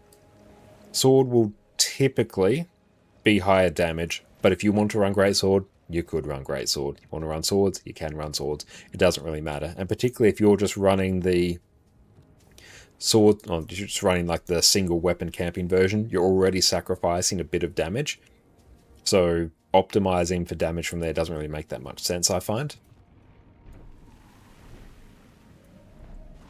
But also one of the things to consider about, even if something is lower damage on paper, if it is simpler to play, you may actually find you do more damage on it because it is simpler to play. You're having to manage less moving parts. There's less opportunities to make mistakes. You'll quite often find that with builds of Guild Wars 2.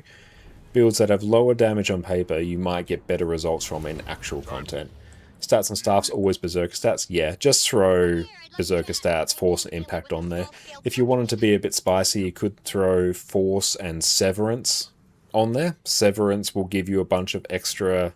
So the Power of Ferocity, I'll check actually. Let's just throw a... Where's the Staff? This is normally what I'll run. Force for damage and Severance.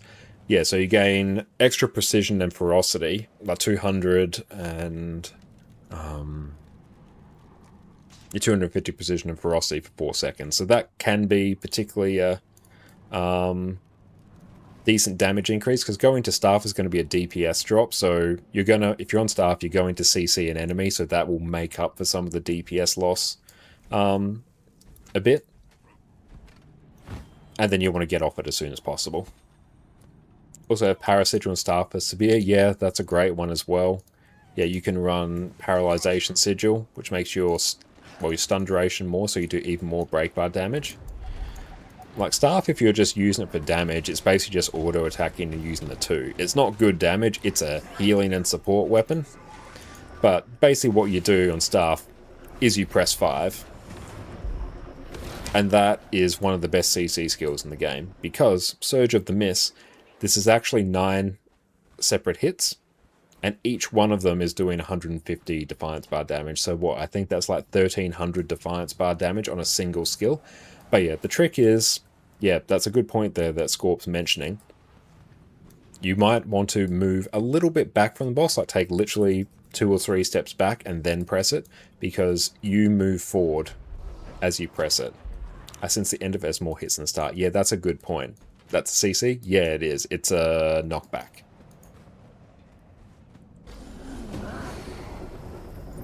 There it is. And you'll notice as well, just attacking on staff, it's going to do like a little bit of extra healing. But yeah, so good skills on staff.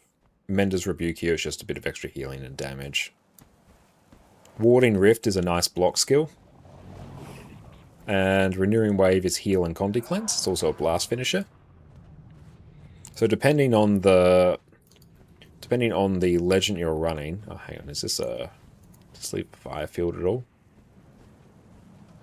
No, it doesn't. I need to actually go... Boom, boom, boom, boom, boom. Where are you?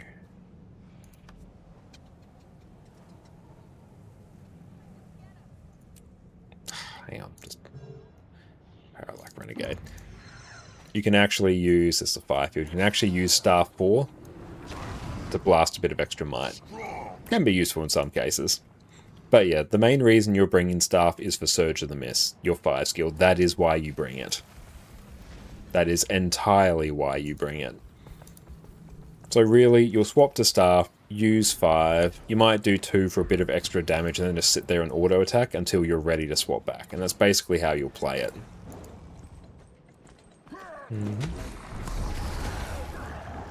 I'd be curious to see actually how much damage Staff loses compared to Sword. But Staff is a really nice one to run around with in open world as well. Because yeah, when you've beaten an enemy, you've got some conditions left on you, you can just swap to Staff and use Renewing Wave to remove them, and then get out of combat quicker. And read your skills and traits? Yeah, absolutely. I 100% recommend doing that, because obviously you're going to understand things a bit better. I find you don't need to do it all at once, because honestly it's a lot of information to absorb, but just when you're like wandering around or you've got a bit of idle time, just maybe mouse over some of the skills and read what they do. Because then you'll be like, oh, okay, Surge of the Mist, charge forward, knocking back enemies that cross your path. Oh, look, that's 9 hits. It's also an evade, so you can use it to literally dodge. It does knockback, it does, well, actually does like 8 impacts as well, so that's an insane amount of like break bar there. And the skills are block, and same thing with the traits as well. Then you can sort of just see... You can read the traits and sort of get a feel of why are they being taken. So say on Herald, if I can just avoid that thing. If I was reading through my traits here, Elevated Compassion. Thank you for the follow, Morgan, I appreciate that. Heal allies when you grant them boons, cool. Grant boons to allies when you have an upkeep cost that's equal to or higher than the threshold. Upkeep threshold is 6, gives quickness. So reading that, you start to understand that, okay, when arrow points to the left, I generate quickness. That's nice. And then you can have a look at the other traits there and realize why this was taken in preference to them. And then you might also be like, okay, I'm reading some stuff in Devastation. Okay, so I can be a Swift Termination. This does increase strike damage to foes below the health threshold. Great, cool. It's a damage modifier. Great. When you're running a power damage build, you want as many power damage modifiers as you can. But you might be like, okay, Dance of Death. Applying vulnerability to foes grants stacks of battle scars. And what that does is your next attack steals health. So you might be like, okay, if I'm struggling a bit in open world, I might swap in battle scars as well. So I want some extra lifesteal, but hey, I need some vulnerability. So then I have a read through my sword tooltips and I go, okay, sword auto attack 1 and auto attack 2, they do vulnerability. So me auto attacking on sword, we can find my bar here. There we go. I'm getting stacks of battle scars there just by auto attacking. So my auto attacks, well, just my attacks, because I'm applying battle scars, are stealing health. So that can be a trait you could take in certain cases. But yeah, just having a read through of what is on your build, especially if you just copied it from somewhere, is good to do because you can understand why it was taken. Then have a read through the other skills as well so you can understand why they weren't taken, or if there's any situations where they might be taken, like say brutality here, gain quickness when you swap weapons and deal increased damage to foes with stability or protection. You can sort of get a feel for that's kind of a PvP or world versus world trait, because one, enemies in Guild Wars 2 don't often have boons, so you don't really get that big of a damage modifier from it. And also 3 seconds of quickness on swapping weapons sounds pretty cool on paper, but then you realize that Herald just upkeeps a bajillion quickness by itself. Kazan, well, it's quite a lot of info to take in if you're swapping to character or new to the game, or in-game for that matter. Oh, absolutely it is. That's why I say you don't need to do it all at once. It's just good to do like a bit if you've got some downtime. I definitely recommend, you know, just reading your traits and going, okay, this is what this trait does. Cool, I have somewhat locked that in. And just figure out what your big money traits are. Like, you know, Swift Termination, 20% extra damage, big damage is good. Elevated Compassion gives quickness, makes the build work, great. Roiling Mist, 25% extra crit chance, great. So just having an idea of what those are at the start is good. And then as you go, like this is a process, this takes place over quite a long time, just read everything else that's there gradually learn it, and then things will start to make more sense. And then you can start to make changes to the build. You can start, you know, swapping in Dance of Death if you actually need a bunch of extra lifesteal. You can also see, oh, Thrill of Combat, gain stacks of Battle Scars while in combat, even more healing. And oh, Battle Scarred, siphon health after using your heal skill. You can run like many lifesteals and it's quite fun. Especially when you have a boosted character. Yeah, that is the downside of having a boosted character, is that it does very much overload you with information. That's one of the benefits of like leveling a character normally, because you literally get traits slowly, so you have time to actually absorb the information. But yeah, especially if you've boosted a character, I'd recommend just grabbing a build from the internet somewhere, especially if it lists it as like a boosted build or something like that. Just copy the traits, copy them like for like, and then read through them and try and understand what they do over time. You don't have to do it all at once. Get in, start playing the game. But when you have some downtime, then read things, because then you'll understand why things are done the way they are. And as you do that, then it becomes very easy for you to pick up and make other builds as well, because you can be like, okay, cool, I'm making a power DPS build. Okay, I just need to grab as many damage modifiers as possible. Where are they? Let's grab them. And then you'll find that even if you haven't copied a build, the DPS build that you have thrown together will probably be very similar to what, you know, the optimal build is. It might just be a few traits off.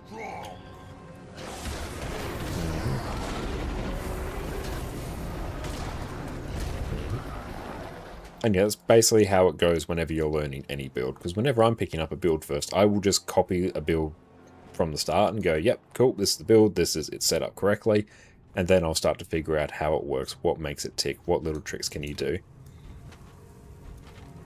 And other useful skills as well, Unrelenting Assault, it is a 1.5 second evade, super good, so if you don't have a dodge and have a bit of extra energy, you can use that instead of a dodge. So that's very nice. You'll probably have to hold off on using some of your other sword skills or deactivate impossible odds, because you'll probably run out of energy, but you'll get a feel for that. And also with Revenant in particular, try and learn over time how much energy all your skills require. It's particularly important when it comes to condition damage builds, because those builds quite often you'll want to swap below 10 energy so you can trigger the trait. Charge Miss here, which will give you 25 extra energy on weapon swap. So you'll be able to very quickly, after a while, and this takes some time, you'll be able to look at your energy, whatever energy level you're at, and then quickly glance down at your skills and go, okay, I can use these skills to get below 10 energy and swap. And that does take a bit of time. But yeah, one of the key things of Revenant is energy management, so knowing how much energy your skills do, super important.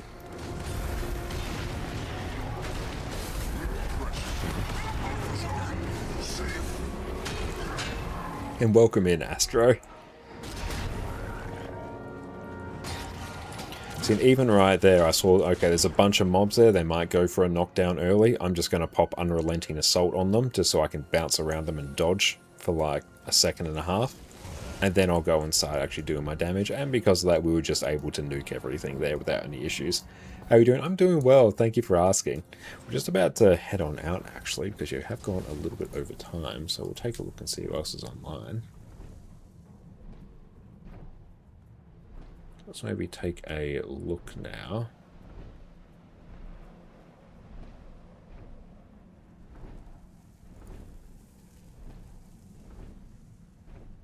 No, you're very welcome. Yeah, feel free to ask like any questions that you have. Oh, you got some news? Oh, nice. What is it? Just feel free to tell me all your news while I find someone to raid on out to tonight.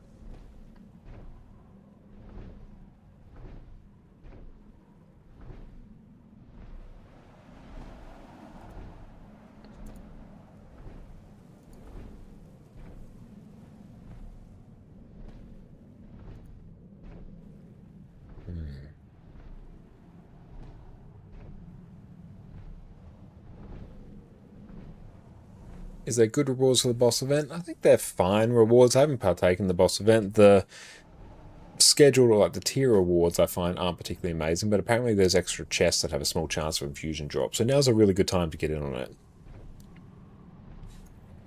And Haugens, learning this build, do you find yourself using Facet of Nature? Oh yeah, when you're in Glint, literally just double tap it. It extends boons. So yeah, like you can literally just double tap it at any point, and it will just extend the boons that are on you. So you can start pulsing some quickness, yada yada yada, you're all happy, and then double tap it extends all the boons. That's basically what you do with it, at least in PvE. It's also a condition cleanse as well. So if you're up against something with a bunch of conditions, using it for Conti cleanse is also nice. All solar panels installed and get inspected this Friday. Hell yeah, congratulations. Solar panels are a real nice addition.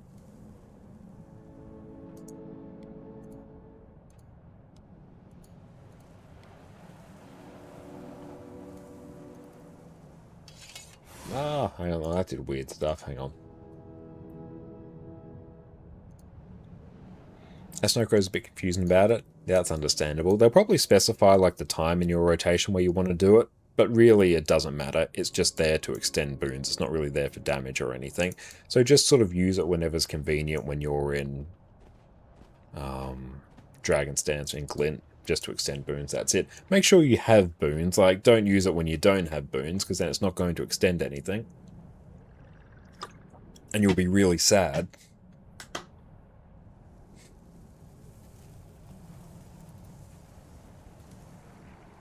Okay, let's go and tee up this raid. So we're going to head on back out to Cali Knight tonight, another amazing Guild Wars 2 player from Scotland. They're doing the World Boss Rush as well, so if you're curious about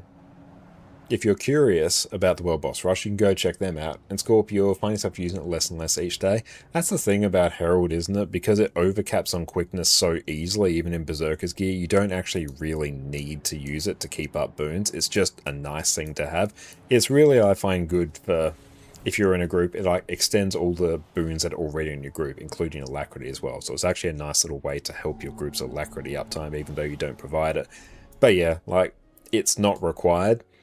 It's just it's a little bit of extra padding in terms of boon duration, so it's not critical. If you find yourself not using it, the world's not going to end. It's not a critical skill. It's just a very nice to have. But yeah, thank you all so much for hanging out. We're coming back on Sunday, will be the next time we're on. Going to be on EU again, blasting through some Ceres CM gaming, which is going to be a good time and good upping on EU. It's actually been very, very nice lately, so that's good. But yeah, everyone, thank you so much for hanging out. It's been fantastic. Thank you to everyone who subbed as well. I really appreciate it. It's been a really fun stream tonight. I actually really enjoyed some PvP as well. Thank you to everyone who came along for raids. But we're going to go head out now before this raid times out. But yeah, we'll catch everyone soon. See you all Sunday, and cheers. The rumours of the death of Jade Runestone farming have been greatly exaggerated. I'm going to show you how to make more gold with less effort and put these lazy, freeloading characters back to work. At the end of the new Kaineng City jumping puzzle just got a massive nerf. Previously, you could open this chest every day on every single one of your characters with a guaranteed Jade Runestone each time you opened it. Now, you can only do this once per day across your entire account. The second this was done, the price of Jade Runestones skyrocketed from 30 silver all the way up to almost 2 gold. At the time of recording, prices have fallen and they're sitting somewhere between 80 to 90 silver. which is still almost 3 times the price of where we used to be. On a regular day, I'd have 15 spare characters parked at this chest, and was making absolute bank off the few seconds it took me to log onto each character, loot the chest, and be on my